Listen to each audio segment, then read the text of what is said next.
Subscribe ಆಗಿ bell ಬಟನ್ನನ್ನು ತಪ್ಪದೆ press ಮಾಡಿ.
ಹಾಗೆಯೇ ಇಂದಿನ ಅತಿಥಿಗಳಾಗಿರ್ತಕ್ಕಂತಹ ಶ್ರೀ ವಿ ಗಾಂಧಿ ಅಧ್ಯಕ್ಷರು ಶ್ರೀನಂದ ವಸತಿ ಶಾಲೆ ವಿದ್ಯಾನಗರ ಅವರನ್ನು ಸಹ ಹೃದಯಪೂರ್ವಕವಾಗಿ ವೇದಿಕೆಗೆ ಆಹ್ವಾನಿಸ್ತಾ ಇದ್ದೇನೆ.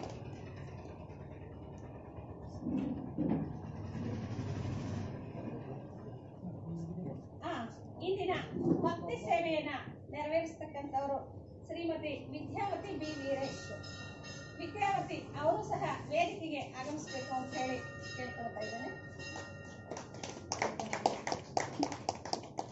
ಹಾಗೆ ಈ ಒಂದು ಕಾರ್ಯಕ್ರಮದ ಕೇಂದ್ರ ಬಿಂದು ಈ ಶರಣ ಸಾಹಿತ್ಯ ಪರಿಷತ್ತಿನ ಜಿಲ್ಲಾಧ್ಯಕ್ಷರಾಗಿರ್ತಕ್ಕಂತಹ ಕೆ.ಬಿ. ಸಿದ್ದಲಿಂಗಪ್ಪ ಸರ್ ಅವರು ಸಹ ವೇದಿಕೆಗೆ ಆಗಮಿಸಬೇಕು ಅಂತ ಹೇಳಿ ಕೇಳ್ಕೊಳ್ತಾ ಇದ್ದೇನೆ.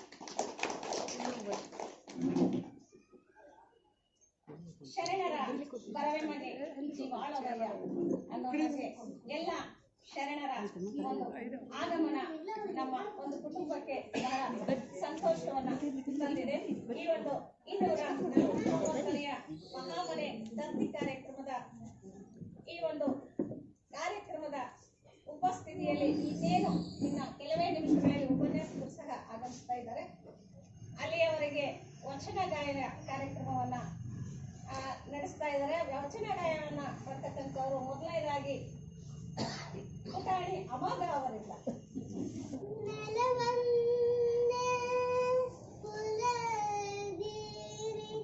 ಶಿವಾಲಯಕ್ಕೆ ಜಲವಂದೇ ಆಚಮನಕ್ಕೆ ಕುಲವಂದೇ ತನ್ನತ್ತ ನಿರ್ದವಂಗೆ ಹೊಲವಂದೇ ಹಿಡು ದರ್ಶನ ಭಕ್ತಿಗೆ ನಿಲುವಂದೇ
ರೂಪದಲ್ಲಿ ಇವತ್ತು ನಮಗೆ ವೇದಿಕೆಯ ಮೇಲೆ ಆಗ್ಬೋದು, ಬಂದಿರತಕ್ಕಂತಹ ಶರಣರಾಗ್ಬೋದು, ಎಲ್ಲರಲ್ಲೂ ನಾವು ಆ ಒಂದು ಶರಣರ ಚಿಂತನೆಯನ್ನ ಕಾಣ್ತಾ ಹೋಗ್ತೇವೆ. ಹಾಗಾಗಿ ಆ ಮೌಲ್ಯಗಳು ಉಳಿಯಲಿ ಅಂತಕ್ಕಂತಹ ವಿಚಾರವಾಗಿ ಇವತ್ತು ಸರ್ ಅವರು ಹಮ್ಮಿಕೊಂಡಿರುವಂತಹದ್ದು ಬಹಳ ಸಂತೋಷ ಅನಿಸ್ತಿದೆ. ಇಂತಹ ಒಂದು ಕಾರ್ಯಕ್ರಮ ಮೊದಲು ಪ್ರಾರ್ಥನೆಯೊಂದಿಗೆ ಈ ಕಾರ್ಯಕ್ರಮವನ್ನು ಪ್ರಾರಂಭಿಸೋಣ. ಮೊದಲು ಪ್ರಾರ್ಥನೆಯನ್ನ ನಡೆಸಿಕೊಟ್ಟವರು ವಿ ವಿನಾಯಕ. सुत प्रिय महेश गौरी सुत प्रिय महेश लंब उदर भुज विशाल लंब उदर भुज विशाल कर त्रिशूल चंद्रबाल कर त्रिशूल चंद्रबाल शोभत कला पुष्पमाल शोभत कला पुष्पमाल रक्त वस्त्रधारे प्रथम सुमर श्री गणेश प्रथम सुमर श्री गणेश गौरी सुत प्रिय महेश गौरी सुत प्रिय महेश पूरण गुण गण निदान पूरण गुण गण निदान सुर मुनियश करत जान सुर मुनियश करत जान ब्रह्मानंद चरण जान ब्रह्मानंद चरण जान भक्तनाहितकारी प्रथम सुमर श्री गणेश प्रथम सुमर श्री गणेश गौरी सुत प्रिय महेश गौरी सुत प्रिय महेश गौरी सुत प्रिय महेश ಕಾರ್ಯಕ್ರಮವನ್ನ ನೆರವೇರಿಸಿಕೊಟ್ಟಂತಹ ವಿ ವಿನಾಯಕರಿಗೆ ತುಂಬ ಹೃದಯದ ಧನ್ಯವಾದಗಳು. ಈ ಒಂದು ಶರಣರ ಯಶೋಗಾಥೆಯನ್ನ ಇಟ್ಕೊಂಡು ನಡೆಸಿಕೊಂಡು ಬಂದಂತಹ ನಮ್ಮ ಶರಣ ಸಾಹಿತ್ಯ ಪರಿಷತ್ತಿನ ಒಂದು ಶ್ಲಾಘನೆಯನ್ನ ಮಾಡ್ತಾ ಈ ಕಾರ್ಯಕ್ರಮಕ್ಕೆ ವೇದಿಕೆಯಲ್ಲಿ ಆಸೀನರಾಗಿರ್ತಕ್ಕಂತಹ ಎಲ್ಲರನ್ನ ಸ್ವಾಗತಿಸತಕ್ಕಂತಹ ಒಂದು ಸಂದರ್ಭ ನಮಗೆ ಸಂತೋಷವನ್ನ ತಂದುಕೊಟ್ಟಿದೆ. ಮೊದಲನೇದಾಗಿ ಈ ಒಂದು ಕಾರ್ಯಕ್ರಮದ ಅಧ್ಯಕ್ಷತೆಯನ್ನ ವಹಿಸಿರ್ತಕ್ಕಂಥವರು ಶ್ರೀ ಎನ್ ವೀರಣ್ಣ, ಅಂದ್ರೆ ನಮ್ಮ ಮನೆಯವರ ಅಣ್ಣ ಸಹೋದರ, ನಮ್ಮ ಮಾವನವರು ಕೂಡ. ಅವರು ಒಂದ್ ಸ್ವಲ್ಪ ಪರಿಚಯವನ್ನ ಮಾಡ್ತಾ ಸ್ವಾಗತ ಕಾರ್ಯಕ್ರಮವನ್ನ ಮಾಡ್ತಾ ಇದ್ದಾರೆ. ಅವರು ಛತ್ರಪತಿ ಶಿವಾಜಿ ವಿದ್ಯಾಮಂದಿರದಲ್ಲಿ ಶಿಕ್ಷಕರಾಗಿ, ಆಮೇಲೆ ಮುಖ್ಯ ಶಿಕ್ಷಕರಾಗಿ, ವ್ಯಾಸಪುರಿಯಲ್ಲಿ ಮುಖ್ಯ ಶಿಕ್ಷಕರಾಗಿ ಬಡ್ತಿ ಹೊಂದಿ ನಿವೃತ್ತರಾದರು. ಹಾಗೇನೆ ಎನ್ಸಿಸಿ ಅಂತಹ ಒಂದು ಅಧಿಕಾರಿಯಾಗಿ ಅವರು ಎಲ್ಲಾ ಕಡೆ ತಿರುಗಾಡಿ ಒಬ್ಬ ದಕ್ಷ ಎನ್ಸಿಸಿ ಆಫೀಸರ್ ಆಗಿ ಸಹ ಇದ್ರು. ಹಾಗೆ ಅವರು ಕನ್ನಡ ಸಾಹಿತ್ಯ ಪರಿಷತ್ತಿನ ಕಾರ್ಯದರ್ಶಿಗಳಾಗಿ ಬಹು ವರ್ಷಗಳ ಕಾಲ, ಅಧ್ಯಕ್ಷರು ಯಾರೇ ಇರಲಿ ಅವರು ಕಾರ್ಯದರ್ಶಿಯಾಗಿ ಸಾಹಿತ್ಯ ಸೇವೆಯನ್ನ ಮಾಡಿದ್ದಾರೆ. ಹಾಗೆ ಸಂಡೂರು ಮಠದಲ್ಲಿ ಹಾಗೂ ಶರಣ ಸಾಹಿತ್ಯ ಪರಿಷತ್ತುಗಳಲ್ಲಿ ಸಾಕಷ್ಟು ಉಪನ್ಯಾಸವನ್ನ ಮಾಡಿದ ವಾಗ್ಮಿಗಳು ಆಗಿದ್ದಾರೆ. ಹಾಗೆ ಅವರ ಮತ್ತೊಂದು ವಿಚಾರ ಅಂದ್ರೆ ಶರಣರ ಬದುಕನ್ನ ನಡೆಯಲ್ಲಿ ಇಟ್ಕೊಂಡು ಬಂದಂತವರು ಅಂತ ಹೇಳಿದ್ರೆ ತಪ್ಪಾಗ್ಲಿಕ್ಕಿಲ್ಲ. ಅವರು ಎನ್ಸಿಸಿ ಆಫೀಸರ್ ಆಗಿ ಎಲ್ಲ ರಾಜ್ಯಗಳನ್ನ ತೆಗೆದಿದ್ರು ಬೆಂಗಳೂರಲ್ಲಿ. ಆಮೇಲೆ ಅವರು ನಿವೃತ್ತರಾದ ಮೇಲೆ 6 ತಿಂಗಳು ವಿದೇಶಕ್ಕೆ ಹೋಗಿ ಬಂದ್ರು, ಅಮೆರಿಕದಲ್ಲಿ ಮಗಳಿದ್ದಾಳೆ ಅಂತ. ಆದ್ರೆ ಈಗ ಮೂಲ ಸ್ವಗೃಹ ನಮ್ಮೂರು ಗೆದ್ಲಗಟ್ಟೆ, ಒಂದು ಕುಗ್ರಾಮ. ಅಲ್ಲಿ ಅವರು ಬಹಳ ಇಷ್ಟದಿಂದ ನನಗೆ ಇಷ್ಟೆಲ್ಲ ಹೋಗ್ ಬಂದ್ಮೇಲೆ ನನಗೆ ಆತ್ಮತೃಪ್ತಿಯನ್ನ ಕೊಟ್ಟಿದ್ದು ನನ್ನ ಹಳ್ಳಿ, ನನ್ನ ಮನೆ, ನನ್ನ ಕೃಷಿ ಅಂತ ಹೇಳಿ ಅವರು ಮೂಲ ಸ್ಥಳದಲ್ಲಿ ಇವತ್ತು ಇದ್ದಾರೆ ಅಂತ ಹೇಳಿದ್ರೆ ಆ ಅಹಮಿತಿಗಳೆಲ್ಲ ಹೋಗಿ ಒಬ್ಬ ಸರಳ ವ್ಯಕ್ತಿ ಹಾಗೆ ಅವರು ನಮ್ಗೆ ಇವತ್ತು ಕಾಣ್ತಾ ಇದ್ದಾರೆ. ಅಮೆರಿಕಕ್ಕೆ ಹೋದ್ರು ಅದೇ ರೀತಿ ಇದ್ರು, ಬೆಂಗಳೂರಲ್ಲಿ ಮಗ ಇದ್ರು ಅದೇ ರೀತಿ ಇದ್ರು, ಇವತ್ತು ಗೆದ್ಲಗಟ್ಟೆ ಗ್ರಾಮದಲ್ಲಿ ಇದ್ರು ಅದೇ ಖುಷಿಯಲ್ಲಿ ಇದ್ದಾರೆ. ಸಹ ಅವರ ಒಂದು ಬದುಕಲ್ಲಿ ಪಾಲಿಸಿಕೊಂಡು ಬಂದ್ರು. ಇನ್ನು ಅವರದ್ದು ಇಷ್ಟೇ ಅಲ್ಲ, ಇಡೀ ನಮ್ಮ ನಡವಲ್ ಮನೆ ಕುಟುಂಬ ನನ್ನನ್ನು ಸೇರಿಸ್ಕೊಂಡು ಇವತ್ತು ನಾನಿಲ್ಲಿ ಮಾತನಾಡ್ತಾ ಇದ್ದೀನಿ ಅಂತ ಹೇಳಿದ್ರೆ ಇಡೀ ನನ್ನ ಕುಟುಂಬದ ಜೊತೆಗೆ ನಮ್ಮ ಮಾವನವರ ಪ್ರೋತ್ಸಾಹ, ಸಹಕಾರ, ಅಕ್ಕನವರು ಸಹ ಬಂದಿದ್ದಾರೆ. ಅವರು ನನ್ನನ್ನ ಮಗಳಾಗಿ ಈ ಒಂದು ಸಾಹಿತ್ಯ ಸೇವೆಗೆ ಉಡುಪಾಗಿ ಕೊಟ್ಟಂತವ್ರು. ಇಡೀ ನಮ್ಮ ಕುಟುಂಬದಲ್ಲೇ ಎಲ್ಲ ಸಾಹಿತಿಗಳನ್ನ, ನಿರೂಪಕರನ್ನ ಹುಟ್ಟು ಹಾಕಿರೋದ್ರ ಜೊತೆಗೆ ಸುಮಾರು 8 ಜನ ಇಂಜಿನಿಯರ್ಗಳನ್ನ ಮಾಡಿದ್ದಾರೆ. ಎಲ್ಲರನ್ನ ಓದಿಸಿ ಅವರನ್ನ ಒಂದು ಮುಖ್ಯವಾಹಿನಿಗೆ ಕೌಟುಂಬಿಕವಾಗಿ, ಸಾಮಾಜಿಕವಾಗಿ ತಕ್ಕಂತಹ ಹೆಗ್ಗಳಿಕೆ ಅವರಿಗೆ ಇದೆ. ಅಂತವರು ಇವತ್ತು ಈ ಒಂದು ಕಾರ್ಯಕ್ರಮದಲ್ಲಿ ಅಧ್ಯಕ್ಷತೆಯನ್ನ ವಹಿಸಿರುವಂತಹದ್ದು ಬಹಳ ಸಂತೋಷ, ಅರ್ಥಪೂರ್ಣ ಅಂತ ಹೇಳಿ ನಾನು ಪರಿಭಾವಿಸ್ತಾ ನಮ್ಮ ಮಾವನವರಿಗೆ ಎಲ್ ವೀರಣ್ಣ, ನಿವೃತ್ತ ಮುಖ್ಯ ಗುರುಗಳು ಸಂಡೂರು ಇವರನ್ನ ನಮ್ಮ ಕುಟುಂಬದ ವತಿಯಿಂದ, ವೇದಿಕೆಯ ವತಿಯಿಂದ ಪೂರ್ವಕವಾಗಿ ಈ ಸಂದರ್ಭದಲ್ಲಿ ನಾನು ಅವರನ್ನ ಸ್ವಾಗತಿಸ್ತಾ ಇದ್ದೇನೆ. ಅವರಿಗೆ ಅವರ ಸಹೋದರರಾಗಿರ್ತಕ್ಕಂತಹ ಎನ್ ಬಸವರಾಜ್ ಅವರು, ನಮ್ಮ ಪತಿ, ಅವ್ರು ಬಂದು ಕೂತ್ಕೊಳ್ಬೇಕು ಅಂತ ಹೇಳಿ ಅವರಲ್ಲಿ ಕೇಳ್ಕೊಳ್ತೇನೆ.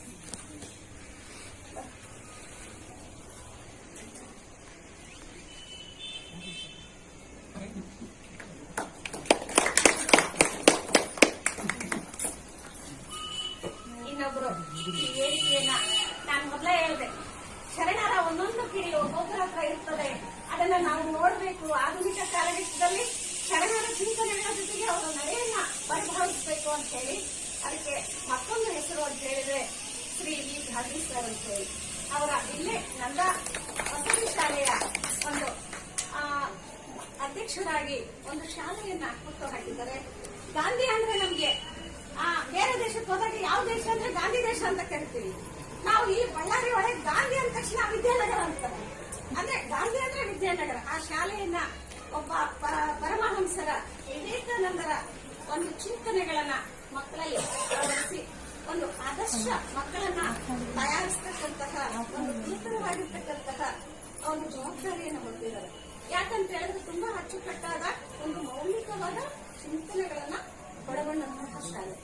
ನಾವ್ ಇಷ್ಟೆಲ್ಲ ಇದ್ದು ದೊಡ್ಡ ದೊಡ್ಡ ಶಾಲೆ ಇದ್ರು ನಮ್ಮ ತಂಗಿಯ ಮಕ್ಕಳು ಇಬ್ರು ಸಹ ಈಗ ಆಡಳಿತರು ಅವರ ಶಾಲೆಯ ವಿದ್ಯಾರ್ಥಿಗಳು.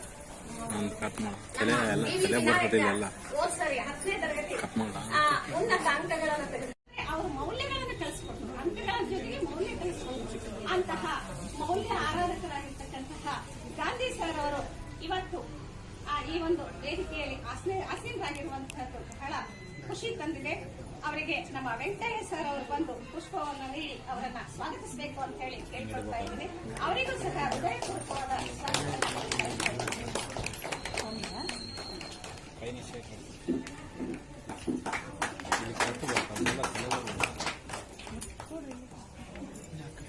ಈಗ ಮತ್ತೊಬ್ಬ ಕೇಂದ್ರ ಬಿಂದು ಅಂತ ಹೇಳಿದ್ರೆ ಡಾಕ್ಟರ್ ಎ ತಿಮ್ಮನಗೌಡ ಅವರು ಪ್ರಾಧ್ಯಾಪಕರಾಗಿ ತಾಂತ್ರಿಕ ಮಹಾವಿದ್ಯಾಲಯದಲ್ಲಿ ಕೆಲಸವನ್ನ ಮಾಡ್ತಾ ಇದ್ದಾರೆ.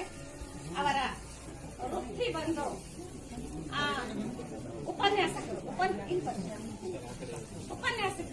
ಹಾಗೇನೆ ಪ್ರವೃತ್ತಿ ಬಂದು ಒಬ್ಬ ಶರಣರ ಚಿಂತನೆಗಳನ್ನ ಮಾಡತಕ್ಕಂತಹ ಸಾಹಿತ್ಯ ಆಸಕ್ತಿಯನ್ನ ಹೊಂದಿರುವಂತವರು. ಓದಿರುವಂತಹದ್ದು ವಿಜ್ಞಾನ, ಸಾಹಿತ್ಯದ ಕನ್ನಡದ ಸೇವೆಯನ್ನ ಮಾಡ್ತಕ್ಕಂಥವರು. ಆಮೇಲೆ ನಮ್ಮ ಮಠಗಳಲ್ಲಿ ಸಾಕಷ್ಟು ವಿಚಾರಗಳನ್ನ, ಶರಣರ ಚಿಂತನೆಗಳನ್ನ ಈಗಾಗಲೇ ಅವರು ಹರಡ್ತಾ ಇದ್ದಾರೆ ತಮ್ಮ ಒಳ್ಳೆಯ ಮೌಲಿಕ ಮಾತುಗಳಿಂದ. ಅದ್ರ ಜೊತೆಗೇನೆ ಅವರು ಇಡೀ ಅವರ ಒಂದು ಕಾಲೇಜಿನಲ್ಲಿ ಏನೇ ಕಾರ್ಯಕ್ರಮಗಳಲ್ಲಿ ಅತ್ಯುತ್ತಮ ಅಚ್ಚುಕಟ್ಟಾದ ನಿರೂಪಣೆಯನ್ನು ಮಾಡತಕ್ಕಂಥದ್ದು ಅವರ ಭಾಷಾ ಶೈಲಿಗೆ, ಅವರ ಪ್ರೌಢಿಮೆಗೆ ಒಂದು ಸಾಕ್ಷಿ ಅಂತ ಹೇಳಿ ನಾನು ಹೇಳ್ತೇನೆ. ಅಂತವರು ಇವತ್ತು ಈ ಒಂದು ಕಾರ್ಯಕ್ರಮದಲ್ಲಿ ಆಗಮಿಸಿ ಈ ಒಂದು ಕಾರ್ಯಕ್ರಮದಲ್ಲಿ ವಿಶೇಷ ಉಪನ್ಯಾಸಕರಾಗಿ ಆಗಮಿಸಿರುವಂತದ್ದು ಬಹಳ ಖುಷಿ ತಂದಿದೆ. ಅವರಿಗೂ ಸಹ ಸ್ವಾಗತವನ್ನ ಬಯಸುವ ವೀರೇಶ್ ಸರ್ ಅವರು ಬಂದು ಅವರಿಗೆ ಪುಷ್ಪವನ್ನ ನೀಡಿ ಸ್ವಾಗತಿಸಬೇಕು ಅಂತ ಹೇಳಿ ಕೇಳ್ತಾ ಇದ್ದೇನೆ.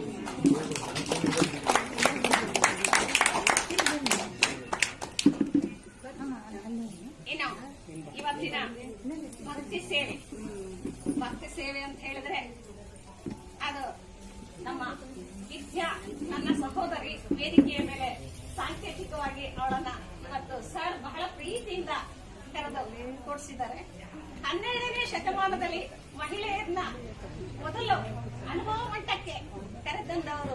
ಶರಣು. ಆಧುನಿಕ ಕಾಲದಲ್ಲಿ ಇವತ್ತು ನಮ್ಮಂಥವರಿಗೆ ಅವಕಾಶವನ್ನ ಕೊಡೋದು, ವೇದಿಕೆಗೆ ಎಲೆಮರೆಯ ಕಾಯಿ ತರ ಸೇವೆಯನ್ನ ಮಾಡ್ತಕ್ಕಂಥವರನ್ನ ಗುರುತಿಸಿ ಇವತ್ತು ಸಹೋದರಿಯನ್ನ ವೇದಿಕೆಗೆ ಕರೆದಿದ್ದಾರೆ. ಅವಳು ಸಹ MA ಕನ್ನಡ, MA BEd ಆಗಿತ್ತು. ಸಾಹಿತ್ಯದಲ್ಲಿ ಆಮೇಲೆ ನಾನು ಏನಾದ್ರು ಸಾಧನೆ ಮಾಡಿದ್ದೆ ಅಂದ್ರೆ ಅದಕ್ಕೆ ಅವಳ ಒಂದು ಸಹಾಯ ಕಾರಣ. ಹಾಗೇನೆ ಅವರ ಪತಿ B. ವೀರೇಶ್ ಅವರು ಸಹ ಇಂಜಿನಿಯರಿಂಗ್ ಕಾಲೇಜಿನಲ್ಲಿ ಪ್ರಾಧ್ಯಾಪಕರಾಗಿ ಕೆಲಸ ಮಾಡ್ತಾ ಇದ್ದಾರೆ. ನಮ್ಮ ಸಾರಿಗೆ ಇವತ್ತು ಇಲ್ಲ, ನೀವು ಮಹಿಳೆಯರೇ ಬರಬೇಕು ವೇದಿಕೆಗೆ ಅಂತ ಹೇಳಿ ಅನುಭವ ಮಂಟಪದ ಸ್ಥಾನವನ್ನ ಇವತ್ತು ನಮ್ಗೆ ಕೊಟ್ಟಿದ್ದಾರೆ. 12ನೇ ಶತಮಾನದಿಂದ ಆಧುನಿಕ ಶತಮಾನಕ್ಕೆ ನಮ್ಮನ್ನ ಕರೆದೊಯ್ತಕ್ಕಂಥವ್ರು ಅಂತವರ ಒಂದು ಆಶಯದೊಂದಿಗೆ ನಮ್ಮ ಸಹೋದರಿ ಇವತ್ತು ಕೂತಿದ್ದಾಳೆ. ಇಡೀ ಏನೇ ಕಾರ್ಯಕ್ರಮ ಆಗಲಿ ಎಲ್ಲರ ಜವಾಬ್ದಾರಿಯನ್ನ ಹೊರತಕ್ಕಂಥದ್ದು. MA ಕನ್ನಡ ಅನ್ನುವಂಥದ್ದು ಅವಳಲ್ಲಿ ಸಾಹಿತ್ಯದ ಒಂದು ಅಗಾಧವಾದ ಚೈತನ್ಯವನ್ನ ಮೂಡಿಸಿದೆ. ನಾನು ಏನೇ ಕೆಲಸಗಳನ್ನು ಮಾಡಲಿ ಅರ್ಥೈಸಿಕೊಂಡು ನನಗೆ ಸ್ಪಂದಿಸತಕ್ಕಂತಹ ಗುಣ ಅವಳಲ್ಲಿ ಇತ್ತು ಅನ್ನುವ ಮಾತನ್ನ ಹೇಳ್ತಾ, ಹಾಗೇನೆ ಅವ್ರ ಪತಿ B. ವೀರೇಶ್ ಇದ್ದಾರೆ, ಹಾಗೂ ನಮ್ಮ ಮನೆಯವರು ಬಸವರಾಜ್, ಹಾಗೆ ನಮ್ಮ ತಾಯಿ ಓಂಕಾರಮ್ಮ, ಎಲ್ಲರೂ ಸಹ ಈ ಒಂದು ಭಕ್ತಿ ಸೇವೆಯನ್ನ ಮಾಡಲಿಕ್ಕೆ ನಮ್ಮ ಮಕ್ಕಳು ವಿನಾಯಕ, ಸಿಂಚನ ಎಲ್ಲರೂ ಸಹ ಬಹಳ ಉತ್ಸುಕರಾಗಿ ಈ ಒಂದು ಕಾರ್ಯಕ್ರಮವನ್ನ ನಾವು ಹಮ್ಮಿಕೊಂಡಿದ್ದೇವೆ. ಎಲ್ಲರ ಪರವಾಗಿ ನಾನು ನನ್ನ ಸಹೋದರಿ ವಿದ್ಯಾಗೆ ಹೃತ್ಪೂರ್ವಕವಾದ ಸ್ವಾಗತವನ್ನ ಈ ಸಂದರ್ಭದಲ್ಲಿ ಬಯಸ್ತಾ ಇದ್ದೇನೆ. ಆಕೆ ವೇದಿಕೆಯಲ್ಲಿ ಕುಳಿತಿರುವುದು ನನಗೂ ಸಹ ಒಂದು ಬಹಳ ಖುಷಿ ಅನಿಸ್ತಾ ಇದೆ. ಅಂಬಿಕಾ ಅವರು ಬಂದು ಪುಷ್ಪವನ್ನ ಕೊಟ್ಟು ಅವಳನ್ನ ಸ್ವಾಗತಿಸಬೇಕು ಅಂತ ಹೇಳಿ ಕೇಳ್ಕೊಳ್ತಾರೆ. ಇವತ್ತು ಮಾಡತಕ್ಕಂಥದ್ದು ನೋಡ್ತೇವೆ. ಒಂದು ಸಂಸ್ಥೆಯನ್ನ ಏಕ ವ್ಯಕ್ತಿಯಾಗಿ ಮುನ್ನಡೆಸಿಕೊಂಡು ಹೋಗ್ತಕ್ಕಂಥದ್ದು ನಿಜಕ್ಕೂ ಸಹ ನನಗೆ ವೈಯಕ್ತಿಕವಾಗಿ ಅವರು ಆಧುನಿಕ ಶರಣರೇನು ಅನಿಸ್ತಾರೆ. ಇಲ್ಲಿ ಬಹುಶಃ ಸಾಕಷ್ಟು ಜನ ಉಪನ್ಯಾಸಕರಿಗೆ ಎಲ್ಲರನ್ನು ಒಂದೊಂದು ಕಾರ್ಯಕ್ರಮದಲ್ಲಿ ಕರೆದು ನಮಗೆ ಒಂದು ಬೆನ್ನು ಚಪ್ಪಳಿಸಿ ಅವಕಾಶವನ್ನ ಕೊಟ್ಟು ಬಹಳ ಸುಂದರವಾದ ಕಾರ್ಯಕ್ರಮವನ್ನ ಆಯೋಜಿಸಿದ ಅಂತಕ್ಕಂಥದ್ದು ಆ ಭಗವಂತ ಅವರಲ್ಲಿ ಮತ್ತಷ್ಟು ಶಕ್ತಿಯನ್ನ ನೀಡಲಿ ಅಂತ ಹೇಳಿ ಕೇಳ್ತಾ ನಮ್ಮ ಸಿದ್ಲಿಂಗಪ್ಪ ಸರ್ ಅವರನ್ನ ಹೃದಯಪೂರ್ವಕವಾಗಿ ನಾನು ಸ್ವಾಗತಿಸ್ತಾ ಇದ್ದೇನೆ. ಅವರಿಗೆ ಅವರು ಅವರ ಸಹೋದರರು ಒಂದು ಗುರುಚವನ್ನ ನೀಡಬೇಕು. ಪ್ರತಿ ಕಾರ್ಯದಲ್ಲೂ ಅವರಿಗೆ ಬೆನ್ನೆಲುಬಾಗಿ ನಿಂತಿರ್ತಕ್ಕಂಥವರು ಕೊಟ್ಟೇಶಣ್ಣ ಅವರು.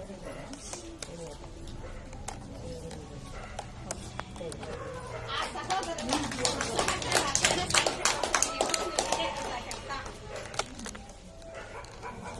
ಹಾಗೇನೆ ಇನ್ನು ಶರಣರ ಆಗಮನದಿಂದ ವೇದಿಕೆ ಮೇಲೆ ಇರುವುದರ ಜೊತೆಗೆ ವೇದಿಕೆ ಎದುರಿಗೂ ಸಹ ಸಂತೋಷಿಸ್ತಾ ಇದೆ.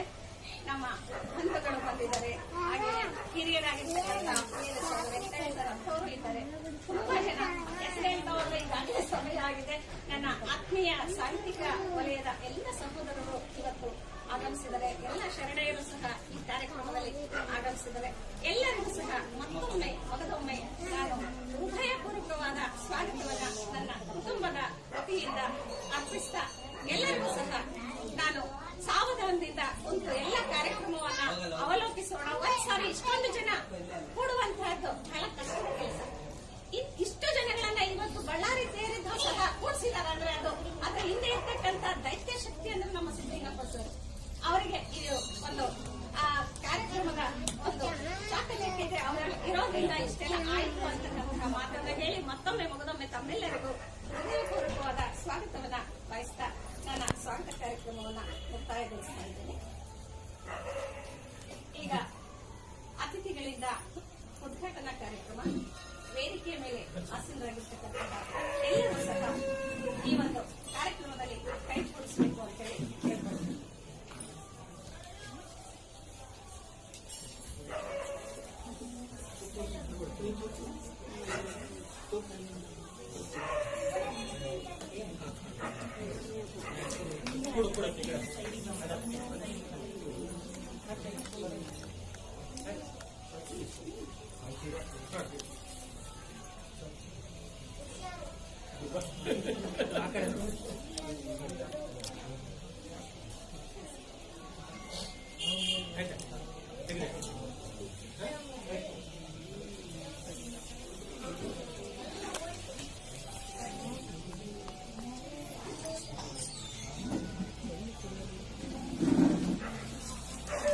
ಈ ಒಂದು ಕಾರ್ಯಕ್ರಮದ ಪ್ರಾಸ್ತಾವಿಕಗಳ ಮಾತುಗಳನ್ನ ಆಡ್ತಾ ಕಾರ್ಯಕ್ರಮವನ್ನ ಮುನ್ನಡೆಸಬೇಕು ಅಂತ ಹೇಳಿ ನಾನು ಸಿದ್ಲಿಂಗಪ್ಪ ಸರ್ ಅಲ್ಲಿ ವಿನಯದಿಂದ ಪ್ರಾರ್ಥಿಸ್ತೇನೆ.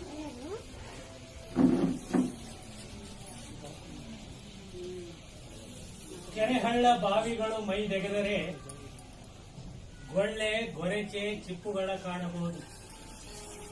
ವಾರಿದಿ ಮೈದೆಗೆದರೆ ಮುತ್ತು ರತ್ನಗಳ ಕಾಣಬಹುದು. ನಮ್ಮ ಕೂಡಲ ಸಂಗನ ಶರಣರು ಮೈದೆಗೆದು ಮಾತನಾಡಿದರೆ ಲಿಂಗವನ್ನೇ ಕಾಣಬಹುದು. ಬಳ್ಳಾರಿ ಜಿಲ್ಲಾ ಶರಣ ಸಾಹಿತ್ಯ ಪರಿಷತ್ತಿನ 249ನೆಯ ಮಹಾಮನೆ ಲಿಂಗೈಕ್ಯ ಸಂಗಮಿತರು ದೊಡ್ಡ ಶರಣಪ್ಪ ಹಂಪಮ್ಮ ದತ್ತಿ ಕಾರ್ಯಕ್ರಮ. ಈ ಕಾರ್ಯಕ್ರಮದ ದಾಸೋಹಿಗಳು ಶ್ರೀ ಎಸ್ ಚನ್ನನಗೌಡರು ಬಳ್ಳಾರಿ. ಈ ಕಾರ್ಯಕ್ರಮದ ವೇದಿಕೆಯ ಅಧ್ಯಕ್ಷತೆಯನ್ನು ವಹಿಸಿರ್ತಕ್ಕಂತಹ ನಿವೃತ್ತ ಮುಖ್ಯ ಗುರುಗಳಾಗಿರುವಂತಹ ಮಾನ್ಯ ಶ್ರೀ ಎನ್ ವೀರಣ್ಣನವರೇ, ಮುಖ್ಯ ಅತಿಥಿಗಳಾಗಿ ಆಗಮಿಸಿರ್ತಕ್ಕಂಥ ಮಾನ್ಯ ಶ್ರೀ ವಿ ಗಾಂಧಿ ಸರ್ ಅವರೇ, ಹಾಗೂ ಉಪನ್ಯಾಸವನ್ನು ನೀಡಲಿಕ್ಕೆ ಆಗಮಿಸಿರ್ತಕ್ಕಂಥ ಡಾಕ್ಟರ್ ಎ ತಿಮ್ಮನಗೌಡರವರೇ, ಈ ಭಕ್ತಿ ಸೇವೆಯನ್ನ ವಹಿಸಿಕೊಂಡಿರ್ತಕ್ಕಂಥ ಸಹೋದರಿಯಾದ ಶ್ರೀಮತಿ ವಿದ್ಯಾವತಿ ಹಾಗೂ ಅವರ ಪತಿಯಾದಂತಹ ಶ್ರೀ ವೀರೇಶ್ ಅವರೇ, ಇಲ್ಲಿ ನೆರೆದಿರ್ತಕ್ಕಂಥ ಎಲ್ಲ ಶರಣ ತಂದೆ ತಾಯಂದರೆ, ಮಕ್ಕಳೇ, ತಮ್ಮೆಲ್ಲರಿಗೂ ಶರಣಾರ್ಥಿಗಳು. ಪ್ರಾಸ್ತಾವಿಕವಾಗಿ ಶರಣ ಸಾಹಿತ್ಯ ಪರಿಷತ್ತು ದತ್ತಿ ಕಾರ್ಯಕ್ರಮ ಮತ್ತು ದತ್ತಿ ದಾಸೋಹಿಗಳನ್ನ ಪರಿಚಯಿಸುವಂತಹದ್ದು ನನ್ನ ಪಾಲಿಗೆ ಬಂದಿದೆ. ಆ ಹಿನ್ನೆಲೆಯಲ್ಲಿ ಶರಣ ಸಾಹಿತ್ಯ ಪರಿಷತ್ತು ಅಂತಂದ್ರೆ ಶರಣರ ತತ್ವ ಆದರ್ಶಗಳನ್ನ ಜನಮಾನಸದಲ್ಲಿ ಬಿತ್ತುವಂತಹ ಒಂದು ಸಂಘಟನೆ. ಸುತ್ತೂರು ಜಗದ್ಗುರುಗಳಿಂದ ಪ್ರಾರಂಭ ಆಗಿರ್ತಕ್ಕಂಥ ಈ ಸಂಘಟನೆ ಶರಣರ ಜೀವನದ ತತ್ವಗಳನ್ನ ಬದುಕಿನಲ್ಲಿ ಅಳವಡಿಸುವಂತ ಕಾರ್ಯವನ್ನ ಮಾಡ್ತಕ್ಕಂಥ.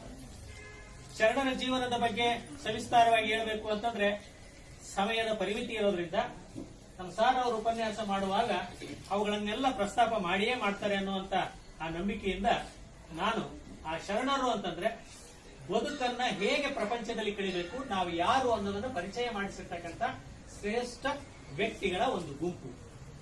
ಅದು ಇವತ್ತು ನಮಗೆ ಬೇಕಾಗಿದೆ. ಭೌತಿಕ ಶ್ರೀಮಂತಿಕೆ ಸಾಕಷ್ಟಿದ್ರು ಆಂತರಿಕವಾಗಿರ್ತಕ್ಕಂಥ ಬಡತನ ತುಂಬಿರೋದ್ರಿಂದ ಈ ಆಂತರಿಕ ಬಡತನವನ್ನು ನೀಗಿಸಿಕೊಂಡು ಸಂತೋಷವಾಗಿ ಬದುಕಲಿಕ್ಕೆ ಶರಣರ ಮಾರ್ಗದರ್ಶನ ಬೇಕು. ಅದನ್ನು ಬಿತ್ತಿಸುವಂತ ಕೆಲಸಕ್ಕೆ ಶರಣ ಸಾಹಿತ್ಯ ಪರಿಷತ್ ಇದೆ. ನಮ್ಮ ಬಳ್ಳಾರಿ ಜಿಲ್ಲೆಯಲ್ಲಿ ಕೂಡ ಜಿಲ್ಲಾ ಶರಣ ಸಾಹಿತ್ಯ ಪರಿಷತ್ ಇದೆ. ಇಲ್ಲಿ ಕಾರ್ಯಕ್ರಮಗಳನ್ನು ನಡೆಸ್ತೇವೆ.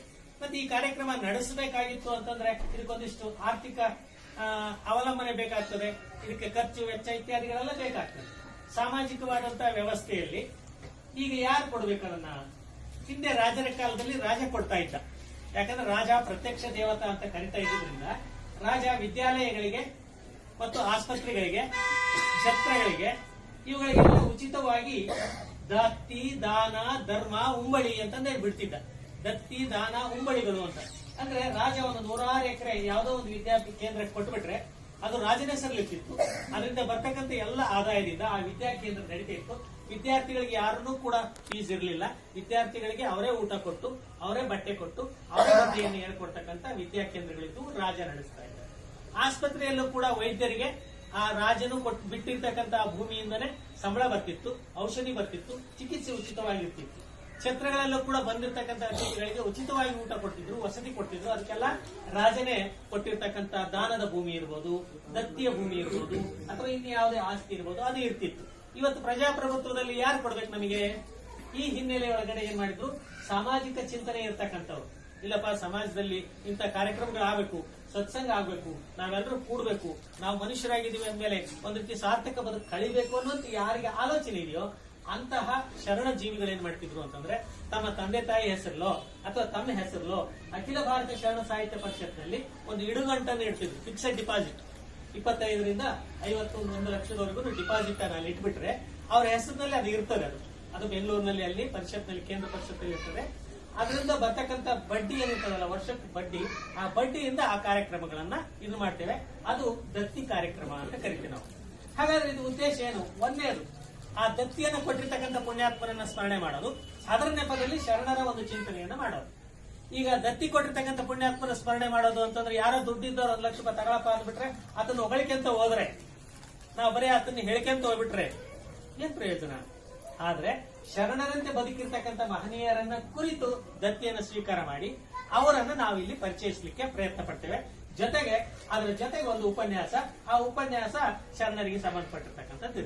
ಹಾಗಾದ್ರೆ ಇಲ್ಲಿ ಕೊಟ್ಟಿರ್ತಕ್ಕಂಥ ಸಂಗನಕಲ್ಲು ದೊಡ್ಡ ಶರಣಪ್ಪ ಮತ್ತು ಶ್ರೀಮತಿ ಹಂಪಮ್ಮ ಅಂತಕ್ಕಂಥವರು ದತ್ತಿ ಇದೆ. ಈ ದತ್ತಿಯನ್ನ ಕೊಟ್ಟಿರ್ತಕ್ಕಂಥ ಮಹನೀಯರು ಯಾರಪ್ಪ ಅಂತಂದ್ರೆ ಚನ್ನನಗೌಡರು ಅಂತೇಳಿ, ಅವ್ರ ಮಕ್ಕಳು ಚನ್ನನಗೌಡರು ಅಂತ. ಅವ್ರ ಲ್ಯಾಂಡ್ ಲಾರ್ಡ್ ಸಂಗನಕಲ್ಲಿನಲ್ಲಿ 106 ಎಕರೆ ಭೂಮಿಯನ್ನು ಹೊಂದಿರತಕ್ಕಂಥ ಲ್ಯಾಂಡ್ ಲಾರ್ಡ್ ಅವರು. ಅವ್ರು ಇವತ್ತು ಬರಬೇಕಾಗಿತ್ತು, ಅದು ಅನಿಶ್ಚಿತ. ಅವರಿಗೆ ಕಾಯಿಲೆ ಇರೋದ್ರಿಂದ ಬೆಂಗಳೂರಿಗೆ ಇವತ್ತು 2 ಗಂಟೆಗೆ ಅವ್ರ ಆಪರೇಷನ್ ಥಿಯೇಟರ್ ನಾಗ ಅದ. ನಿನ್ನೆ ದಿವಸ ನಾನೇ ಅವ್ರನ್ನ ಆಂಬುಲೆನ್ಸ್ ನ ಕಳಿಸಿ ಬಂದೆ. ಇಲ್ಲ ಕಾರ್ಯಕ್ರಮ ಮಾಡ್ರಿ, ಯಾಕಂತಂದ್ರೆ ನಿಲ್ಬಾರ್ದು. ಯಾಕಂದ್ರೆ ಶರಣರಿಗಾಗಿ ಕೊಟ್ಟಿರ್ತಕ್ಕಂಥದ್ದು. ನೋಡ್ರಿ ಅವ್ರಿಗೆ ಇಲ್ರಿ ನಮಗೆ ಆರಾಮಿಲ್ಲ, ಮುಂದಕ್ಕೆ ಹಾಕ್ಯಾಡ್ರಿ, ಯಾವಾಗ ನಾವು ಬರ್ತೀವಿ ಅನ್ಬೋದಾಗಿತ್ತು. ಇಲ್ಲ, ಅದ್ರ ನಡೆಸ್ರಿ, ನಮ್ದು ಆಗ್ತದೆ ಅನ್ನೋದು. ಅದಕ್ಕೋಸ್ಕರ ನಾವು ಅವರಿಗೆ ಒಳ್ಳೇದಾಗ್ಲಿ ಅನ್ನುವಂತ ಭಾವನೆಯಿಂದಲೇ ಈ ಕಾರ್ಯಕ್ರಮವನ್ನ ನಡೆಸ್ತಾ ಇದೀವಿ. ಹಾಗಾದ್ರೆ ಇನ್ನು ಈ ಸಂಗನಕಲ್ಲು ದೊಡ್ಡ ಶರಣಪ್ಪರು ಮತ್ತು ಹಂಪಮ್ಮ ಅಂತೀವಲ್ಲ, ಸಂಗನಕಲ್ಲು ದೊಡ್ಡ ಶರಣಪ್ಪರು ಅಂತಕ್ಕಂಥವ್ರು ಅಂತಂದ್ರೆ ಈ ಸಂಗನಕಲ್ಲು ಆದಿಮಾನವನ ನೆಲೆಯಾಗಿರ್ತಕ್ಕಂಥ ಊರ್ನ ಇರ್ತಕ್ಕಂಥವ್ರು ಲ್ಯಾಂಡ್ ಲಾರ್ಡ್ ಅವರು. ಅವರು ಪಂಚಾಯತಿ ಬೋರ್ಡ್ ಅಧ್ಯಕ್ಷರಾಗಿದ್ರು. ಅವರು ತುಂಬು 81 ವರ್ಷಗಳ ಕಾಲ ಬದುಕಿರ್ತಕ್ಕಂಥ ಜೀವಿಗಳು. ಅವರಿಗೆ 7 ಜನ ಮಕ್ಕಳು. ವಾರ್ಡಾ ಕಾಲೇಜಿನಲ್ಲಿ ವಿದ್ಯಾಭ್ಯಾಸ ಮಾಡಿದವರು. ಅವರು ಅನೇಕ ಸಂಘ ಸಂಸ್ಥೆಗಳ ಸದಸ್ಯರಾಗಿದ್ರು. ವಿವಿ ಸಂಘದ ಸದಸ್ಯರಾಗಿದ್ರು. ಆಮೇಲೆ ದಿವ್ಯ ಜೀವನ ಸಂಘದ ಸದಸ್ಯರಾಗಿದ್ರು. ರಾಮಕೃಷ್ಣ ಆಶ್ರಮದ ಸದಸ್ಯರಾಗಿದ್ರು. ಥಿಯೋಸಫಿಕಲ್ ಲಾಡ್ಜ್ನ ಸದಸ್ಯರಾಗಿದ್ರು. ಚಿನ್ಮಯ ಮಿಷನಿನ ಸದಸ್ಯರಾಗಿದ್ರು ಮತ್ತು SSY ಅನ್ನುವಂತ ಆಧ್ಯಾತ್ಮಿಕ ಸಂಘಟನೆ ಸದಸ್ಯರಾಗಿದ್ರು. ಅಗ್ನಿಹೋತ್ರ ಅಂತಕ್ಕಂಥದ್ದನ್ನು ಮಾಡೋದ್ರ ಜೊತೆಗೆ ಸಾವಯವ ಕೃಷಿ, ಅಗ್ನಿಹೋತ್ರದಿಂದ ಏನಾಗ್ತದೆ, ಸುತ್ತೆಲ್ಲ ಪರಿಸರ ಹೇಗೆ ಚೆನ್ನಾಗಿರ್ತದೆ, ಹೆಂಗೆ ಸಾತ್ವಿಕ ಕರ್ತದೆ ಅನ್ನುವಂಥದ್ದನ್ನು ಹೇಳ್ತಿದ್ರು. ಅಷ್ಟೇ ಅಲ್ಲ, ಅದೆಲ್ಲರಿಗಿಂತ ಬಹಳ ಮುಖ್ಯವಾಗಿರ್ತಕ್ಕಂಥದ್ದು, ಅವರ ಕಾಲದಲ್ಲಿ ಅಸ್ಪೃಶ್ಯತೆ ಪ್ರಬಲವಾಗಿರ್ತಕ್ಕಂಥ ಸಂದರ್ಭದಲ್ಲಿ ಸಂಗನಕಲ್ಲಲ್ಲಿ ಭಯಂಕರವಾಗಿರ್ತಕ್ಕಂಥ ಜಗಳ ಆದಂತ ಸಂದರ್ಭದಲ್ಲಿ 41 ಎಕರೆ ಭೂಮಿಯನ್ನು ಹರಿಜನರಿಗಾಗಿ ಕೊಟ್ಟು, ಮನೆಗಳಿಗೆ ಹೊಲಗಳನ್ನು ಕೊಟ್ಟು, ಇಡೀ ಕೋರ್ಟಿನಲ್ಲಿ ಎದುರು ಹಾಕಿಕೊಂಡು ಹೋರಾಟವನ್ನು ಮಾಡಿರ್ತಕ್ಕಂಥ ಒಬ್ಬ ವ್ಯಕ್ತಿ, ಅಸ್ಪೃಶ್ಯತೆಯನ್ನ ನಿವಾರಣೆ ಮಾಡಬೇಕು ಅಂದಿರ್ತಕ್ಕಂಥ ಒಬ್ಬ ವ್ಯಕ್ತಿ ಆ ಶರಣಪ್ಪನವರು ಆಗಿದ್ರು. ಇದು ನಾವು ತಿಳ್ಕೋಬೇಕಾಗುತ್ತೆ. ಯಾಕಂತಂದ್ರೆ ನಮಗೆ ಅದು ಬೇಕು ಇವತ್ತು. ಯಾಕಂತಂದ್ರೆ ನಾನು ನನ್ನದೇ ಅನ್ನುವಂತ ಸ್ವಾರ್ಥ ಪರಿಧಿಯಲ್ಲಿ ಹರಿಜನರಿಗೆ 41 ಎಕರೆ ಭೂಮಿಯನ್ನು ಕೊಟ್ಟು ಹೋರಾಟ ಮಾಡಬೇಕಾದ್ರೆ ಅವರ ಜೀವಕ್ಕೂ ಭಯ ಇರುವಾಗ ಏನಾದ್ರೂ ಆಗ್ಲಿ ಅಂತೇಳಿ ಅವರೆಲ್ಲರಿಗೂ ಭೂಮಿ ಮತ್ತು ಮನೆಗಳನ್ನು ಕೊಟ್ಟಿರ್ತಕ್ಕಂಥದ್ದು. ಅಷ್ಟೇ ಅಲ್ಲ, ಅವ್ರು ಯಾವಾಗ್ಲೂ ಸಮಾಜ ಪರ ಹೋರಾಟ ಇರ್ತಿತ್ತು. ಸಂಗನಕಲ್ಲು ಗುಡ್ಡದಲ್ಲಿ ಆ ಮೈನಿಂಗ್ ಮಾಡ್ತಾ ಇದಾರಲ್ಲ, ಆ ಕಾರ್ಯವನ್ನು ನಿಲ್ಲಿಸಬೇಕು, ಆದಿಮಾನವ ನೆಲೆ ಇದು, ಚಿತ್ರಗಳಿಲ್ಲದವ ಅಂತೇಳಿ ಇಲ್ಲಿ DC ಕಂಪ್ಲೇಂಟ್ ಕೊಟ್ಟರು. ಡೆಲ್ಲಿ ಕೂಡ ಅವ್ರು ಕಂಪ್ಲೇಂಟ್ ಕೊಟ್ಟು ಹೋರಾಟ ಮಾಡಿರ್ತಕ್ಕಂಥವ್ರು. ಕನ್ನಡ ಸಾಹಿತ್ಯ ಸಮ್ಮೇಳನ ನಡಿಬೇಕು ಅಂತೇಳಿ ಹೋರಾಟ ಮಾಡಿರ್ತಕ್ಕಂಥವ್ರು. ಸಮ್ಮೇಳನದ ಪದಾಧಿಕಾರಿಯಾಗಿದ್ದಿರ್ತಕ್ಕಂಥವ್ರು. ಹೀಗೆ ಅನೇಕ ಕೆಲಸಗಳನ್ನು ಮಾಡಿರ್ತಕ್ಕಂಥವ್ರು ಪುಣ್ಯಾತ್ಮ ಜೀವಿಗಳು. ಅವರ ಧರ್ಮಪತ್ನಿ ಹಂಪಮ್ಮನವರು, ಅವರು ಕೂಡ ತಂದೆಯ ಆ ಒಂದು ಗಂಡನ ನೆರಳಿನಂತೆ ಬಾಳಿರ್ತಕ್ಕಂಥ ವ್ಯಕ್ತಿಗಳು. ಇಂತಹ ಬದುಕು ನಮ್ಮೆಲ್ಲರ ಬದುಕು ಆಗಬೇಕು, ಸಮಾಜಕ್ಕೆ ಅರ್ಪಿತವಾದ ಬದುಕಾಗಬೇಕು. ಯಾಕಂದ್ರೆ ನಾವು ಹುಟ್ಟಿದೀವಿ, ಬೆಳಿತೇವೆ, ಒಂದ್ ದಿವಸ ಹೋಗ್ತೇವೆ. ಆದ್ರೆ ನಮಗೂ ಪ್ರಾಣಿಗಳಿಗೂ ಇರ್ತಕ್ಕಂಥ ವ್ಯತ್ಯಾಸ ಏನು? ಯಾಕಂದ್ರೆ ಪ್ರಾಣಿಗಳು ಕೂಡ ಹುಟ್ಟುತ್ತವೆ, ಬೆಳಿತೇವೆ, ಸಾಯ್ತವೆ. ಆದ್ರೆ ಪ್ರಾಣಿಗಳು ಶ್ರೇಷ್ಠ ಆಗವು ನಮ್ಗಿಂತ. ಯಾಕಂದ್ರೆ ಅವು ತಮ್ಮ ವೃತ್ತಿಯನ್ನು ಬಿಟ್ಟು ಬೇರೆ ವೃತ್ತಿ ಮಾಡೋದಿಲ್ಲ ಅವು. ಆದ್ರೆ ಮನುಷ್ಯ ತಾನು ಮಾಡಬಾರ್ದೆಲ್ಲ ಮಾಡ್ತಾನ ಅವು.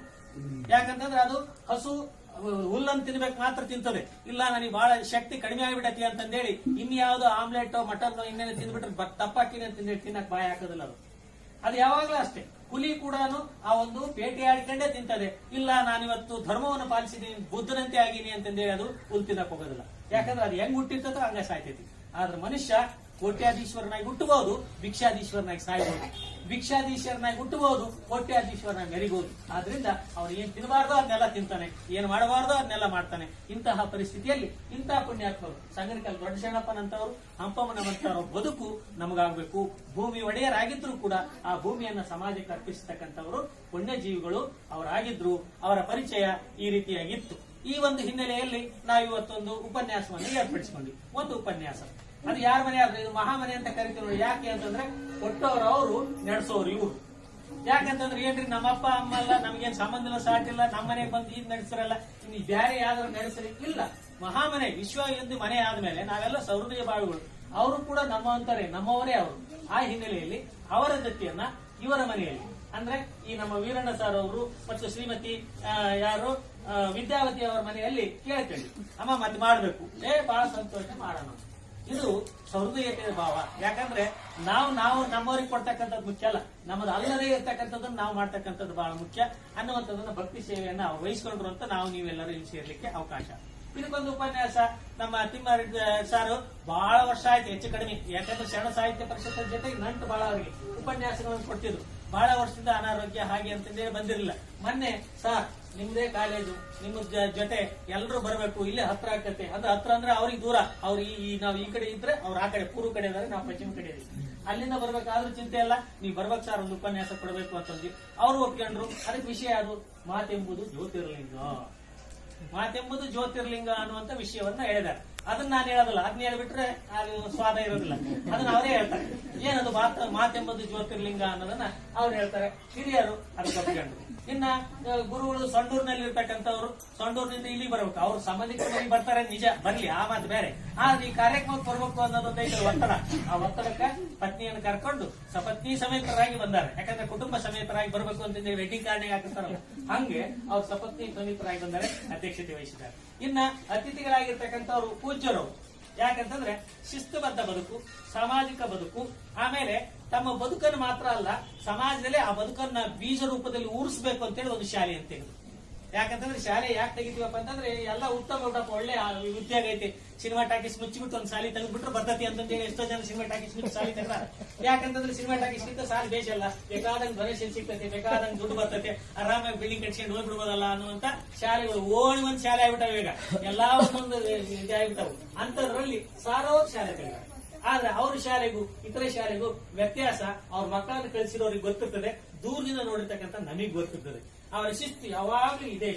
ಗಣಪತಿ ಸಚ್ಚಿದಾನಂದ ಸ್ವಾಮಿಗಳ ಹೃದಯದಲ್ಲಿ ಪೂಜೆ ಮಾಡ್ತಾರೆ. ಅಂದ್ರೆ ಎನ್ನ ಕಾಲೇ ಕಂಬ ದೇಹವೇ ದೇಗುಲ ಶಿರವೇ ವನ್ನ ಕಳಸ ಸಾವಿರ ಕಳಿವುಂಟು ಜಂಗಮಕ್ ಕಳಿವಿಲ್ಲ ಅಂತ ನಾನು ಮಾಡಿರೋ ಕೆಲಸ ಆ ಸ್ವಾಮೀಜಿಗಳ ಆಶೀರ್ವಾದದಿಂದ ಅನ್ನುವಂತ ಭಾವನೆಯನ್ನು ಇಟ್ಕೊಂಡಿರ್ತಕ್ಕಂಥ ಪೂಜ್ಯ.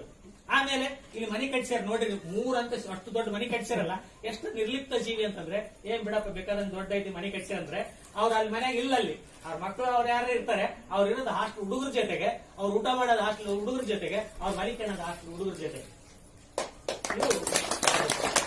ನಾವು ಹೊಗಳ್ತೀವಿ ಅಂತಲ್ಲ, ನಮಗೂ ಅವ್ರಿಗೆ ಬಹಳ ಸಂಬಂಧ ಇಲ್ಲ. ಯಾವಾಗ ನಾವು ನಮಸ್ಕಾರ ಸರ್ ಅಂತಿದ್ವಿ, ಅವರು ನಮಸ್ಕಾರ ಅಂತಿದ್ರು, ಅವ್ರ ಬಗ್ಗೆ ನಾವು ತಿಳ್ಕೊಂಡಿದ್ವಿ, ನಮ್ಮ ಬಗ್ಗೆ ಅವ್ರು ತಿಳ್ಕೊಂಡಿದ್ರು. ಈ ಓಣೆಗೆ ಐತಲ್ಲ ಸರ್ ಬರ್ರಿ ಸರ್ ವೇದಿಕೆಗೆ ಬರ್ಬೇಕು ಅಂದ್ರೆ ನಾವೇನ್ ಮಾತಾಡ್ತೀವಿ, ನಮಗೇನು ಬರೋದಿಲ್ಲ ಅಂದ್ರೆ ಏನು ಬರ್ದಿದ್ರು ಸುಮ್ಮನೆ ಕುತ್ಕೊಡ್ರಿ. ಉದ್ದಿ ಕಡೆ ಹೆಚ್ಚಿದ್ರೆ ಗಮ್ ಅಂತ ವಾಸಿ ಬರ್ತದಲ್ಲ, ಉದ್ದಿ ಕಡೆ ಹೆಚ್ಚಿದ್ರೆ ಗಮ್ ಅಂತ ಹಚ್ಚಿವಿ, ಯಾವ ಮೂಲೆಗೆ ಹಚ್ಚಲಿ ಗಮ್ ಅಂತ ವಾಸಿ ಬರ್ತದಲ್ಲ. ಹಂಗೆ ನಮ್ಮ ಶರಣ ಸಾಹಿತ್ಯ ಪರಿಷತ್ತಿನಲ್ಲಿ ಆದರ್ಶ ವ್ಯಕ್ತಿಗಳನ್ನು ಪರಿಚಯ ಮಾಡಿಸೋದೇ ಆಗಲಿ, ಅಧಿಕಾರಿಗಳನ್ನು ಪರಿಚಯ ಮಾಡಿಸೋದು ನಮ್ದಲ್ಲ. ದಯಮಾಡಿ ಬರ್ರಿ ಅಂತ ಕೇಳಿದೆ. ಅವರು ಅತ್ಯಂತ ಆತ್ಮೀಯಾಗಿ 5:30 ಅಂತಂದ್ರೆ 5:25 ಬಂದು ಕುತ್ಕೊಂಡ್ಬಿಟ್ರಿ, ಆರಾಮ ಕುತ್ಕೊಂಡ್ಬಿಟ್ರಿ. ಯಾಕ್ರಿ ಹಿಂಗ ಏನೇನಲ್ಲ ನನ್ನ ಕುತ್ಕೊಂಡು ಮಾತಾಡ್ತಾ ಇದ್ರು. ಇಷ್ಟು ಶಾಂತ ಮಾಡ್ತೀವಿ. ಯಾಕಂತಂದ್ರೆ ಗಾಂಧೀಜಿ ಅವರು ಗ್ರಾಮ ಸ್ವರಾಜ್ಯವನ್ನು ಕಟ್ಟಿರ್ತಕ್ಕಂಥ ಪುಣ್ಯಾತ್ಮ. ಆತನ ಬದುಕು ನಾವು ಸಾರ್ಥಕ ಮಾಡ್ಕೋಬೇಕು. ಅದ್ರ ಬಗ್ಗೆ ನಾನು ಮುಂದಕ್ಕೆ ಹೋದ್ರೆ ನಮ್ದು ಗಾಡಿ ನಿಲ್ಲೋದಿಲ್ಲ. ಅದಕ್ಕೆ ಅಷ್ಟು ಮಾತನ್ನ ಹೇಳ್ತಾ ಗಾಂಧಿ ಅವರು ಇವತ್ತು ಅತಿಥಿಗಳಾಗಿ ಬಂದರೆ ನೀವೆಲ್ಲ ಶರಣ ಬಂಧುಗಳು ಬಂದಿದ್ದೀವಿ. ಯಾಕಂದ್ರೆ ಯಾರು ಹೇಳಿದ್ವಿ ನೋಡಪ್ಪ ವಾಟ್ಸಪ್ ಈಗ, ಯಾಕಂದ್ರೆ ಕೊರೋನಾ ಇರೋದ್ರಿಂದ ಯಾರು ಕರೆಯಂಗಿಲ್ಲ, ವಾಟ್ಸಪ್ ಅಂತಂದ್ರು. ಆ ವಾಟ್ಸಪ್ ನಿಂದನೇ ಇಷ್ಟು ಬಂದಿರಿ ಅಂತಂದ್ರೆ ನಮ್ಮೆಲ್ಲರ ಮೇಲಿರ್ತಕ್ಕಂಥ ಪ್ರೀತಿ ಆಶೀರ್ವಾದ ಅನ್ನುವಂತ ಭಾವವನ್ನು ಹೇಳ್ತಾ ನಿಮ್ಮೆಲ್ಲರನ್ನೂ ಕೂಡ ನಾನು ಆತ್ಮೀಯವಾಗಿ ಮತ್ತೊಮ್ಮೆ ಸ್ವಾಗತ ಮಾಡ್ತಾ ಈ ಒಂದು ಪರಿಚಯವನ್ನು ನಾನು ಮುಗಿಸ್ತೇನೆ. ಶರಣಾರ್ಥಿ. ಪ್ರಾಸ್ತಾವಿಕ ನುಡಿಗಳ ಮೂಲಕ ಈ ಒಂದು ಪರಿಷತ್ತಿನ ಧ್ಯೇಯೋದ್ದೇಶಗಳನ್ನ ಬಹಳ ಅರ್ಥಪೂರ್ಣವಾಗಿ ವಿವರಿಸಿದ್ರು. ಸರ್ ಮಾತು ಯಾಕಾದ್ರೂ ನಿಲ್ಲಿಸ್ತಾರೋ ಅನಿಸ್ತದೆ, ಮಳೆ ಬಂದು ನಿಂತಂಗೆ ಆಗ್ತದೆ. ಪ್ರತಿಯೊಂದು ಪುಟ್ಟ ಮಕ್ಕಳನ್ನೇನು ದೊಡ್ಡವರು ಸಹ ಯಾವಾಗೇ ಮಾತಾಡ್ಲಿ ಅವ್ರು ನಿಲ್ಲಿಸಬಾರ್ದು ಅಂತ ನಮ್ಮ ಒಳ ಮನಸ್ಸು ಆತರಿಂದ ಇರ್ತದೆ.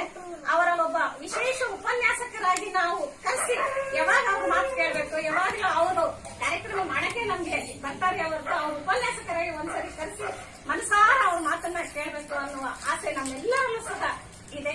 ಅಂತಹ ವಾಗ್ಮಿಗಳು, ಹಿರಿಯರು, ಪ್ರಾಸ್ತಾವಿಕ ನುಡಿಗಳನ್ನ ಆಡಿರ್ತಕ್ಕಂಥ ಸರ್ ಅವರಿಗೆ ಒಂದು ಹೃದಯದ ಧನ್ಯವಾದಗಳು.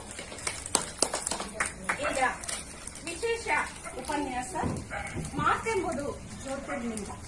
ಇವತ್ತು ಆಧುನಿಕ ಕಾಲಘಟ್ಟದಲ್ಲಿ ಶರಣರ ಮಾತೆ ಮಾಣಿಕ್ಯ, ಮಾತು ಆಡಿದ್ರೆ ಹೋಯ್ತು, ಮುತ್ತು ಹೊಡೆದ್ರೆ ಹೋಯ್ತು ಅಂತಕ್ಕಂತಹ ಕಾಲಘಟ್ಟದಿಂದ ಆಧುನಿಕವಾಗಿ ಇವತ್ತು ಮಾತಿನ ಮಹತ್ವ ಎಷ್ಟರ ಮಟ್ಟಿಗೆ ಅದು ಪ್ರವರ್ಧಮಾನಕ್ಕೆ ಬಂದಿದೆ, ಹದಗೆಟ್ಟಿದೆ ಅನ್ನುವಂಥದ್ದು ನಾವು ನೋಡ್ತೇವೆ.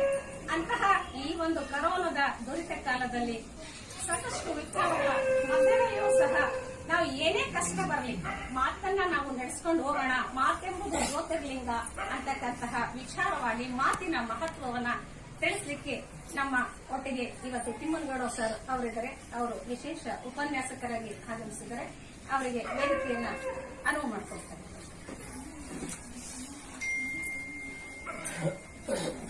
ಎಲ್ರಿಗೂ ಶರಣಾರ್ಥಿ. ಬಳ್ಳಾರಿ ಜಿಲ್ಲಾ ಶರಣ ಸಾಹಿತ್ಯ ಪರಿಷತ್ತಿನ ವತಿಯಿಂದ ಹಮ್ಮಿಕೊಂಡಿರುವಂಥ ಈ ಗತಿ ಕಾರ್ಯಕ್ರಮ ಏಕೈಕ ಸಂಘಟಕ ದಕ್ಷಿಣ ಶ್ರೀಮತಿ ಹಂಸಮ್ಮ ಗತಿ ಕಾರ್ಯಕ್ರಮದ ಆತಿಥ್ಯವನ್ನು ವಹಿಸಿಕೊಂಡು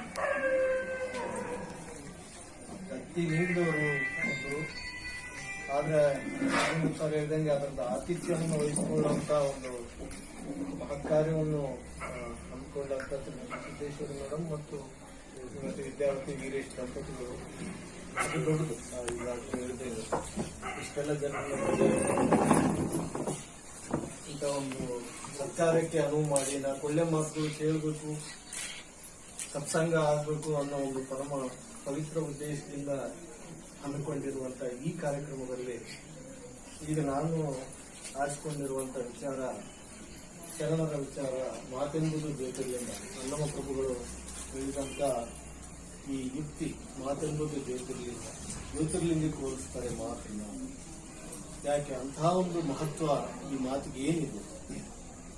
ಸರ್ವಜ್ಞ ವಚನ ಸರ್ವಜ್ಞ ಕೂಡ ಹೇಳ್ತಾರೆ, ಮಾತಿನಿಂದಲೇ ಇಹವು, ಮಾತಿನಿಂದಲೇ ಪರವು, ಮಾತಿನಿಂದಲೇ ಸಕಲ ಸಂಪದವು ಎನ್ನುವ ಸರ್ವಜ್ಞನ ವಚನ. ಈ ಮಾತಿನ ಮಹತ್ವವನ್ನು ನಾವೆಲ್ಲರೂ ಆಡ್ತೀವಿ. ಮಾತು ಅದನ್ನು ಹೇಗೆ ಆಡಬೇಕು, ಆ ಮಾತಿಗೆ ಘನತೆ ಕೊರೋದು ಹೇಗೆ? ಈ ಮಾತು ಅಂದ್ರೆ ಏನು? ಮಾತು ನಮ್ಮ ಭಾವನೆಗಳನ್ನು ಹೇಳಿಕೊಳ್ಳುವಂತ ಅಭಿವ್ಯಕ್ತಿಸುವ ಸಾಧನ. ಮಾತು ನಮ್ಮ ಬದುಕನ್ನು ಕಟ್ಟುತ್ತದೆ. ಮಾತು ಬಲ್ಲವನಿಗೆ ಜಗಳವಿಲ್ಲ, ಊಟ ಬಲ್ಲವನಿಗೆ ರೋಗವಿಲ್ಲ ಅಂತ ನಾವು ಚಿಕ್ಕಂದಿನಿಂದ ಕೇಳ್ಕೊಂತ ಬಂದಿರುವಂತ ಮಾತು. ಮಾತು ಬಲ್ಲವರು ಮಾಣಿಕ್ಯ ತರುತ್ತಾರೆ, ಸರಿಯಾಗಿ ಮಾತನಾಡಲು ತಿಳಿಯದವರು ಜಗಳವನ್ನು ತರುತ್ತಾರೆ.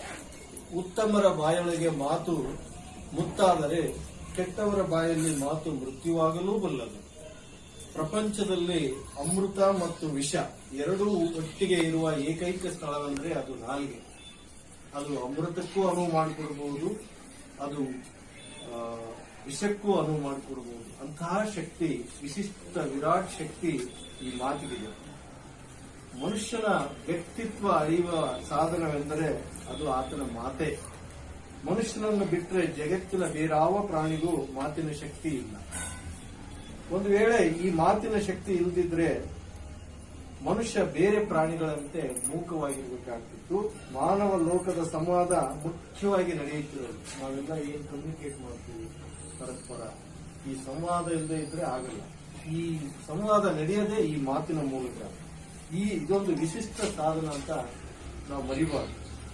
ಇಂಥ ಮಹತ್ವ ಇರುವಂತ ಈ ಮಾತು ಹೇಗಿರಬೇಕು, ಮಾತಿಗೆ ಘನತೆ ತರೋದು ಹೇಗೆ?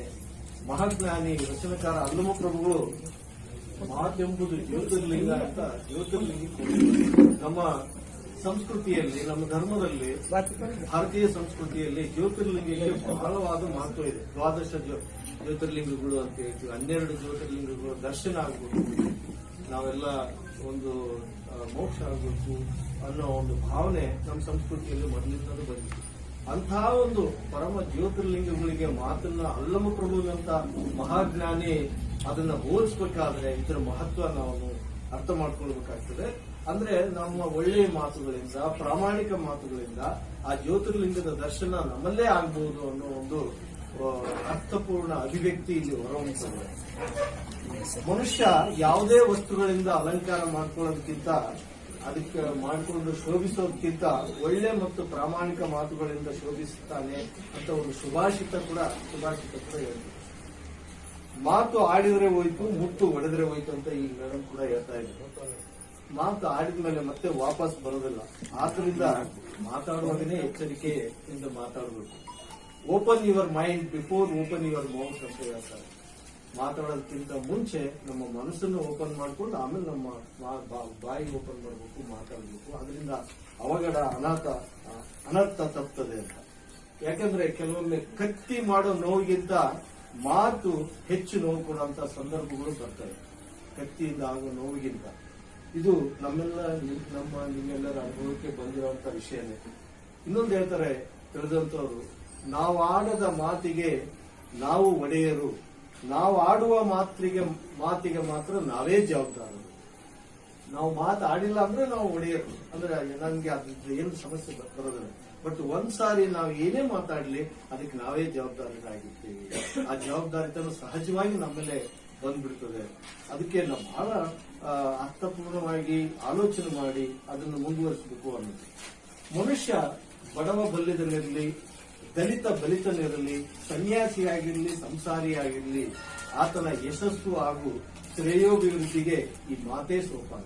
ಯಾರೇ ಆಗಿರಲಿ, ಮಾತು ಮನವನ್ನು ಅರಳಿಸಬೇಕು, ಮನುಷ್ಯನ ಮನಸ್ಸನ್ನು ಅರಳಿಸಬೇಕು, ಹೃದಯವನ್ನು ತಣಿಸಬೇಕು, ಜೀವಕ್ಕೆ ಕಳೆಯನ್ನು ತುಂಬಬೇಕು. ಅಂತಹ ಮಾತುಗಳಾಗಬೇಕು. ಸ್ವಾಮಿ ವಿವೇಕಾನಂದರು ಕೂಡ ಚಿಕಾಗೋದಲ್ಲಿ 1893 ಆಡಿದ ಒಂದು ಮಾತು ನಮ್ಮ ಭಾರತಕ್ಕೆ ಪ್ರಖ್ಯಾತಿಯನ್ನು ತಂತು. ಅಲ್ಲೆಲ್ಲ ಲೇಡೀಸ್ ಅಂಡ್ ಜೆಂಟಲ್ಮೆನ್ ಅಂತ ಹೇಳುವಂತ ಮಾತು ಸುಮಾರು ಹಾಡಿದ್ದು. Brothers and sisters of America ಅನ್ನೋ ಒಂದು ಮಾತು ಅಲ್ಲಿ, ಅದು ಬಹುಶಃ ಎಲ್ಲರೂ ವಿಡಿಯೋದಲ್ಲಿ ನೋಡಿರ್ಬೋದು. ಎಷ್ಟೊಂದು ಅದಕ್ಕೆ ಗೌರವ ಕೊಡ್ತಾರೆ. ಅಲ್ಲಿ ಎಲ್ಲ ಜನ ಎದ್ದು ನಿಂತು ಸುಮಾರು ಒಂದು 10 ನಿಮಿಷಗಳ ಕಾಲ. ಅಂದ್ರೆ ಆ ಸಂದರ್ಭದಲ್ಲಿ ಅಲ್ಲಿ ಯಾಕೆ ಅಂತ ಒಂದು ಬಂತು, ಬ್ರದರ್ಸ್ ಅಂಡ್ ಸಿಸ್ಟರ್ಸ್, ನಾವು ಸಹೋದರತ್ವ ಭಾವದಿಂದ ಆ ಮಾತುಗಳು ಆ ರೀತಿ ಹೊರಹೊಮ್ಮಿದಾಗ ಅಲ್ಲಿ ಅಲ್ಲಿವರೆಗೆ ಬರೀ ಸಿಸ್ಟರ್ಸ್, ಈಗೂ ನಮ್ಮ ಹಳ್ಳಿಲಿ ಮಾವ, ಅಳಿಯ, ಅಣ್ಣ, ತಮ್ಮ, ಚಿಕ್ಕಪ್ಪ ಅಂತಂದು ಬೇರೆ ಜಾತಿಯವರನ್ನು ಕೂಡ ಕರೆದು ಅಂತ ಮಾತಾಡಿಸುವಂತ ಒಂದು ಸಂಪ್ರದಾಯ, ಸತ್ಸಂಪ್ರದಾಯ ನಮ್ಮಲ್ಲಿದೆ. ಅಂದ್ರೆ ಅದು ಒಂದು ಮಾತು ಅಲ್ಲಿ ಒಂದು ಒಳ್ಳೆ ಉತ್ತಮ ಬಾಂಧವ್ಯ ನಿರ್ಮಿಸ್ತದೆ, ಅಲ್ಲಿ ಒಂದು ಸೌಹಾರ್ದಯುತ ವಾತಾವರಣ ನಿರ್ಮಿಸ್ತದೆ. ಸೊ ಇದೇ ರೀತಿ ಅನೇಕ ರಸ ಋಷಿಗಳು, ಸಂತರು, ಶರಣರು, ಸೂಫಿಗಳು, ತತ್ವಪದಕಾರರು ಮಾತಿನ ಮೌಲ್ಯವನ್ನು ಸಾರಿ ಹೇಳಿದ್ದಾರೆ. ಶರಣರು ನಮಗೆ ಅಮೂಲ್ಯವಾದ ಸಂಪತ್ತನ್ನ ಬಿಟ್ಟುಕೊಟ್ಟಿದ್ದಾರೆ. ಅದು ಏನಂದ್ರೆ ಬೆಳ್ಳಿ ಬಂಗಾರ ಅಲ್ಲ, ವಜ್ರ ವೈಡೂರ್ಯ ಅಲ್ಲ, ಅದು ಅನುಭಾವದ ಮಾತು, ಅದೇ ವಚನಗಳು. ಅದನ್ನೇ ಶರಣರು 12ನೇ ಶತಮಾನದ ಶರಣರು ನಮ್ಗೆ ಬಿಟ್ಟುಕೊಟ್ಟು ಹೋಗಿದ್ದಾರೆ. ಅದೇ ಅಲ್ಲಮ ಪ್ರಭುವಿನ ಮಾತೆಂಬುದು ಜ್ಯೋತಿರ್ಲಿಂಗ. ಅದೇ ಬಸವಣ್ಣನವರು ಕೂಡ ಮೃದು ವಚನವೇ ಸಕಲ ಜಪ ತಪಮಂಗಳ.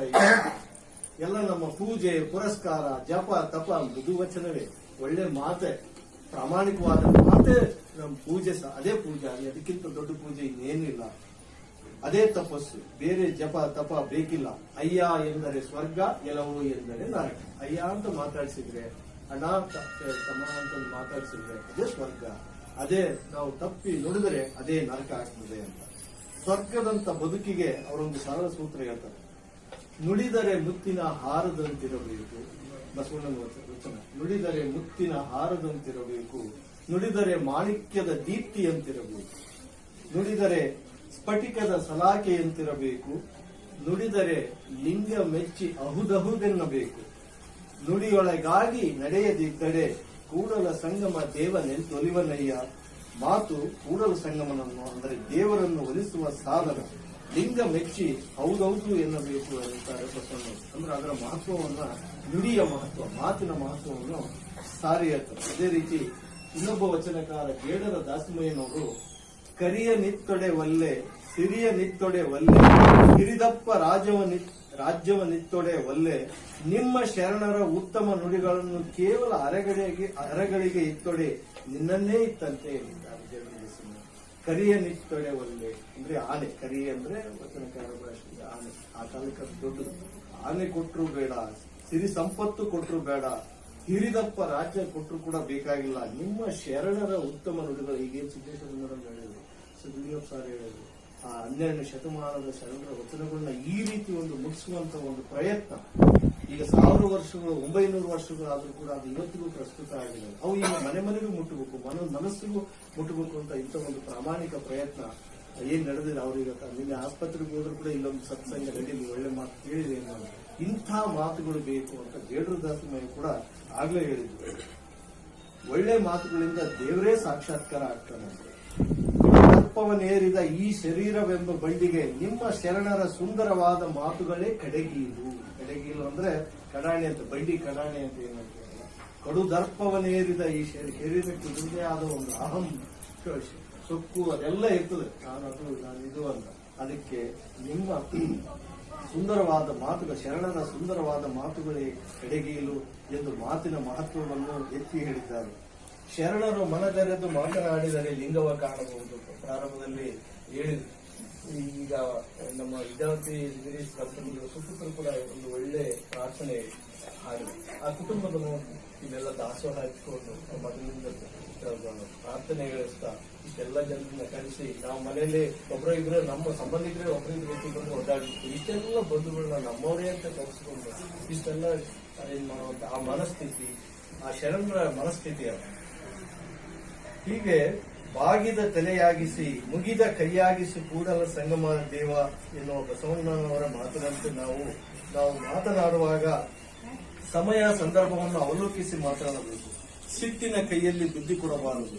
ಸಿಟ್ಟು ಕೋಪ ಬಂದಾಗ ತಾಳ್ಮೆ ವಹಿಸಿ ನಾವು ಮಾತನಾಡಬೇಕು. ಜಗಳವಾಡುವಾಗ ನಮಗೆ ಗೊತ್ತಿಲ್ಲದಂಗೆ ದನಿ ಏರಕೈತಿ, ಅದು ಮನೆಯಲ್ಲಾಗಿರ್ಬೋದು ಇಲ್ಲೇ ಆಗಲಿ, ಆ ಜಗಳ ಬಂದಾಗ ದನಿ ಏರಕೈತಿ ಬಿಡ್ತದೆ. ಗೊತ್ತಿಲ್ಲದಂತೆ ಕಿರಿಚತೊಡಗುತ್ತೇವೆ. ಅದಕ್ಕೆ ತಾಳಿದವನು ಬಾಳಿಯಾನು, ಇಲ್ಲದಿದ್ದರೆ ಅದು ಎಂಥ ದೊಡ್ಡ ಅನಾಹುತಗಳಿಗೆ ದಾರಿಯಾಗ್ತದೆ. ಒಂದು ದುಡುಕಿ ಆಡಿದ ಮಾತಿನಿಂದ ನಮ್ಮ ಜೀವನವನ್ನೇ ಬಲಿ ತೆಗೆದುಕೊಳ್ಳುವಂತ ಎಷ್ಟೋ ಸಂದರ್ಭಗಳನ್ನ ನಾವು ಪ್ರತಿನಿತ್ಯ ನೋಡ್ತೀವಿ, ಪತ್ರಿಕೆಗಳಲ್ಲಿ ನೋಡ್ತೀವಿ, ಟಿವಿಗಳಲ್ಲಿ ನೋಡ್ತೀವಿ, ವಾಟ್ಸ್ಆಪ್ ಮೆಸೇಜ್ಗಳಲ್ಲಿ ನೋಡ್ತೀವಿ. ಯಾವುದೋ ಸಂದರ್ಭದಲ್ಲಿ ಈಗ ಒಂದು ಉದಾಹರಣೆ ಹೇಳಬೇಕು ಅಂದ್ರೆ ಅದು ಬೇರೆ ಸಂದರ್ಭಗಳಲ್ಲಿ ನಾನು ಹಂಚ್ಕೊಂಡಿದ್ದೆ. ನಾನು ಈ ಸ್ವಾತಂತ್ರ್ಯೋತ್ಸವದ ಸಂದರ್ಭದಲ್ಲಿ ಜೈಲಿನಿಂದ ಪ್ರತಿ ಸಾರಿ ಉತ್ತಮ ನಡತೆಯುಳ್ಳ ಕೈದಿಗಳನ್ನ ರಿಲೀಸ್ ಮಾಡ್ತಾರೆ, ಬೇಗನೆ ರಿಲೀಸ್ ಮಾಡ್ತಾರೆ.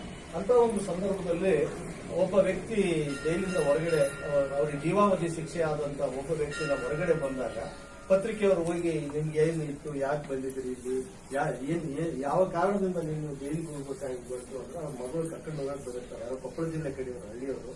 ಅಲ್ಲಿ ಏನಾಗ್ತದೆ ಅವ್ರು ಹೇಳ್ತಾರೆ, ಅದು ಪತ್ರಿಕೆಯಲ್ಲಿ ಓದಿದ್ದು ನನಗೆ ಚೆನ್ನಾಗಿದೆ ಅಂತ. ಅದನ್ನ ಈ ಸಂದರ್ಭದಲ್ಲಿ ಹಂಚ್ಕೊಳ್ಳೋದು, ಒಂದು ಮಾತಿನಿಂದ ಏನೆಲ್ಲ ಆಗ್ತದೆ ಅಂತ. ಅವ್ರಿಗೂ ಅವ್ರ ಪಕ್ಕದ ಮನೆಯವರಿಗೂ ಯಾವುದೋ ಒಂದು ಸಣ್ಣ ಜಾಗದ ಸಂಬಂಧ ಸ್ವಲ್ಪ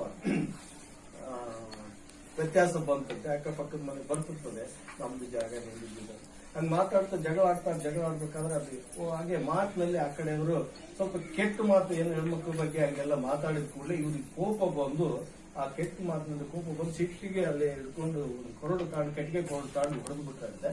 ಆ ಸ್ಪಾಟ್ ಡೆತ್ ಆಗಿ ಹೋಗ್ತಾರೆ. ಡೆತ್ ಆದ್ಮೇಲೆ ಅದು ಕೊಲೆ ಕೇಸ್. ಅದು ಇವ್ರಿಗೆ ಆ ಉದ್ದೇಶ ಇರಲಿಲ್ಲ, ಆ ಮಾತು ಇವರಿಗೆ ಆ ತರ ಪ್ರೇರೇಪಿಸಿದ್ರು. ಅದಕ್ಕೆ ಇದು ಆದ ನಂತರ ಅವರು ಜೈಲಿಗೆ ಹೋದ್ರು. ಅವ್ರ ಕುಟುಂಬನೂ ಹಾಳಾಗಿ ಹೋಗಿತ್ತು. ಅವ್ರ ಮನೆ ದುಡಿಯುವಂತ ಯಜಮಾನನ ಹೋದಾಗ ಆ ಫ್ಯಾಮಿಲಿ ಎಲ್ಲ ಸಫರ್ ಆಯ್ತು. ಈತ ಜೈಲಿಗೆ 20 ವರ್ಷ ಗಂಟೆ ಜೈಲಿಗೆ, ಮಗು ಅಷ್ಟೊತ್ತಿಗೆ ಮದುವೆ ಇಲ್ಲ, ಏನಿಲ್ಲ, ತಂದೆಯನ್ನು ಕರ್ಕೊಂಡು ಹೋಗಿ ಬಂದಾಗ ಹತ್ಕೊಂತ ಹೇಳ್ತಾನೆ. ನಾನು ಆ ಸಂದರ್ಭದಲ್ಲಿ ಆ ಮಾತುಗಳಿಗೆ ಅವಕಾಶ ಕೊಡ್ದಂಗೆ, ಆಯ್ತಪ್ಪ ನೀನ್ ನನಗೆ ಒಂದು ವೇಟ್ ಕಪಾಳ ಕೊಡ್ಬಿಡಪ್ಪ ಏನಾಗ್ತದೆ ಅಂತಂದು ಅಂದ್ಬಿಟ್ಟಿದ್ರೆ ಅವ್ರ ಕುಟುಂಬನೂ ಉಳಿತಿತ್ತು, ನಮ್ಮ ಕುಟುಂಬನೂ ಉಳಿತಿತ್ತು. ಎಂತ ಅನಾಹುತ ಮಾಡ್ಕೊಂಡ್ಬಿಟ್ವಿ. ಇದ್ರ ಒಂದು ಮಾತು, ಚಿಕ್ಕನಲ್ಲಿ ಆಡುವಂತ ಮಾತು ಎಂಥ ದುರಂತಕ್ಕೆ ಈಡು ಮಾಡಬಹುದು ಅಂತ ಆ ಒಂದು ಎಕ್ಸಾಂಪಲ್ ಇದು ಲೈವ್ ಆಗಿ ನಡೆದಿದ್ದು, ಪತ್ರಿಕೆಯಲ್ಲಿ ಓದಿದ್ದು ನಾನು ನಮಗೆ ಹಂಚ್ಕೋತಾ ಇದ್ದೀನಿ. ಅದಕ್ಕೆ ಈ ಎಂಥ ಸಂದರ್ಭದಲ್ಲೂ ಈ ತಾಳ್ಮೆ ಅನ್ನೋದು ನಾವು ಕಳ್ಕೋಬಾರದು. ಆ ಮಾತಾಡುವಾಗ ಬಹಳ ತಾಳ್ಮೆ ವಹಿಸಿ ನಾವು ಮಾತಾಡಬೇಕು ಅನ್ನೋದು. ಹೀಗೆ ಮಾತು ಮತಿ ತಪ್ಪಿದರೆ ಜೀವನವೇ ಅಸ್ತವ್ಯಸ್ತ ಆಗ್ತದೆ. ಮಾತು ಬಲ್ಲವನಿಗೆ ಜಗಳವಿಲ್ಲ, ಊಟ ಬಲ್ಲವನಿಗೆ ರೋಗವಿಲ್ಲ ಎಂಬ ಹಿರಿಯರ ಮಾತು ಎಂದೆಂದಿಗೂ ಸತ್ಯ. ಮಾತು ಬೆಳ್ಳಿ, ಮೌನ ಬಂಗಾರ ಎಂಬ ಮಾತಿದೆ. ಮೌನ ಬಂಗಾರ, ಮಾತೇ ಬೆಳ್ಳಿ, ಮೌನ ಇನ್ನೂ ಒಳ್ಳೇದು. ಎಷ್ಟು ಮೌನವಾಗಿರ್ತೀವಿ ಅಷ್ಟು ಒಳ್ಳೇದು. ಅನೇಕ ಸಲ ನಾವು ಮಾತನಾಡೋ ಅಗತ್ಯ ಇಲ್ದಾಗ್ಲೂ ಅನಗತ್ಯವಾಗಿ ಮಾತಾಡ್ಬಿಡ್ತೀವಿ. ಅನೇಕರಿಗೆ ಇದು ಹಿಂಗಾಗ್ತದೆ. ಮೊನ್ನೆ ಈ 3-4 ದಿನದ ಕೆಳಗಡೆ ಎಲಾನ್ ಮಸ್ಕ್ ಅನ್ನೋರು ಟೆಸ್ಲಾ ಕಾರ್ಸ್, ಜಗತ್ತಿನ ಅತಿ ದೊಡ್ಡ ಶ್ರೀಮಂತ ಟೆಸ್ಲಾ ಕಾರ್, ಎಲೆಕ್ಟ್ರಿಕಲ್ ಕಾರ್ ಶ್ರೀಮಂತರು ಎಲಾನ್ ಮಸ್ಕ್. ಆತ ಮೊನ್ನೆ ಈಗ ಒಂದು 3-4 ದಿನದ ಕೆಳಗೆ ಒಂದು ಟ್ವೀಟ್ ಮಾಡ್ತಾರೆ. ಪೇಜ್ ಕಟ್ಟಿದ್ರು ಅನಗತ್ಯವಾಗಿ ನಾವು ಮಾತಾಡಕ್ಕೆ ಅಥವಾ ಟ್ವೀಟ್ ಮಾಡಕ್ಕೆ ಹೋಗಬಾರ್ದಾಗಿತ್ತು ಅನ್ನೋದು. ಹಿಂದೆ ಒಂದು ಎಕ್ಸಾಂಪಲ್ ಕೊಡ್ಬೇಕಾದ್ರೆ ಬಳ್ಳಾರಿ ಒಬ್ಬ ಶಾಸಕರು ವಿಧಾನಸೌಧ ಬಳ್ಳಾರಿಗೆ ಬರ್ರಿ ನಾವು ನೋಡ್ತಿರ್ತೀವಿ ಅಂತ ಹೇಳಿದ್ರು. ಅದು ಎಲ್ಲಿವರೆಗೂ ಹೋಯ್ತದ್ದು, ತೊಡೆ ತಟ್ಟಿ ಹೇಳಿದ್ದು. ಬಳ್ಳಾರಿಗೆ ಬಂದ್ರು, ಅವರು ಪಾದಯಾತ್ರೆ ಬಂದ್ರು, ಸರ್ಕಾರನೇ ಬದಲಾಗ್ಬಿಟ್ಟು ಒಂದು ಮಾತು ಬಳ್ಳಾರಿಗೆ ಬರ್ರಿ ನೋಡ್ತಿರ್ತೀವಿ ಅಂದ್ರು. ಯಾರು ಏನು ಅಂತೆಲ್ಲ ಬಹುಶಃ ಎಲ್ಲರಿಗೂ ಗೊತ್ತು. ಬಳ್ಳಾರಿ ಜಿಲ್ಲೆ ಒಬ್ಬ ಶಾಸಕರೇ ಆತ್ಮಗೆ ಹಂಗೆ ಮಾತನಾಡಿದ ಒಂದು ಮಾತು ಸರ್ಕಾರ ಬದಲಾವಣೆ ಆಗೋದಕ್ಕೆ ಕಾರಣ ಆಗ್ತದೆ. ಅದು ಸಾವಿರಾರು ಜನ 15 ದಿನ ಪಾದಯಾತ್ರೆ ಬಂದು ಇಲ್ಲಿ ಬಳ್ಳಾರಿ ಸ್ಟೇಡಿಯಂನ ದೊಡ್ಡ ಸಭೆ ನಡೆದು ಅದು ಎಲ್ಲಿವರೆಗೂ ಹೋಯಿತು ಅನ್ನೋದು ನಾವಿಲ್ಲಿ ನೆನಪಿಸ್ಕೊಳ್ಬೇಕಾಗುತ್ತೆ. ಎಲ್ಲಿಗಾದ್ರೂ ಹೋಗ್ಬಿಡ್ತದೆ ಅದು ಒಂದು ಆ ಸಂದರ್ಭದಲ್ಲಿ. ಅದಕ್ಕೆ ಬಸವಣ್ಣವರು ತನ್ನ ಬಣ್ಣಿಸಬೇಡ ಇದಿರ ಹಳಿಯಲು ಬೇಡ. ಬೇರೆಯವ್ರು ನಮ್ಮನ್ನ ಹೊಗಳಿಕೊಂಡು ಬೇರೆಯವ್ರನ್ನ ನಾವು ಹರಿತಾ ಇದ್ರೆ ಅದರಲ್ಲಿ ಏನರ್ಥ? ನಾವು ಗೋರು ಚನ್ನಬಸಪ್ಪನವರು ಶರಣ ಸಾಹಿತ್ಯ ಪರಿಷತ್ ಅಧ್ಯಕ್ಷರಿದ್ದಂಥವ್ರು, ಅವರು ಒಂದ್ ಕಡೆಗೆ ಬರ್ತಾರೆ, ನಾವು ಆಡೋ ಮಾತುಗಳಲ್ಲಿ ಎಂತೆಂತ ಮಾತುಗಳಿದ್ದಾವೆ, ಅವ್ರು ಭಾಗವತದಲ್ಲಿ ಇಷ್ಟೇ ಮಾಡ್ತಾರೆ. ಅದರಲ್ಲಿ ಮೊದಲಿಗೆ ನಾವು ಯಾವ ಮಾತುಗಳು ಆಡಬಾರ್ದು ಅನ್ನೋದಕ್ಕೆ ಒಂದು ಲಿಸ್ಟ್ ಮಾಡ್ತಾರೆ. ಎಂತ ಕೆಟ್ಟ ಮಾತುಗಳು ಆಡ್ತಿರ್ತೀವಿ ನಾವು, ಅವಕ್ಕೆ ಹೆಸರು ಅವು ಬೇರೆ ಲಿಸ್ಟೇ ಮಾಡಿದಾರೆ. ಅವರು ಅಡ್ಡಾದಿಡ್ಡಿ ಮಾತು, ಅತಿಯಾದ ಮಾತು, ಅನಗತ್ಯ ಮಾತು, ಅಣಕದ ಮಾತು, ಅಸಭ್ಯ ಮಾತು, ಉಡಾಫೆ ಮಾತು. ನೋಡಿ, ನಾವು ಮಾತಾಡುವಾಗ ಯಾವ ಎಷ್ಟೊಂದು ವೆರೈಟೀಸ್ ಇರ್ತವೆ. ಒರಟು ಮಾತು, ಒಪ್ಪದ ಮಾತು, ಕಳ್ಳ ಮಾತು, ಕಪಟದ ಮಾತು, ಕೆಟ್ಟ ಮಾತು, ಕೆಣಕು ಮಾತು, ಕೊಕ್ಕೆ ಮಾತು, ಕೀಟ್ಲೆ ಮಾತು, ಕ್ರೂರ ಮಾತು, ಗುಟ್ಟಿನ ಮಾತು, ಗೊಡ್ಡು ಮಾತು, ಜೊಳ್ಳು ಮಾತು, ಚೇಷ್ಟೆ ಮಾತು, ಚುಚ್ಚು ಮಾತಾಡ್ತಾನೆ ಅಂತಲ್ವ, ಹಾಗೆ ತರ್ಲೆ ಮಾತು, ತೇಲು ಮಾತು, ತೊದಲು ಮಾತು, ತೋರಿಕೆ ಮಾತು, ಹಾರಿಕೆ ಮಾತು, ದುಃಖದ ಮಾತು, ನಾಲಿಗೆ ಮಾತು, ನೀರಸ ಮಾತು. ಈಗ ನೆಗೆಟಿವ್ ಆಗಿ ಆಲೋಚನೆ ಮಾಡೋದು, ದುಃಖವಾಗಿ ಅದು ಕೂಡ ಅಂತ ಮಾತು. ಪ್ರತಿಯೊಂದರಲ್ಲೂ ನಮಗೆ ನೆಗೆಟಿವ್ ಹುಡುಕೋದು, ಪೆಸಿಮಿಸ್ಟಿಕ್ ಅಂತಂದು ಏನ್ ಹೇಳ್ತೀವಿ, ಆ ರೀತಿ ಆಲೋಚನೆಗಳು ನಮಗೆ ಬರಬಾರ್ದು ಅನ್ನೋದು. ಹೊಳ್ಳು ಮಾತು, ಪೇಚಿನ ಮಾತು, ಬಣ್ಣದ ಮಾತು, ಮೀರಿದ ಮಾತು, ಸಂಚಿನ ಮಾತು, ಸುಳ್ಳು ಮಾತು, ಸಿಟ್ಟಿನ ಮಾತು, ಗಾಳಿ ಸುದ್ದಿ ಮಾತು, ಸಂಶಯದ ಮಾತು, ಹಮ್ಮಿನ ಮಾತು, ಬಿಂಕದ ಮಾತು, ಹುಚ್ಚು ಮಾತು, ಗುಳ್ಳೆ ಮಾತು, ಮೂದಲಿಕೆ ಮಾತು, ಮೋಸದ ಮಾತು, ವ್ಯಂಗ್ಯದ ಮಾತು, ರಂಗಿನ ಮಾತು, ರಗಳೆ ಮಾತು, ವ್ಯಂಗ್ಯ, ವಕ್ರ, ವಿಚಿತ್ರ, ವ್ಯರ್ಥ, ದಡ್ಡ ಮಾತು, ದರ್ಪದ ಮಾತು. ಎಷ್ಟೊಂದು ಕೆಟ್ಟ ಮಾತುಗಳು ನಮ್ಗೆ ಗೊತ್ತಿರೋದಾಗಿ ನಾವು ಆಡ್ತಿರ್ತೀವಿ.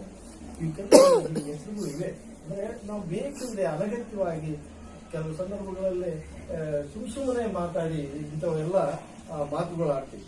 ಅದಕ್ಕೆ ಮಾನವೀಯತೆ ತಿರುಳಿಲ್ಲದ ಇಂಥ ಮಾತುಗಳು ನಾವು ಆಡಬಾರದು. ಎಸ್.ಎಲ್. ಭೈರಪ್ಪನವರು ಒಂದು ಮಾತು ಹೇಳ್ತಾರೆ, ನೀತಿಯ ನೆಲೆಗಟ್ಟಿಲ್ಲದ ಮಾತುಗಳು ಮಾತಿನ ವ್ಯಭಿಚಾರ ಅಂತ. ನೀತಿಯ ನೆಲೆಗಟ್ಟಿಲ್ಲದ ಮಾತು ಮಾತಿನ ವ್ಯಭಿಚಾರ. ಬಹುದೊಡ್ಡ ಕಾದಂಬರಿಕಾರ ಎಸ್.ಎಲ್. ಭೈರಪ್ಪನವರು. ಮಾತಿನ ವ್ಯಭಿಚಾರಕ್ಕೆ ಹೋಲಿಸುವಂತ ನೋಡ್ರಿ, ಎಷ್ಟು ನಾವು ಮಾತಾಡಬೇಕಾದ್ರೆ ನೀತಿಯುಕ್ತವಾಗಿರ್ಬೇಕು ಅನ್ನೋದು. ಅದಕ್ಕೆ ಇಂಥ ಮಾತುಗಳು ನಾವು ಯಾರು ಆಡಬಾರ್ದು. ಮತ್ತೆ ಎಂಥ ಮಾತುಗಳು ನಾವು ಆಡಬೇಕು ಅಂತ ಅದೇ ಗೋರು ಚನ್ನಬಸಪ್ಪನವರು ಮತ್ತೆ ಲಿಸ್ಟ್ ಮಾಡ್ತಾರೆ. ಅದೊಂದು ಪುಟ್ಟ ಮಗುವಿನ ಮೊದಲ ತೊದಲು ನುಡಿಗಳಂತ ನಿಷ್ಕಪಟ ಪ್ರಾಮಾಣಿಕ ಮಾತು ಬೇಕು. ಪುಟ್ಟ ಮಗು ಏನು ಪ್ರಾಮಾಣಿಕವಾಗಿ ಮಾತಾಡ್ತದೆ, ಹಾನೆಸ್ಟ್ ಆಗಿ ಮಾತಾಡ್ತದೆ, ತನ್ನ ಹೃದಯದಿಂದ ತನಗೇನು ಅನಿಸ್ತದೆ ಅಂಥ ಒಂದು ನಿಷ್ಕಪಟ ನಿಷ್ಕಲ್ಮಶ ಮಾತುಗಳು ಬೇಕು. ಅಭಯ ನೀಡುವ ಧೈರ್ಯ ತೋರುವ ಮಾತು ಬೇಕು. ಯಾರಿಗಾದ್ರೂ ಧೈರ್ಯ ಕಳ್ಕೊಂಡಿದ್ರೆ ಕಷ್ಟ ಕಾಲದಲ್ಲಿ ಅಲ್ಲಿ ಧೈರ್ಯ ತುಂಬುವಂತ ಮಾತು ಬೇಕು. ಅಭಯ ನೀಡುವಂತ, ಅಭಯ ಅಂದ್ರೆ ಯಾವುದೇ ಭಯ ತೆಗೆಯುವಂತ ಮಾತುಗಳು ಬೇಕು. ಬೇರೆಯಾದ ಹೃದಯಗಳ ಒಂದು ಮಾಡುವ ಒಲುಮೆಯ ಮಾತು ಬೇಕು. ಯಾರಿಗಾದ್ರೂ ಯಾವುದೇ ಕಾರಣಕ್ಕೆ ಬೇರೆ ಮನೆಯಲ್ಲಿ ಅಣ್ಣ ತಮ್ಮ ಆಗಿರ್ಬೋದು, ಗಂಡ ಹೆಂಡತಿ ಆಗಿರ್ಬೋದು, ಇನ್ಯಾವುದೇ ಒಂದು ಮಾಡುವಂತ ಒಲುಮೆಯ ಮಾತು, ಪ್ರೀತಿಯ ಮಾತುಗಳು ಬೇಕು. ಮಾತು ಹಾಡಾಗಬೇಕು, ಜೇನಾಗಬೇಕು, ಒಡಲಾಳ ತುಂಬುವ ಸಂತಸದ ಗಣಿಯಾಗಬೇಕು. ಸೂಕ್ಷ್ಮ ಸಂವೇದನೆಯ ಮಾತು ಬೇಕು. ಬಹಳ ಸೆನ್ಸಿಬಲ್ ಆಗಿ ಮಾತಾಡಬೇಕು, ಸಂವೇದನೆ ಇರಬೇಕು, ಸೂಕ್ಷ್ಮತೆ ಇರಬೇಕು. ಮಾತಿನೊಳಗಿನ ಕಲಾತ್ಮಕತೆ, ಸೃಜನಶೀಲತೆ, ಕೇಳುಗರ ಮೇಲೆ ಧನಾತ್ಮಕ ಪಾಸಿಟಿವ್ ಪರಿಣಾಮ ಬೇಕು. ಅದರಿಂದ ಒಂದು ಪ್ರೇರಣೆ ಆಗಬೇಕು. ಒಳ್ಳೆ ಮಾತುಗಳು ಆಗಬೇಕು. ಮಾತು ಮಂತ್ರವಾಗಬೇಕು, ಜ್ಯೋತಿರ್ಲಿಂಗವಾಗಬೇಕು. ಜೇಡದಾಸಿನಿ ನಂತರಿಗೆ ಏನು ಬಂದಿರಿ ಹದುಳವಿದ್ದಿರೆ ಎಂದರೆ ನಿಮ್ಮ ಮೈಸಿರಿ ಆರಿ ಹೋಗುವುದು. ಏನ್ ಬಂದ್ರಿ ಬನ್ನಿ ಅಂತಂದು ಕರೆದು ಕುಂದಿರಿಸಿದ್ರೆ ಮನೆಯಲ್ಲಿ ಬಂದವ್ರನ್ನ ಸರಿಯಾಗಿ ಮಾತಾಡಿಸಿ ಆತಿಥ್ಯ ಮಾಡೋದು. ಇಂಥ ದೊಡ್ಡ ಮನಸ್ಸಿನಿಂದ ಹಿಂಗೆ ಎಲ್ಲರನ್ನ ಕಲಿಸಿದ್ರೆ ನಿಮ್ಮ ಸರಿ ಆರಿ ಹೋಗುವುದು, ಅದು ಇನ್ನೂ ಮಲ್ಟಿಪ್ಲೈ ಆಗುತ್ತೆ, ಹೆಚ್ಚಾಗುತ್ತೆ ಅಂತ. ಹೋದ್ರೆ ಗೌರವ ಕೊಡ್ತಾರಪ್ಪ, ಆ ಕೆಲಸ ಆಗೋದು ಬಿಡೋದು ಬೇರೆ, ಬರೀ ಕೂಡ್ರಿ ಅಂತಂದು ಅಂತಾರೆ ಅನ್ನೋ ಒಂದು ಭಾವನೆ ಬರುವಂತ ಮಾತುಗಳು ಆಡ್ಬೇಕು. ಅದೇ ಚನ್ನಬಸಪ್ಪನವರು ಮುಂದುವರೆದ ಮಾತುಗಳು ಪಟ್ಟಿ ಮಾಡ್ತಾರೆ. ಒಳ್ಳೆ ಮಾತುಗಳು, ತಿಳುವಳಿಕೆ ಮಾತು, ಜ್ಞಾನದ ಮಾತು, ಬುದ್ಧಿವಂತ ಮಾತು, ಅರಿವಿನ ಮಾತು, ಅಂತರಂಗದ ಮಾತು. ಒಳಗಿನ ಮಾತಪ್ಪ, ಹೊರಗೊಂದು ಆಡಲ್ಲ, ಮನಸ್ಸಿನಲ್ಲಿ ಉಪಯುಕ್ತ ಮಾತು, ದೊಡ್ಡವರ ಮಾತು, ತಿಳಿದವರ ಮಾತು, ಜ್ಞಾನಿಗಳ ಮಾತು, ಒಳ್ಳೆ ಮಾತು, ಜೇನು ಮಾತು, ತಿಳಿ ಮಾತು, ತೆರೆದ ಮಾತು, ನೇರ ಮಾತು, ದಿಟ್ಟ ಮಾತು, ಬಿಚ್ಚು ಮಾತು, ಸತ್ಯದ ಮಾತು, ಸಮಾಧಾನದ ಮಾತು. ಒಳ್ಳೆ ಮಾತುಗಳು ಇಷ್ಟು. ಸಂತೋಷದ ಮಾತು, ಶುದ್ಧ ಮಾತು, ಶೂರ ಮಾತು, ವಿನಯದ ಮಾತು, ಸವಿ ಮಾತು, ಹೇಳುವಂತ ಮಾತು, ಕೇಳುವಂತ ಮಾತು ನಾವಂತೀವಿ. ಆದ್ರೆ ಅವ್ರು ಮಾತಾಡಿದ್ರೆ ಹೇಳುವಂತ ಮಾತಾಡ್ತಾರೆ, ಕೇಳುವಂತ ಮಾತಾಡ್ತಾರೆ. ಸರಿ ಮಾತು, ಸರಿ ಮಾತು, ಒಪ್ಪುವ ಮಾತು, ಸಂವೇದನೆಯ ಮಾತು, ಮುತ್ಸದ್ದಿತನದ ಮಾತು, ತೂಕದ ಮಾತು, ಇವುಗಳಿಂದಲೇ ಮಾತಿನ ಮಹತ್ವ ನಮಗೆ ಅರಿವಾಗ್ತದೆ. ಮಾತೆಂದರೆ ಏನು, ಅದನ್ನು ಏಕೆ ಬೆಳೆಸಬೇಕು, ಅದರಿಂದ ಒಳ್ಳೆಯದೇನು ಕೆಟ್ಟದ್ದೇನು ಎಂಬ ಪರಿವೆ ನಮಗಿರಬೇಕು. ಮಾತಿನ ಮೌಲ್ಯ ಕುರಿತು ಇವರು ನಮ್ಮ ಜನಪದ ಕವಿಗಳು ಕೂಡ, ಮೇಡಮ್ ಸಿದ್ದೇಶ್ವರಿ ಅವರು ಜನಪದ ಸಾಹಿತ್ಯದಲ್ಲಿ ಬಹಳಷ್ಟು ಸಂಶೋಧನಾ ಕಾರ್ಯ ಮಾಡಿದ್ದಾರೆ, ಪುಸ್ತಕನೂ ಬರೆದಿದ್ದಾರೆ. ಅಲ್ಲಿ ಜನಪದರು, ನಮ್ಮ ಜನಪದರು ಸಾಕಷ್ಟು ಹಿಂದೆನೇ ಹೇಳಿದ್ದಾರೆ ಹಿರಿಯರು. ಚಿಕ್ಕವರಾಗಿದ್ದಾಗಲೇ ಮಕ್ಕಳಿಗೆ ಯಾವ ರೀತಿ ಸಂಸ್ಕಾರ ಕೊಡಬೇಕು ಅಂತ ಜನಪದರು ಏನ್ ಹೇಳ್ತಾರೆ ಒಂದು ತ್ರಿಪದಿಯಲ್ಲಿ, ಆಚಾರ ಕರಸಾಗು, ನೀತಿಗೆ ಪ್ರಭುವಾಗು, ಮಾತಿನಲ್ಲಿ ಚೂಡಾಮಣಿಯಾಗು, ಕಂದಯ್ಯ ಜ್ಯೋತಿಯೇ ಆಗು ಜಗಕ್ಕೆ. ಆ ಕಾಲಕ್ಕೆ ಜನಪದರು ಮಾತಿನಲ್ಲಿ ಚೂಡಾಮಣಿಯಾಗು, ರತ್ನದಂತ ಮಾತುಗಳಾದಂತ ನಮ್ಮ ಜನಪದರು ಮಕ್ಕಳಿಗೆ ಹೇಳುವಂತ ಮಾತು. ಇದು ಇಂತಹ ಮಾತುಗಳು ನಮ್ಮ ಮಕ್ಕಳ ಕಿವಿಗೆ ಬೀಳಬೇಕು, ಸತ್ಸಂಗ ಆಗಬೇಕು ಅಂತ. ಈಗ ಆ ಒಂದು ಸಾಮಾಜಿಕ ನೆಲೆಗಟ್ಟಿನಲ್ಲೇ ನೋಡಿದಾಗ ಕೂಡ ಹಿಂದೆ ಕೂಡ ಸಿನಿಮಾ ರಂಗದಲ್ಲಿ ಹಾಡುಗಳು ಕೇಳಬೇಕಾದ್ರೂ ಕೂಡ ಒಳ್ಳೊಳ್ಳೆ ಹಾಡುಗಳು, ಆಗದು ಎಂದು ಕೈಕಟ್ಟಿ ಕುಳಿತರೆ ಸಾಗಲು ಕೆಲಸವನ್ನು ಈ ರೀತಿ ಭಗವಂತ ಯಾವುದೋ ಒಂದು ಸಿನಿಮಾದಲ್ಲಿ, ಮಣ್ಣಿನ ಮಗ ಸಿನಿಮಾದಲ್ಲಿ ಹೊಡಿಯೋಕಂತಂದು ವಿಲನ್ಗಳು ಹೊಡಿಯೋಕಂತ ಹೋದಾಗ ಭಗವಂತ ಕೈಕೊಟ್ಟ ದುಡಿಯೋಕಂತ ಅದನ್ಯಾಕೆ ಎತ್ತುವೆ ಹೊಡಿಯೋಕಂತ ಅಂತ ಒಂದು ಹಾಡು ಕೇಳಿದ್ದೀನಿ ಚಿಕ್ಕವರಿದ್ದಾಗ. ಮಣ್ಣಿನ ಮಗ ಸಿನಿಮಾ, ರಾಜ್ಕುಮಾರ್ ಸಿನಿಮಾ. ಈಗೇನಂತ ಬಂದಿತ್ತು ಇತ್ತೀಚೆಗೆ, ಅದೇ ರಾಜ್ಕುಮಾರ್ ಮಗಂದ ಇನ್ನೊಂದು ಸಿನಿಮಾ, ರಾಜ್ಕುಮಾರ್ ಅಂತಂದ್ರೆ ಹೊಡಿ ಮಗ ಬಿಡಬೇಡ ಅವ್ರನ್ನ. ದ ವೆರಿ ಆಪೋಸಿಟ್ ಮೌಲ್ಯ, ವ್ಯಾಲ್ಯೂ ಸಿಸ್ಟಮ್ ನಾವು ಸಮಾಜಕ್ಕೆ ಕೊಡುವಂತ ಸಂದೇಶಗಳು ಯಾರಿಗೆ ಭಗವಂತ ಕೊಟ್ಟದ್ದು ಕೈ ದುಡಿಯೋಕಂತ ಹೊಡಿಯೋಕಲ್ಲ ಅಂತಾರೆ. ನಾವು ಅದನ್ನು ಟಿವಿಲಿ ಕೇಳಿ ಹಾಡ್ಕೊಂತ ಚಿಕ್ಕ ಮಕ್ಕಳು ಕೈಯೆಲ್ಲ ಓಡಾಡ್ತೀವಿ. ಈಗ ಹೊಡಿ ಮಗ ಈಗ ಕೂಡ ಮಕ್ಕಳು ಅಜ್ಞ ಹೊಡಿ ಮಗ ಬಿಡ ಅವನು ಅಂದ್ರೆ ಸಮಾಜಕ್ಕೆ ಯಾವ ರೀತಿ ಸಂದೇಶ ಕೊಡ್ತಾ ಇದೀವಿ, ಹಂಗಾಗಬಾರ್ದು ಅನ್ನೋದು. ನಮ್ಮ ನಾಲಿಗೆ ಒಳ್ಳೆಯದಾದರೆ ನಾಡಿಗೆಲ್ಲ ಒಳ್ಳೆಯದಾಗುತ್ತದೆ. ಸರಿಯಾದ ಮಾತು ಎಲ್ಲರಿಗೂ ಸಂತೋಷವನ್ನೇ ಉಂಟು ಮಾಡುತ್ತದೆ. ಒಳ್ಳೆ ಮಾತುಗಳಿಂದ ಜೀವನ ಸಾರ್ಥಕ ಆಗಬೇಕು. ಅದಕ್ಕೆ ಬೇಂದ್ರೆಯವರು, ನಮ್ಮ ದಾರಾ ಬೇಂದ್ರೆಯವರು ಒಂದು ಮಾತು ಹೇಳ್ತಾರೆ, ಲೇಸೇ ಕೇಳಿಸಲಿ ಕಿವಿಗೆ. ಲೇಸು ಅಂದ್ರೆ ಒಳ್ಳೆತನ, ಒಳ್ಳೆದೇ ಕೇಳಿಸಲಿ ಕಿವಿಗೆ. ಲೇಸೇ ಕೇಳಿಸಲಿ ಕಿವಿಗೆ, ನಾಲಿಗೆಗೆ ಲೇಸೇ ನುಡಿದು ಬರಲಿ. ಕಿವಿಗೂ ಒಳ್ಳೆ ಮಾತುಗಳು ಬೇಡ. ನಾವು ಆಡ್ಬೇಕಾದ್ರೂ ಕೂಡ ನಾಲಿಗೆ ಒಳ್ಳೆ ಮಾತುಗಳೇ ಆಡೋಣ. ಲೇಸೇ ಕಾಣಿಸಲಿ ಕಣ್ಣಿಗೆ ಕೂಡ ಒಳ್ಳೆದೇ ಕಾಣಿಸಲಿ. ಲೇಸೇ ಕಾಣಿಸಲಿ ಕಣ್ಣಿಗೆ, ಜಗದೊಳಗೆ ಲೇಸೇ ಹಬ್ಬುತ್ತಿರಲಿ. ಲೇಸೇ ಕೈಗಳಿಂದ ಆಗುತ್ತಿರಲಿ. ಕೈಗಳು ಕೂಡ ಒಳ್ಳೆ ಕೆಲಸಗಳು ಮಾಡ್ತಾ ಇರಲಿ. ತಾ ಬರಲಿ ಲೇಸೇ ನಡೆದು, ಒಳ್ಳೆದೇ ನಡೆದು ಬರಲಿ. ಲೇಸ ನುಂಡು ಲೇಸ ನುಸುರಿ, ನಾವು ಉಸಿರಾಡಿದ್ರು ಕೂಡ ಒಳ್ಳೆದೇ ಉಸಿರಾಡೋಣ, ಇಲ್ಲಿರಲಿ ಲೇಸೇ ಮೈಯ ಪಡೆದು. ಈ ಜಗತ್ತಿನಾಗ ಇರ್ಬೇಕಾದ್ರೆ ಅದು ಒಳ್ಳೆತನನೇ ಮೈಯ ಪಡೆದು. ಎಂಥ ದೊಡ್ಡ ಮಾತುಗಳು ಅಂದ್ರೆ ನಮ್ಮ ಕಣ್ಣು, ಕಿವಿ, ಕೈ ಪ್ರತಿಯೊಂದು ಆ ಲೇಸು ಅನ್ನೋ ಒಳ್ಳೆ ಮಾತುಗಳ ಹಾಡು ಮುಂದುವರಿಬೇಕು. ನಾವು ನಮ್ಮ ಜೀವನ ಸಾರ್ಥಕ ಮಾಡ್ಕೋಬೇಕು ಅಂತ ಹೇಳ್ತಾ, ಇನ್ನೊಂದು ಯುಕ್ತಿ ಇದೆ. ಮಗು ಮಾತಾಡೋದು ಹೆಂಗ್ ಮಾತಾಡ್ಬೇಕು ಅಂತ ಕಲಿಯಕ್ಕೆ 2 ವರ್ಷ ಬೇಕಾಗ್ತದಂತೆ. ಹೆಂಗ್ ಮಾತಾಡಬೇಕು ಅಂತ ಕಲಿಯೋದು ಮಗು 2 ವರ್ಷದಾಗ ಒಂದೊಂದೇ ಮಾತು ಅಮ್ಮ ಅಪ್ಪ ಅಂತ ಕರೆದು ಎಲ್ಲ ಮಾತಾಡಕ್ ಶುರು ಮಾಡ್ತದೆ 2 ವರ್ಷ. ಬಟ್ ಮನುಷ್ಯ ಹೆಂಗ್ ಮಾತಾಡಬಾರ್ದು ಅನ್ನೋದಕ್ಕೆ ಜೀವನೆಲ್ಲ ಕಲಿತಾನೆ ಇರ್ಬೋದು. ಕೊನೆಯವರೆಗೂ ನಾವು ತಪ್ಪು ಮಾತಾಡ್ತೀವಿ. 2 ವರ್ಷ ಸಾಕು ಮಗುಗೆ ಹೆಂಗ್ ಮಾತಾಡ್ಬೇಕು, ಹೆಂಗ್ ಮಾತಾಡಬಾರ್ದು ಅನ್ನೋದು ತಿಳ್ಕೊಳ್ಳಕ್ಕೆ ನಮ್ಗೆ ಜೀವನೆಲ್ಲ ಬೇಕಾಗ್ತದೆ ಅನ್ನೋ ಮಾತುಗಳು ಹೇಳ್ತಾ, ಈಗ ಈ ಮಾತು ಕೇವಲ 2 ಅಕ್ಷರದ ಶಬ್ದವಲ್ಲ ಮಾತು ಅಂತ ಮಹಾಜ್ಞಾನಿ ಅಲ್ಲಮ್ಮ ಪ್ರಭು ಅದಕ್ಕೆ ಹೇಳಿದ್ದು, ಮಾತೆಂಬುದು ಜೊತೆಗಳಿಲ್ಲ. ಈಗ ಒಳ್ಳೆ ಮಾತೇ ಇಲ್ಲ. ಎಲ್ಲರೂ ಒಳ್ಳೆ ಮಾತಾಡೋಣ, ಒಳ್ಳೆಯವರಾಗಿ ಮಾಡೋಣ ಅಂತ ಹೇಳ್ತಾ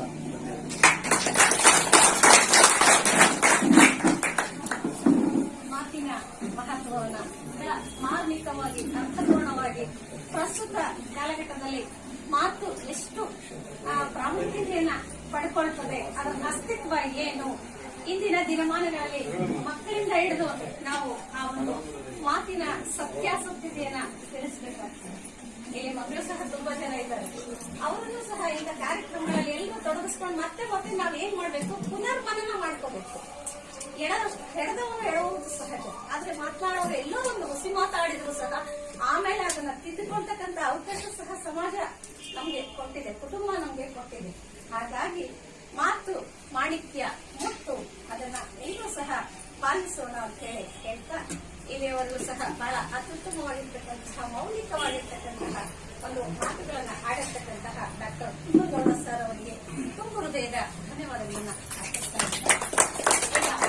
ವಚನಕಾರರು ಸಹ ಮಾತಿನ ಬಗ್ಗೆ ವಚನಗಳನ್ನ ಕಟ್ಟಿ ಹಾಡಿದರೆ ಅಂತಹ ಒಂದು ವಚನವನ್ನ ನಮ್ಮ ಕುಮಾರಿ ಸಿಂಚನ ಈಗ ಪ್ರಸ್ತುತಪಡಿಸ್ತಾ ಇದ್ದಾರೆ.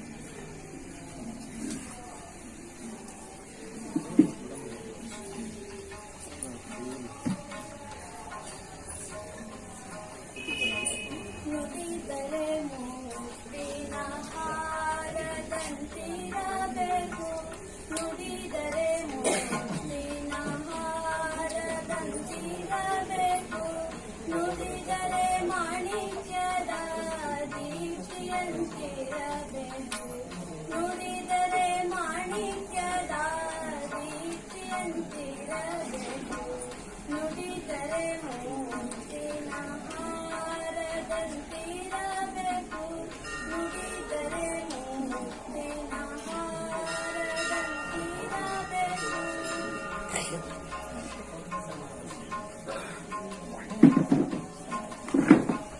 ನುಡಿದರೆ ಸ್ಫಟಿಕದ ಸಲಾಕೆಯಂತಿರಬೇಕು, ನುಡಿದರೆ ಸ್ಫಟಿಕದ ಸಲಾಕೆಯಂತಿರಬೇಕು,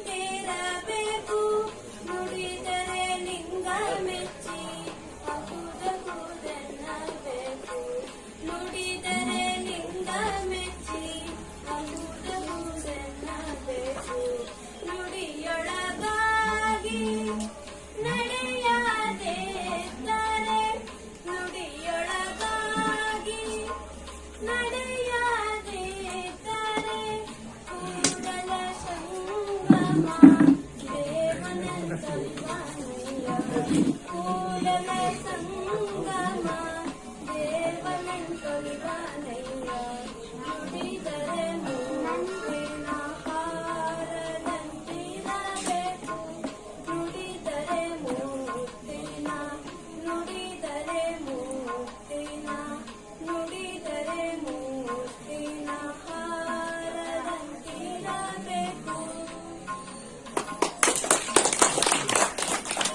ಕುಮಾರಿ ಸಿಂಚನ ತುಂಬ ಹೃದಯದ ಧನ್ಯವಾದಗಳು. ಈಗ ಈ ವೇದಿಕೆಯನ್ನ ಅಲಂಕರಿಸಿರ್ತಕ್ಕಂತಹ ಮುಖ್ಯ ಅತಿಥಿಗಳು ನಮ್ಮ ಅಭಿಮಾನದ ವ್ಯಕ್ತಿಗಳು ಆಗಿರ್ತಕ್ಕಂತಹ ಶ್ರೀಯುತ ಗಾಂಧಿ ಸರ್ ಅವರು ತಮ್ಮ ಅತಿಥಿ ನುಡಿಗಳನ್ನ ಆಡ್ಬೇಕು ಅಂತ ಹೇಳಿ ಅವರಲ್ಲಿ ಕೇಳ್ಕೊಳ್ತಾರೆ.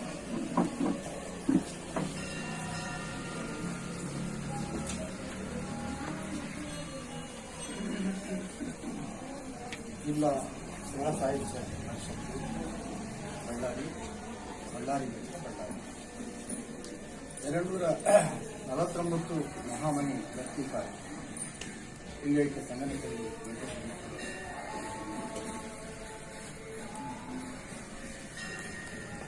ಇವತ್ತು ಈ ವೇದಿಕೆಯಲ್ಲಿ ಇರುವ ಹಿರಿಯರು, ಈ ಸಭೆಯಲ್ಲಿರುವ ಅಕ್ಕತಮ್ಮರು, ಅಕ್ಕವರೇ ಅಲ್ಲಿಲ್ಲ, ತಂದೆಯವರೆಲ್ಲ, ತಮ್ಮವರೇ ಎಲ್ಲರ ಕಡೆ ನಮಗೆ 73 ವರ್ಷ ವಯಸ್ಸು. ಎಲ್ಲರಿಗೂ ಬಂದಿದ್ದೆಲ್ಲರೂ ಕೂಡ ನಮ್ಮ ನಮಸ್ತೆ ಮಾಡಲು ಇಷ್ಟ. ಒಂದು ಯಾಕಂದರೆ ನನಗೆ ಕನ್ನಡ ಭಾಷೆದಲ್ಲಿ ಅಷ್ಟು ಪ್ರಾವೀಣ್ಯತೆ ಇಲ್ಲ. ಆದರೂ ನಮ್ಮಿಲ್ಲಿದ್ದಾರೆ ಯಾರು ನಮ್ಮ ಗುರುಗಳು ಶ್ರೀ ಗಣಪ ಸತ್ಯನಾರಾಯಣ ಸ್ವಾಮಿ. ನಾನು ಮಾತಾಡೋದಿಲ್ಲ, ಅವರು ವೈಬ್ರೇಷನ್ಸ್ ಇದ್ದರೆ ಮಾತಾಡ್ತೀನಿ ಬಿಟ್ಟು ನಮ್ಮಲ್ಲಿ ಏನೂ ಇಲ್ಲ. ನಾವೊಂದು ಸಾಮಾನ್ಯ ರೈತನ ಮಗ, ನಾನು ಅಷ್ಟು ಒತ್ತಲ್ಲಿಲ್ಲ, ನಾನು ಬೀಸಿ ಮಾಡ್ತೀನಿ. ಅಂಥವ್ರಿಗೆ ಬಂದು ನಮ್ಮ ಗುರುಗಳು ಒಂದು ಈ ಮಟ್ಟಕ್ಕೆ ಈ ಸ್ಥಾನದಲ್ಲಿ ಇಂಥ ಪಂಡಿತರು ನಿಂತು ನಿಲ್ಲಿಸಿ ಮಾತಾಡ್ತಾ ಇದ್ದರೆ ಎಲ್ಲ ನನ್ನ ಗುರುಗಳು ಕೆಲಸ ಮಾಡ್ತಾರೆ.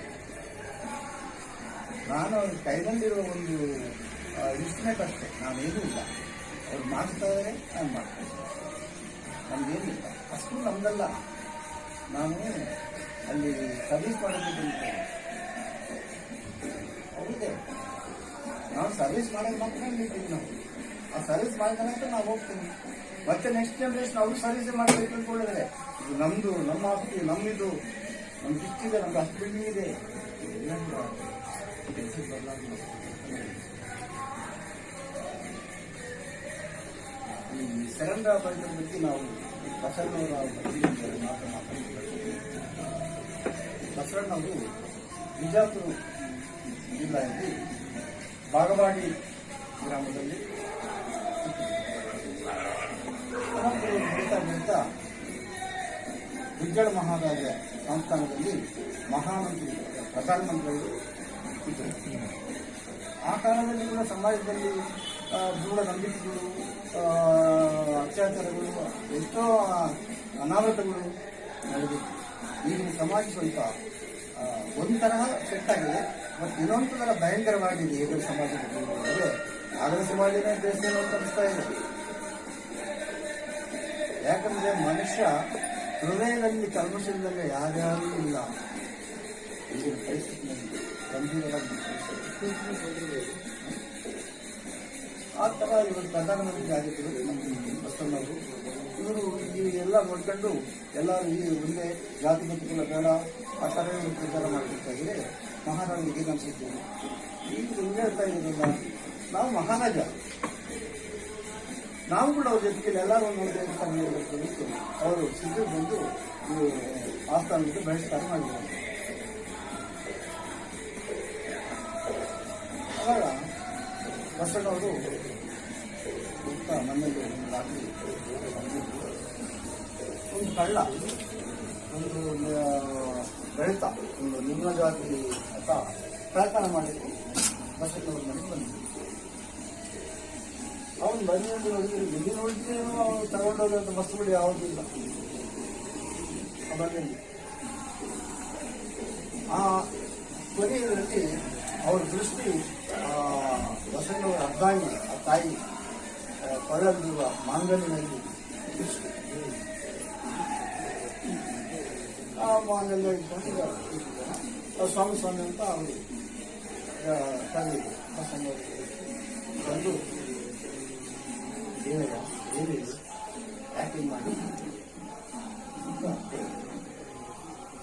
ಅವಾಗ ಏನು ಹೇಳಿದ್ದ, ಸ್ವಾಮಿ ನಮ್ಮ ಮನೆಯಲ್ಲಿ ವೃದ್ಧ ತಂದೆ ತಾಯಿ ಇದ್ದಾರೆ, ನಮ್ಮ ಮಕ್ಕಳಿದ್ದಾರೆ, ನಮ್ಮ ಹೆಂಡತಿ ಇದೆ, 3 ದಿವಸದಿಂದ ಊಟ ಹಾಗೆ ಇದೆ ಮನೆಯಲ್ಲಿ. ನಾನು ಯಜಮಾನಾಗಿ ಅವರೆಲ್ಲ ಊಟ ಕೊಡುವಂಥ ಜವಾಬ್ದಾರಿ ನನಗಿದೆ. ಅದಕ್ಕೋಸ್ಕರ ನಾನು ಪ್ರಾರ್ಥನೆ ಮಾಡಿದ್ದೆ. ಸರಿ ತಗೋಪ್ಪ ಅಂತ ಹೇಳ್ತಾರೆ ಬಸವಣ್ಣವರು. ಅರ್ಧಾಂಗಿ ಹೇಳ್ತಾರ, ನಿಮ್ದು ಮಾಂಗಲ್ಯ ಕೊಡು ಅಂತ ಹೇಳ್ತೀವಿ ಅಂತ ಹಂಗೆ ಹೇಳ್ತಾರೆ.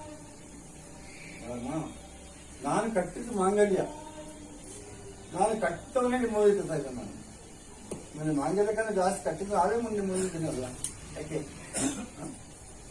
ಅಂತ ಹೇಳ್ಬಿಟ್ಟು ಆ ಬಂಗಾರ ಮಾಂಗಲ್ಯ ಕೊಟ್ಟು ಕಳಿಸ್ಬಿಟ್ಟು ಆ ಹೋಗೋ ಟೈಮ್ನಲ್ಲಿ ಏನು ಮಾಡಿದ್ರು ಬಸವಣ್ಣವರು ಒಂದು ಕಲ್ಲು, ಚಿಕ್ಕ ಕಲ್ಲು ದಾರ ಕಟ್ಟಿ ಅವ್ರು ಕೊಳ್ಳಕ್ಕಾಗಿದ್ರು ಆ ಕಳ್ಳ. ಆಗ ಮತ್ತು ಹೋಗಿ 3 ದಿವಸ ಅದೆಲ್ಲ ಕೂಟಾಗಿ ಕಟ್ಟು ನೋಡಿದ್ರೆ ಈ ಕೊಳ್ಳ ಕಟ್ಟಿ ಕಲ್ಲು ಜ್ಯೋತಿರ್ಲಿಂಗವಾಯಿತು. ಲಿಂಗ ರೂಪದಲ್ಲಿ ಆ ಕಲ್ಲು ನೋಡಿ ಆ ನಿನ್ನ ಜಾತಿ ಅಂತ ನಾವು ಅಂತೀವಲ್ಲ, ಅಂಥವ್ರು ಭಗವಂತಕ್ಕೆ ಜಾತಿ ಮತ ಕೊಡೋದಂತ ಇಲ್ಲ. ನಾವು ಯಾಕೆ ಇದೆಲ್ಲ ಕ್ರಿಯೇಟ್ ಮಾಡ್ಕೊಂಡು ಒಬ್ಬರಿಗೊಬ್ಬರು ಇದು ಮಾಡ್ಕೊಂತ ಕೆಳಮಟ್ಟಕ್ಕೆ ಹೋಗ್ತಾ ಇದ್ವಿ. ಒಂದು ಸಂಸ್ಕಾರ ಇಲ್ಲ. ಈಗ ಇದು ನೋಡಿದ್ರೆ ಪ್ರಪಂಚದಲ್ಲಿ ಇಷ್ಟು ಅನಾಹುತಗಳು ನಡೀತದೆ ಅಂದ್ರೆ ಎಲ್ಲಿ ನೋಡಿದ್ರು ಅಷ್ಟೇ ವಸ್ತ್ರಧಾರಣೆ, ಮಾತು, ಇದೆಲ್ಲ ಕೂಡ ಮಾತಾಡ್ಬೇಕಂದ್ರೆ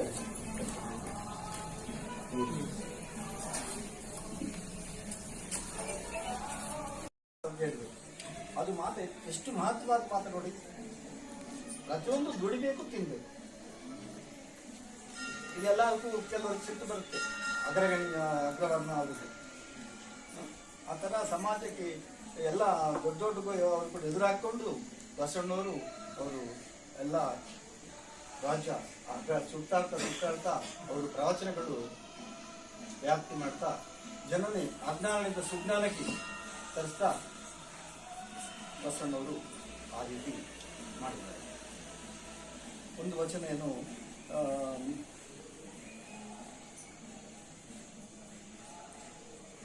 ಅಲ್ಲಿ ನಿಮಗೆ ನೀವೇ ದಾರಿದೀಪಗಳು. ಯಾರು ದಾರಿದೀಪರಿ? ನಿಮಗೆ ನೀವೇ ದಾರಿದೀಪಗಳು. ಯಾರೋ ಬರ್ತಾರ ಏನೋ ಮಾಡ್ತಾರ ಅನ್ಕೋಬೇಡಿ, ನೀವೇ ಮಾಡಿ. ಪ್ರತಿಯೊಂದು ನಿಮ್ಮಲ್ಲಿದೆ. ನಮ್ಮ ಗುರುಗಳು ಸ್ವಾಮೀಜಿಯವರು ಹೇಳ್ತಾರೆ, ಮಾತಾ ಬಗ್ಗೆ ಸಾಹೇಬರೆಲ್ಲ ಮಂಚಿ ಮಾತಾಡುವ ನಾಲಿಗೆ, ಒಳ್ಳೆ ಮಾತಾಡುವ ನಾಲಿಗೆ ನಿಮಗೆ ನಮಸ್ಕಾರ ಮಾಡ್ತೀನಿ. ಒಳ್ಳೆ ಮಾತಾಡುವ ನಾಲಿಗೆ ನಿಮಗೆ ನಮಸ್ಕಾರ ಮಾಡ್ತೀನಿ. ಜಾರಿಂದ ಅಂಟಾರು ಮಾನವೇ ಪುರಿ. ಪುಸ್ತಕ ಅಂತಾರೆ ಎಲ್ಲ ಮರ್ಯಾದೆ ಎಲ್ಲ ಹೋಗ್ಬಿಟ್ಟು ಪುಸ್ತಕ ಕ್ಲೋಸ್. ಕಾಲು ಇದು ಮಾಡಿದ್ರೆ ನಾವು ತಗೋಬಹುದು. ಅದೇ ತರ ಈಗ ಈ ಗಿಡ ಮರಗಳಿದ್ದಾರೆ, ಗಾಳಿ ಬೀಸ್ತಾ ಇದೆ. ಆ ಗಾಳಿ ಅಗ್ರವರ್ಣರಿಗೂ ಒಂದು ಇದು, ಬಡವರ್ಗಿ ನಿಮ್ನ ಇದು ಜಾತಿಯವರಿಗೆ ಇದು ಅನ್ನೋಂಥ ಆ ಗಿಡಗಳೇ ಬರಲಿಲ್ಲ. ಪ್ರತಿ ಎಲ್ಲ ಜನಕ್ಕಿನೂ ಆ ಗಿಡಗಳು ಬರಲಿದ್ದ ಪ್ರಾಣವಾಯು ನಮ್ಗೆ ಬರ್ತಾನೆ. ಇಲ್ಲಿದೆ ಭೇದ ಭಾವ, ನಾವು ಕ್ರಿಯೇಟ್ ಮಾಡ್ಕೊಂಡಿದ್ವಿ ಇದೆಲ್ಲ. ಇಂಥ ಇದರಲ್ಲಿ ಶರಣರು ಈ ಸಮಾಜಕ್ಕೆ ಒಂದು ಒಳ್ಳೆ ಇದು ಹೇಳ್ಬಿಟ್ಟು ಅವರು ಇದಾಗಿದ್ದಾರೆ. ಆದರೂ ಈ ಕಾಲದಲ್ಲಿ ಕೂಡ ನಮ್ಮಂಥ ಹಿರಿಯರು, ನಮ್ಮ ಇವರು ಸಿದ್ದರಾಮಯ್ಯಗೌಡರು ಈ ಕಾರ್ಯಕ್ರಮಕ್ಕೆ ನಾನು ಕರೆದಾಗ, ಸ್ವಾಮಿ ನಮಗೇನು ಮಾತಾಡೋಕ್ಕಾಗಲ್ಲ, ಯಾಕೆ ನಮ್ಗೆ ಕರಿತೀರಿ? ಏನು ಹೇಳಿದ್ರಲ್ಲ, ಈಗ ನಾನೇನು ಅಗರಬತ್ತಿ ಅಲ್ಲ, ಅಷ್ಟು ಸ್ಮೆಲ್ ಬಂದಿಲ್ಲ. ಅಲ್ಲ, ಅಗರಬತ್ತಿ ಹಚ್ಚಿದ್ರೆ ಹಾಗೆ ಸ್ಮೆಲ್ ಬರ್ತಾರೆ, ನೀವು ಬರೀ ಕುಟ್ಕೊಳ್ಳಿ ಅಂತ ಹೇಳಿದ್ರು. ಬಟ್ ದಯಮಾಡಿ ನಾನು ಅಗರಬತ್ತಿ ಅಲ್ಲ, ನಮ್ಮಲ್ಲಿ ಒಂದು ಇದ್ರೆ ಅಲ್ಲ ಸ್ಮೆಲ್ ಬರೋದು. ಸ್ಮೆಲ್ ಇದ್ರೆ ಬರುತ್ತೆ. ಈಗ ಸಾಕು ಮಾತಾಡ್ತಿದ್ರು, ತುಂಬಾ ಚೆನ್ನಾಗಿ ಮಾತಾಡ್ತಾರೆ, ತುಂಬಾ ಆನಂದವಾಯಿತು. ಆ ಮಾತು ಎಲ್ಲ ಕೇಳಿದ್ವಿ ನಾವು. ಆದ್ರೂ ಅದರಲ್ಲಿ ಸಾರಾಂಶ ಏನಿದೆ, ಅದರಲ್ಲಿ ಅಟ್ಲೀಸ್ಟ್ 1 or 2% ನಾವು ತಗೊಂಡು ನಮ್ಮ ಜೀವನದಲ್ಲಿ ಅಳವಡಿಸ್ಕೋಬೇಕಾಗ್ತದೆ. ಸುಮ್ಮನೆ ನಾವು ಕೇಳಿದ್ರೆ ಉಪಯೋಗ ಇಲ್ಲ, ಅದೇ ಅಳವಡಿಸ್ಕೋಬೇಕು. ಈಗ ಪ್ರಪಂಚದಲ್ಲಿ ನೋಡಿದ್ರೆ ಎಷ್ಟೋ ಬೇಜಾರಾಗ್ತಾ ಇದೆ. ನಮ್ಮ ಬೆಳಿಗ್ಗೆ ಸಾರಿ ಹೇಳೋದು, ಈ ತರ ಸತ್ಸಂಗ ಮಾಡಿ ಗಟ್ಟಿ ಕಾರ್ಯಕ್ರಮ ಮಾಡಿದ್ರಲ್ಲ, ಇದು ಪ್ರತಿಯೊಂದು ಊರಲ್ಲಿ, ಪ್ರತಿಯೊಂದು ಮನೆಯಲ್ಲಿ ರಿಪೀಟ್ ಆಗಿ ಮಾಡ್ತಾ ಇರಬೇಕು. ಇಂಥ ಗಣ್ಯರಾದ ವಿದ್ಯಾವೇತ್ತರು ಅವರೆಲ್ಲರಿಗೆ ಈ ಜೀವನ ಬೋಧನೆಗಳು ಹೇಳ್ಕೊಡಬೇಕು ಅಂತ ನನ್ನ ಆಸೆ. ಇಲ್ಲ ಅಂದ್ರೆ ಈ ಸಮಾಜ ಉದ್ಧಾರ ಆಗೋ ಸಾಧ್ಯನೇ ಇಲ್ಲ. ಟಿವಿ ನೋಡ್ರಿ, ಸಿನಿಮಾ ನೋಡಿ, ಯಾವ್ದೆಲ್ಲ ಒಂದು ವ್ಯಾಲ್ಯೂ ಇದೆ, ಯಾವ್ದನ್ನ ಮೋರಲ್ ಇದೆ ಹೇಳ್ರಿ? ಯಾವುದಲ್ಲಿ ಮೋರಲ್ಸ್ ಇಲ್ಲ. ವಸ್ತುಗಳಾಗಲಿ, ಡ್ಯಾನ್ಸಿಂಗ್ ಆಗಲಿ, ಇನ್ನೊಂದಾಗಲಿ. ನಮ್ಮ ಸ್ಟೂಡೆಂಟು ಚಿಂಚನ ಡ್ಯಾನ್ಸ್ ಮಾಡ್ತಾ ಇದ್ರೆ ಗಾನಕ್ಕೆ ಹೋಗಿಲ್ಲ ಅಂತ ನಾವು ಅಂತೀವಿ. ನಮ್ಮ ಸ್ಟೂಡೆಂಟೇ ತುಂಬಾ ನಮಗೆ ಆನಂದ ಆಗ್ತದೆ. ಇನ್ನು ಅಷ್ಟು ಆ ತರ ಅವ್ರು ನೋಡ್ಕೊಂಡು ಇನ್ನೊಬ್ರು ಬೆಳಿಬೇಕು, ನಾವು ಕಲಿಬೇಕು. ಯಾಕೆ ಕಲಿಬಾರ್ದು? ನಾವು ಕಲಿತೀವಿ ಅಂತ ಒಂದು ಮನೋಭಾವನ ಅವರಲ್ಲಿ ಇದು ಮಾಡ್ಬಿಟ್ಟು ಇನ್ನೂ ಬಹಳಷ್ಟು ಜನ ಬರಬೇಕು. ಆ ತರ ಭರತನಾಟ್ಯ ಎಂತ ಮೂಢರಿದ್ರೇನು ಆ ಭರತನಾಟ್ಯ ನೋಡಿದ್ರೆ ಸುಮ್ಮನೆ ಕುಂತು ನೋಡ್ತಾ ಇರ್ತಾರೆ. ಅವ್ರ ಬಗ್ಗೆ ಅವ್ರಿಗೇನು ಗೊತ್ತಿಲ್ಲ, ನಾಟ್ಯ ಬಗ್ಗೆ, ಸಂಗೀತ ಬಗ್ಗೆ ಅವ್ರಿಗೇನು ಗೊತ್ತಿಲ್ಲ. ಆದ್ರೂ ಆ ಸಂಗೀತ ನಾಟ್ಯ ಬಂದ್ರೆ ಸುಮ್ಮನೆ ಕುತ್ಕೊಂಡು ಎಷ್ಟೋ ಆನಂದವಾಗಿ ವೀಕ್ಷಣೆ ಮಾಡ್ತಾರೆ. ಹೌದಂದ್ರೆ ಇದು ಈಗ ಈಗ ಚಿಕ್ಕ ಹುಡುಗರಿಗೆ ಆಧ್ಯಾತ್ಮಿಕತೆ ಯಾಕಪ್ಪ ಈಗ ವಯಸ್ಸಿಗೆ ಹೋಗಪ್ಪ ದೇವರು ನಮಸ್ಕಾರ ಮಾಡ್ಕೊಂಡು ಬರಪ್ಪ ಅಂತ ಹೇಳಿದ್ರೆ, ಕೆಲವ್ರು ಪಕ್ಕದಲ್ಲಿ ಆ ಚಿಕ್ಕ ವಯಸ್ಸಲ್ಲಿ ಅವ್ರಿಗೆ ಯಾಕ್ರಿ ನೀವೆಲ್ಲ ಹೇಳ್ಕೊಳ್ತೀರಿ, ಅವ್ರಿಗೆ ಆಗ್ಬೇಕು. ತಪ್ಪು. ಚಿಕ್ಕ ವಯಸ್ಸಲ್ಲಿ ಆಧ್ಯಾತ್ಮಿಕದ ಮಕ್ಕಳಲ್ಲಿ ಬೆಳೆಸಬೇಕು. ಆ ಆಧ್ಯಾತ್ಮಿಕ ಬೆಳೆಸಿದ್ರೆ ಆ ಇದರಲ್ಲಿ ಆ ತರ ಪ್ರಿಪೇರ್ ಆಗಿದ್ದ ಮನುಷ್ಯ ಅಷ್ಟು ಜನ ತಪ್ಪು ಮಾಡಲ್ಲ ನನ್ನ ಭಾವನೆ. ಯಾಕಂದ್ರೆ ಅವ್ರು ತಪ್ಪು ಒಪ್ಪು ಏನಂತ ಗೊತ್ತಾಗಿರುತ್ತೆ. ಅದಕ್ಕೆ ಪ್ರತಿಯೊಂದು ಮನೆಯಲ್ಲಿ ಚಿಕ್ಕ ವಯಸ್ಸವರು ಕೂಡ ಆಧ್ಯಾತ್ಮಿಕ ಮೊದಲಿಂದ ನಾವು ಪ್ರಾಕ್ಟೀಸ್ ಮಾಡ್ತಾ ಇದ್ದೀವಿ. ಅವ್ರ ಮೇಲೆ ಮಾತಾಡೋದು ಹೆಂಗೇನೋ ಮಾತಾಡ್ತೀವಿ. ಒಬ್ಬ ಮನೆಯಲ್ಲಿ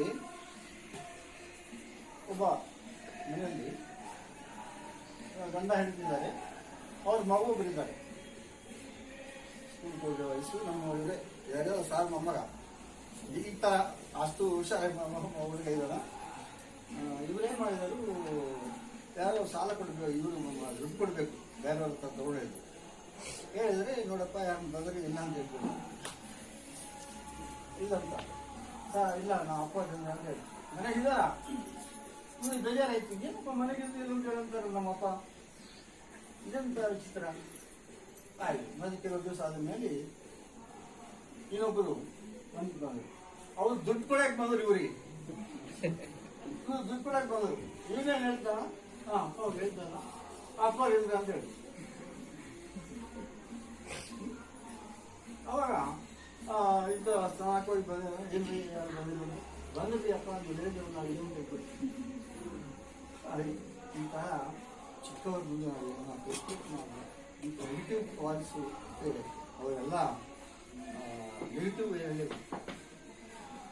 ಅದಕ್ಕೆ ಪಾಸಿಟಿವ್ ವೇನಲ್ಲೇ ಇದು ಮಾಡಬೇಕು, ಮಾನವೀಯತೆ ಬೆಳೆಸಬೇಕು ಮಕ್ಕಳಲ್ಲಿ. ಈ ಥರ ಮಾಡಿದರೆ ಸ್ವಲ್ಪ ಇದು ಸಮಾಜ ಸ್ವಲ್ಪ ಸುಧಾರಿಸಬೇಕು ಅಂತ ನಮಗೆ ಅವಕಾಶ ಕೊಟ್ಟಿರುವ ಎಲ್ಲರಿಗೂ ಒಂದು ಸಮೃದ್ಧ ಸಮಾಜ ಕಟ್ಟಬೇಕು ಅಂತ ಹೇಳಿದ್ರೆ ಎಲ್ಲರೂ ಒಂದೊಂದು ಹನಿಯಾಗಿ ಸೇರಿ ಒಂದು ಹೆದ್ದೊರೆಯಾಗಿ ಮಾಡುವಂತಹದ್ದು ಅತ್ಯವಶ್ಯಕ. ಅಂತಹ ಹನಿಯನ್ನ ಹೆದ್ದೊರೆಯಾಗಿ ಮಾಡತಕ್ಕಂತಹ ಒಂದು ಸಾಮರ್ಥ್ಯ ನಮ್ಮ ಗಾಂಧಿ ಸರ್ಗಿದೆ. ಮಕ್ಕಳ ಬಗ್ಗೆ ಅವರಿಗೆ ಬಹಳ ಕಾಳಜಿ. ಅದಕ್ಕೆ ಕುವೆಂಪುರವರು ಒಂದ್ಸರಿ ಹೇಳ್ತಾರೆ, ಮಗು ಹುಟ್ಟುವಾಗನೇ ವಿಶ್ವಮಾನವನಾಗಿ ಹುಟ್ಟಿರ್ತಾನೆ, ನಾವು ಅವನನ್ನ ಬೆಳೆಸ್ತಾ ಅಲ್ಪ ಮಾನವರಾಗಿ ಮಾಡ್ತೇವೆ. ದಾರ್ಶನಿಕರ ವಿಚಾರವಂತಿಕೆಗಳನ್ನ ಮತ್ತೆ ಅವರಲ್ಲಿ ನಾವು ಫೀಡ್ ಮಾಡುವುದರ ಮೂಲಕ ವಿಶ್ವಮಾನವತ್ವವನ್ನ ನಾವು ಸಾರಬೇಕು ಅಂತ ಹೇಳಿ ಒಂದ್ ಕಡೆಗೆ ಹೇಳ್ತಾರೆ. ಹಾಗೆ ಮಕ್ಕಳ ಬಗ್ಗೆ ಅದ್ರ ಜೊತೆಗೆ ಮತ್ತೊಂದು ಮಾತು ನಾನು ಹೇಳ್ಬೇಕು ಅಂತ ಹೇಳಿದ್ರೆ, ಯಾವುದೋ ಒಂದೊಂದು ಸಂದರ್ಭದಲ್ಲಿ ಶಾಲೆಯ ಮುಂದೆ ಗಿಡ ಕಡಿಲ ಒಂದು ಪ್ರಸಂಗ ಬಂತು.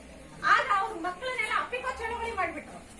ನಮ್ಮವೆಲ್ಲ ಗಿಡ ಕಡಿದ್ರು, ಆದ್ರೆ ಅವ್ರೆಲ್ಲ ಮಕ್ಕಳು ತಾವು ಆ ಗಿಡಗಳನ್ನ ಅಪ್ಕೊಂಡ್ಬಿಟ್ರು. ಆಗ ಕಡಿದ್ರೆ ನಮ್ಮನ್ನ ಕಡೀರಿ, ಗಿಡ ಕಡಿಬೇಡ್ರಿ ಅಂತಕ್ಕಂಥದ್ದು. ಅವತ್ತು ನನಗೆ ಮೇಧಾ ಪಾಟ್ಕರ್ ಎಲ್ಲರೂ ನೆನಪಿಗೆ ಬಂದ್ಬಿಟ್ರು. ಎಂತಹ ದಾರ್ಶನಿಕ ಯೋಚನೆಗಳು ಅವರಲ್ಲಿ. ಅವ್ರಿಗೆ ಯಾವ ಮಾತು ಹೇಳಲಿಲ್ಲ, ಬೈಲಿಲ್ಲ, ಅಪ್ಕೊಂಡು ನಿಂತರು. ಎಷ್ಟೊತ್ತು ಅವರು ನೋಡಿ ನೋಡಿ ವಾಪಸ್ ಹೋದ್ರು. ಅಂದ್ರೆ ಇಂತಹ ವಿವೇಕಯುತವಾಗಿರ್ತಕ್ಕಂಥ ಸಂದರ್ಭಾನುಸಾರ ಮಾತನಾಡ್ತಕ್ಕಂತಹ ವಿಷಯಗಳನ್ನ ಸಾಮಾಜಿಕ ಒಂದು ಪರಿಸರದಲ್ಲಿ ಯಾಗ ಮಂಡಿಸಬೇಕು ಅಂತಕ್ಕಂತಹ ಚಾಕಚಕ್ಯತೆ ಇರುವಂತವರು ಅಂತ ಹೇಳಿದ್ರೆ ನಮ್ಮ ಗಾಂಧಿ ಸರ್ ಅವರು. ಅಂತಹ ಹಿರಿಯರು ಇವತ್ತು ನಮ್ಮೆಲ್ಲರಿಗೂ ಹಿರಿತನದ ಮಾರ್ಗದರ್ಶನವನ್ನ ನೀಡಿದರೆ ಅವರಿಗೆ ವೇದಿಕೆಯ ವತಿಯಿಂದ ಶರಣ ಸಾಹಿತ್ಯ ಪರಿಷತ್ತಿನ ವತಿಯಿಂದ ತುಂಬ ಹೃದಯದ ಧನ್ಯವಾದಗಳನ್ನು ಅರ್ಪಿಸುತ್ತೇವೆ. ದಯಮಾಡಿ ಮಾತಾಡ್ತೀನಿ, ಯಾಕಂದ್ರೆ ಈ ನಮ್ಮನೆ ಕಟ್ಟಾಗ್ತಾ ಇರ್ತಲ್ಲ, ಲೈನ್ಸ್ ಕಟ್ಟಾಗ್ತದೆ ಬಿಸಿ ಬಿಸಿ ಬಿಸಿ ಅಂತ ಬರ್ತಾರೆ. ನಮ್ಮ ಸ್ವಾಮೀಜಿಯವರು ಹೇಳಿದ್ದು, ದೇಹ ಒಂದು ದೇವಾಲಯ, ದೇಹ ಒಂದು ದೇವಾಲಯ, ದೇವನಿರುವ ದೇಹಾಲಯ, ದೇಹನಿರುವ ದೇವಾಲಯ. ಕೈಕಾಲೆ ಸ್ತಂಭಗಳು, ಬೆನ್ನಮೂಳೆ ಧ್ವಜಸ್ತಂಭ, ಬಟ್ಟೆಗೂಡು ಗರ್ಭಗುಡಿ ಅಂತ ಹೇಳಿದ್ದಾರೆ. ದೇಹ ನಾವು ಎಲ್ಲಿ ಹೋಗಿ ಏನೋ ಅಲ್ಲಿ ಮಾಡೋದಕ್ಕಿಂತ ಎಲ್ಲಿ ಇಲ್ಲ, ನಮ್ಮ ಹೃದಯದಲ್ಲೇ ಇದ್ದಾರೆ, ಇಲ್ಲಿ ಅಡ್ಡಾಡೋದು ಅವಶ್ಯಕತೆ ಇಲ್ಲ. ಅದಾಗ್ತಾ ಇದೆ ಅಂದ್ರೆ ನಾವು ದೈವಿಕ ಸಂಖ್ಯೆ ಅಂತ ಲೆಕ್ಕ ಚೇಂಜ್ ಆಗ್ತಾ ಇರ್ಬೇಕು. ಮನಸ್ಸು ಮೆಚುರಿಟಿ ಆದ ನಂತರ ಚೇಂಜ್ ಆಗ್ತದೆ. ನನಗೆ ತಿಳಿದ ಮಟ್ಟಿಗೆ ನಾವು ಅದಕ್ಕೆ ಜಾಸ್ತಿ ಅಡ್ಡಾಡೋದು, ಇಲ್ಲೇ ಅಡ್ಡಾಡ್ತೀವಿ ನಮ್ಮ ಹೊರಗಡೆ. ನಮ್ಮ ಅಷ್ಟು ದೇವರು ನಮ್ಮಲ್ಲೇ ಇರಲ್ಲ, ಸುತ್ತಮುತ್ತ ನಮ್ಮ ದೇವರು ಭಗವಂತ ಸಮಾನಾಂತರ ಹುಡುಗರು ಅವರೇ ಅಷ್ಟು ದೇವರು ಇಟ್ಕೊಂಡು ನಾವು ಅಡ್ಡಾಡೋ ಅವಶ್ಯಕತೆ ಇಲ್ಲ. ಮತ್ತೆ ಕನ್ನಡದಲ್ಲಿ ಸ್ವಲ್ಪ ಅಪಸೃತಿ ಮಾತಾಡೋ ರೀತಿಯಲ್ಲಿ ಸ್ವಲ್ಪ ತೊಂದರೆಗಳಿದ್ರೆ ದಯಮಾಡಿ ಕ್ಷಮಿಸಬೇಕು. ಭಾಷೆ ಯಾವ್ದಾದ್ರು ಏನು, ಕನ್ನಡ ಆದ್ರೆ ಏನು, ತೆಲುಗಾದ್ರೆ ಏನು, ಅದು ಭಾವ ಒಂದೇ. ಇವತ್ತು ಭಾವ, ಹೃದಯ ತುಂಬಿದ ಭಾವದಿಂದ ಸರ್ ತಮ್ಮ ಮನದಾಳದ ಮಾತುಗಳನ್ನ ಹೇಳ್ಕೊಂಡಿದ್ದಾರೆ. ಸರ್ ನಾನು ಕಂಡಂತೆ ಬಹಳ ಮೌನಿಗಳವರು, ಮಾತು ಕಡಿಮೆ, ಮೌನ ಜಾಸ್ತಿ. ಆದ್ರೆ ಇವತ್ತು ಹೆಚ್ಚು ಮಾತಾಡಿ ಅವರ ಒಂದು ಆಶೀರ್ವಾದವನ್ನ ನಮ್ಮೆಲ್ಲರೂ ಸಹ ಕಲ್ಪಿಸಿದ್ದಾರೆ ಅಂತ ಹೇಳ್ತಾ, ಈಗ ಶರಣ ಸಾಹಿತ್ಯ ಪರಿಷತ್ತಿನ ಒಂದು ಸನ್ಮಾನ ಕಾರ್ಯಕ್ರಮ. ಮೊದಲನೇದಾಗಿ ಡಾಕ್ಟರ್ ಎ ತಿಮ್ಮನಗೌಡರು ಅವರಿಗೆ ಬಿ ವೀರೇಶ್ ಅವರು ವೇದಿಕೆಗೆ ಬರಬೇಕು. ದಂಪತಿಗಳಿಬ್ಬರು ಭಕ್ತಿ ಸೇವೆ ಮಾಡ್ತಕ್ಕಂತಹ ದಂಪತಿಗಳು, ಉಪನ್ಯಾಸಕರಾಗಿರ್ತಕ್ಕಂತಹ ತಿಮ್ಮನಗೌಡರು ಅವರಿಗೆ ಸನ್ಮಾನವನ್ನ ಮಾಡಬೇಕು ಅಂತ ಹೇಳಿ ಇವರಿಬ್ಬರು ವೃತ್ತಿ ಬಾಂಧವರು. ತಾಂತ್ರಿಕ ಕಾಲೇಜಿನ ಉಪನ್ಯಾಸಕರು, ಅಂಥವರು ಇವತ್ತು ಸಾಹಿತ್ಯ ಸೇವೆಯನ್ನ ಮಾಡತಕ್ಕಂಥದ್ದು ಸಹ ಬಹಳ ಸಂತೋಷದ ಸಂಗತಿ ಅಂತ ಹೇಳಿ ಭಾವಿಸ್ತಾ ಇದ್ದೇನೆ.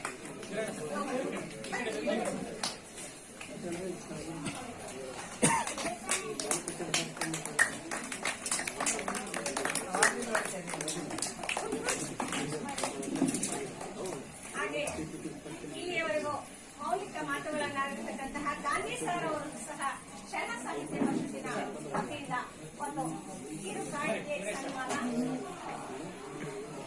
ಇಷ್ಟು ಗಣ್ಯರಾದ ಮಹಾ ವ್ಯಕ್ತಿಗಳು ನಾನು ಹೌದು ಸನ್ಮಾನ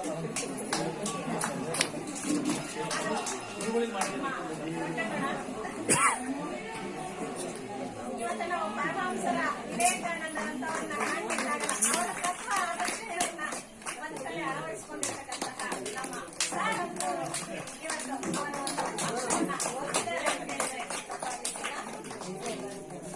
ಹಾಗೇನೆ ಇಂದಿನ ಅಧ್ಯಕ್ಷತೆಯನ್ನ ವಹಿಸಿ ಮುಂದೆ ಮಾತನಾಡಲಿರ್ತಕ್ಕಂತಹ ನಮ್ಮ ಭಾವನಾಗಿರ್ತಕ್ಕಂಥ ಎನ್ ವೀರಣ್ಣ ಸರ್ ಅವರು, ಆಗ ಅವರ ಧರ್ಮಪತ್ನಿ. ಯಾಕಂತ ಹೇಳಿದ್ರೆ ಅವರು ಇಷ್ಟೆಲ್ಲ ಮಾಡಿದ್ರು ಅಂತ ಹೇಳಿದ್ರೆ ಅವರಿಗೆ ಸಾಕಿರ್ತಕ್ಕಂಥವ್ರು ನಮ್ಮ ನಾಗಭಕ್ತಿ ಒಬ್ಬ ಮುಸ್ಲಿಮನ್ಗೆ ಅಂತೆಲ್ಲ ಹೇಳ್ತಕ್ಕಂತಹ ಶರಣರ ಮಾತನ್ನ ಅವರ ದಾಂಪತ್ಯದಲ್ಲಿ ಒಂದು ರೀತಿ ಅರ್ಥಪೂರ್ಣವಾಗಿಸಿರುವಂತಹ ವ್ಯಕ್ತಿಗಳು ಅಂತ ಹೇಳಿದ್ರೆ ತಪ್ಪಾಗಲಿಕ್ಕಿಲ್ಲ. ನಾನೇನು ನಮ್ಮ ಮಾವನವರ ಬಗ್ಗೆ ಮಾತುಗಳನ್ನಾಡಿದ ಅದೆಲ್ಲವನ್ನು ಮಕ್ಕಳವರು ಸಹ ಅವರ ಬೆನ್ನಿಂದೆ ನಿಂತಿದ್ದಾರೆ. ಒಬ್ಬ ಪುರುಷನಿಗೆ ಒಬ್ಬ ಸ್ತ್ರೀ ಆದರ್ಶ ವ್ಯಕ್ತಿಯಾಗಿ ಮುನ್ನಡೆಸಿಕೊಳ್ಳಲಿಕ್ಕೆ ನಮ್ಮ ಶಾಸಕರು ಸಾಕ್ಷಿ. ಅಂತವರು ಸಹ ಈ ವೇದಿಕೆ ಸನ್ಮಾನಿಸಿದೆ. ಈಗ ನಮ್ಮ ಪುಟಾಣಿ ಅಮೋಘ ಅವರಿಂದ ಒಂದು ಮುಂಚಿನ ಗಾಯನ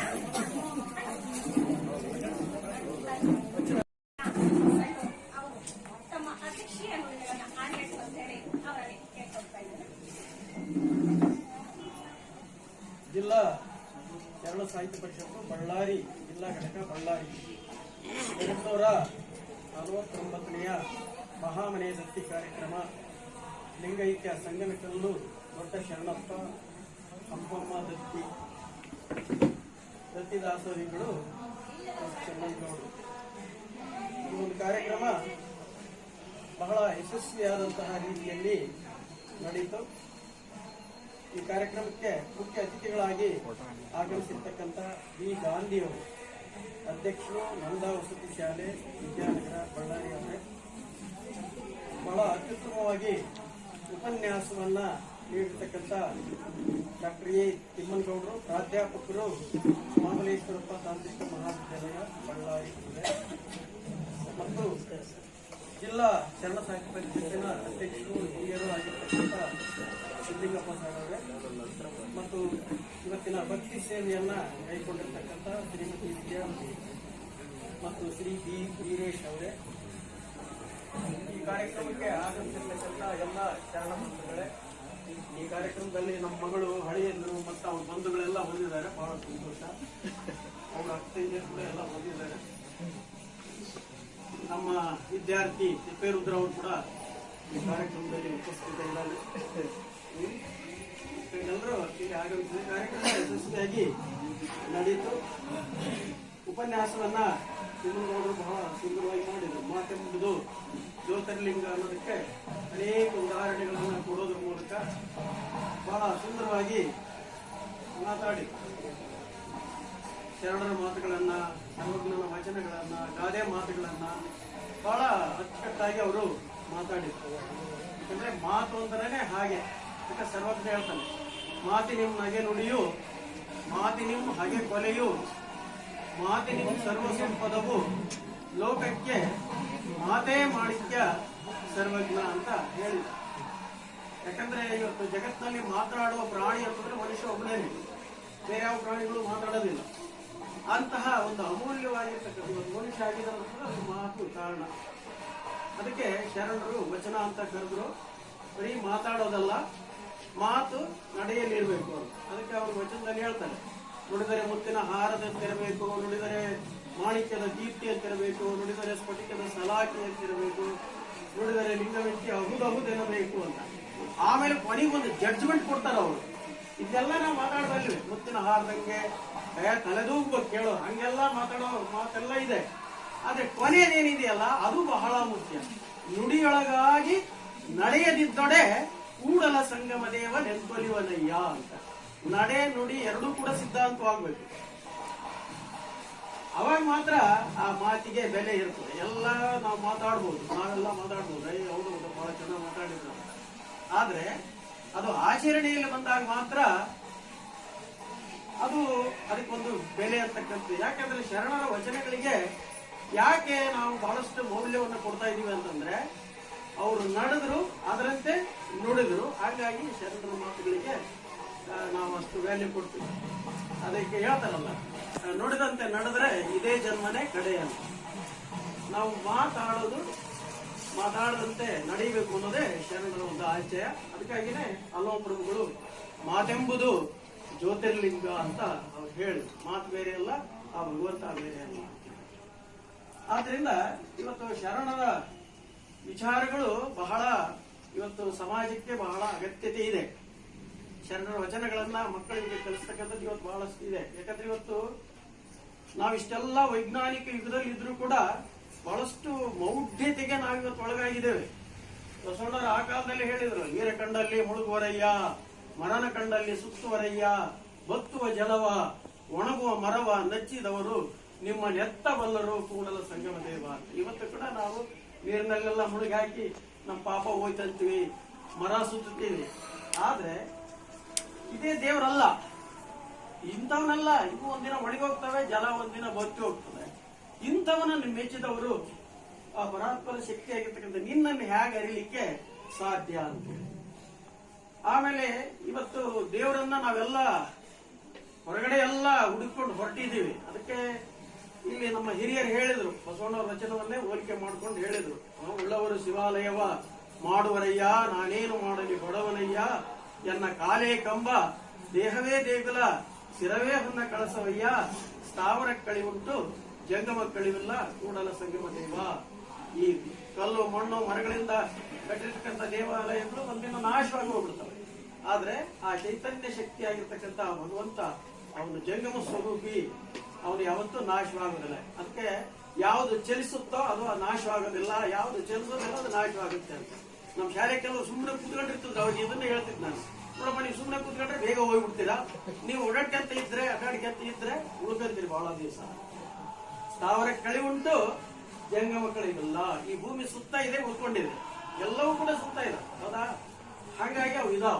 ಆದ್ರಿಂದ ದೇವರನ್ನ ಮನುಷ್ಯ ಇವತ್ತೆಲ್ಲ ಹೊರಗಡೆ ಹುಡುಕ್ತಾ ಇರೋದು. ಒಮ್ಮನೆ ನಮ್ಮ ದೇಶದಲ್ಲಿ ಬಹಳಷ್ಟು ಗೊಂದಲ ಇರೋದು ಅಂತಂದ್ರೆ ದೇವ್ರ ಬಗ್ಗೆನೇ ಬಹಳ ಗೊಂದಲ. ಈ ಗೊಂದಲಗಳಿಂದಲೇ ಇವತ್ತು ಏನಾಗಿದೆ, ಬಹಳಷ್ಟು ಮೌಢ್ಯತೆ ಹೆಚ್ಚಾಗಿದೆ. ನಾವು ಗುಡಿಗುಂಡಾರ ಸುತ್ತ ಸುಸ್ತಾಗಿದ್ದೀವಿ ನೋಡಿ. ಎಲ್ಲ ದೇವಸ್ಥಾನಗಳಲ್ಲಿ ಕ್ಯೂನೆ.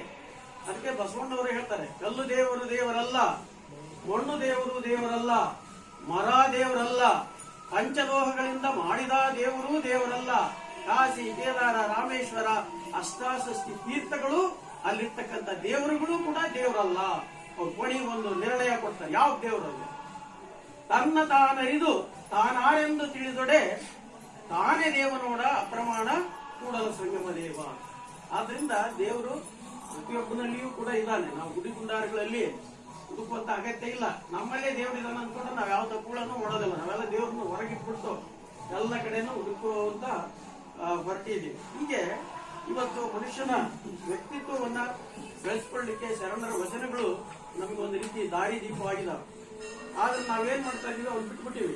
ಅದಕ್ಕೆ ಬಸವಣ್ಣವರು ಹೇಳಿದ್ರು, ಹಾಲ ತೊರೆಗೆ ಬೆಲ್ಲದ ಕೆಸರು ಸಕ್ಕರೆಯ ಮಳಲು ಕವರಾಜದ ನೊರೆಯಂತೆ ಆಜ್ಞರ ವಚನವಿರಲು ಬೇರೆ ಬಾವಿಯ ತೋಡಿ ಉಪ್ಪು ನೀರು ಕೊಂಬುವನ ವಿಧಿಯನಗಾಯಿತು ಕೂಡಲ ಸಂಗಮ ದೇವ.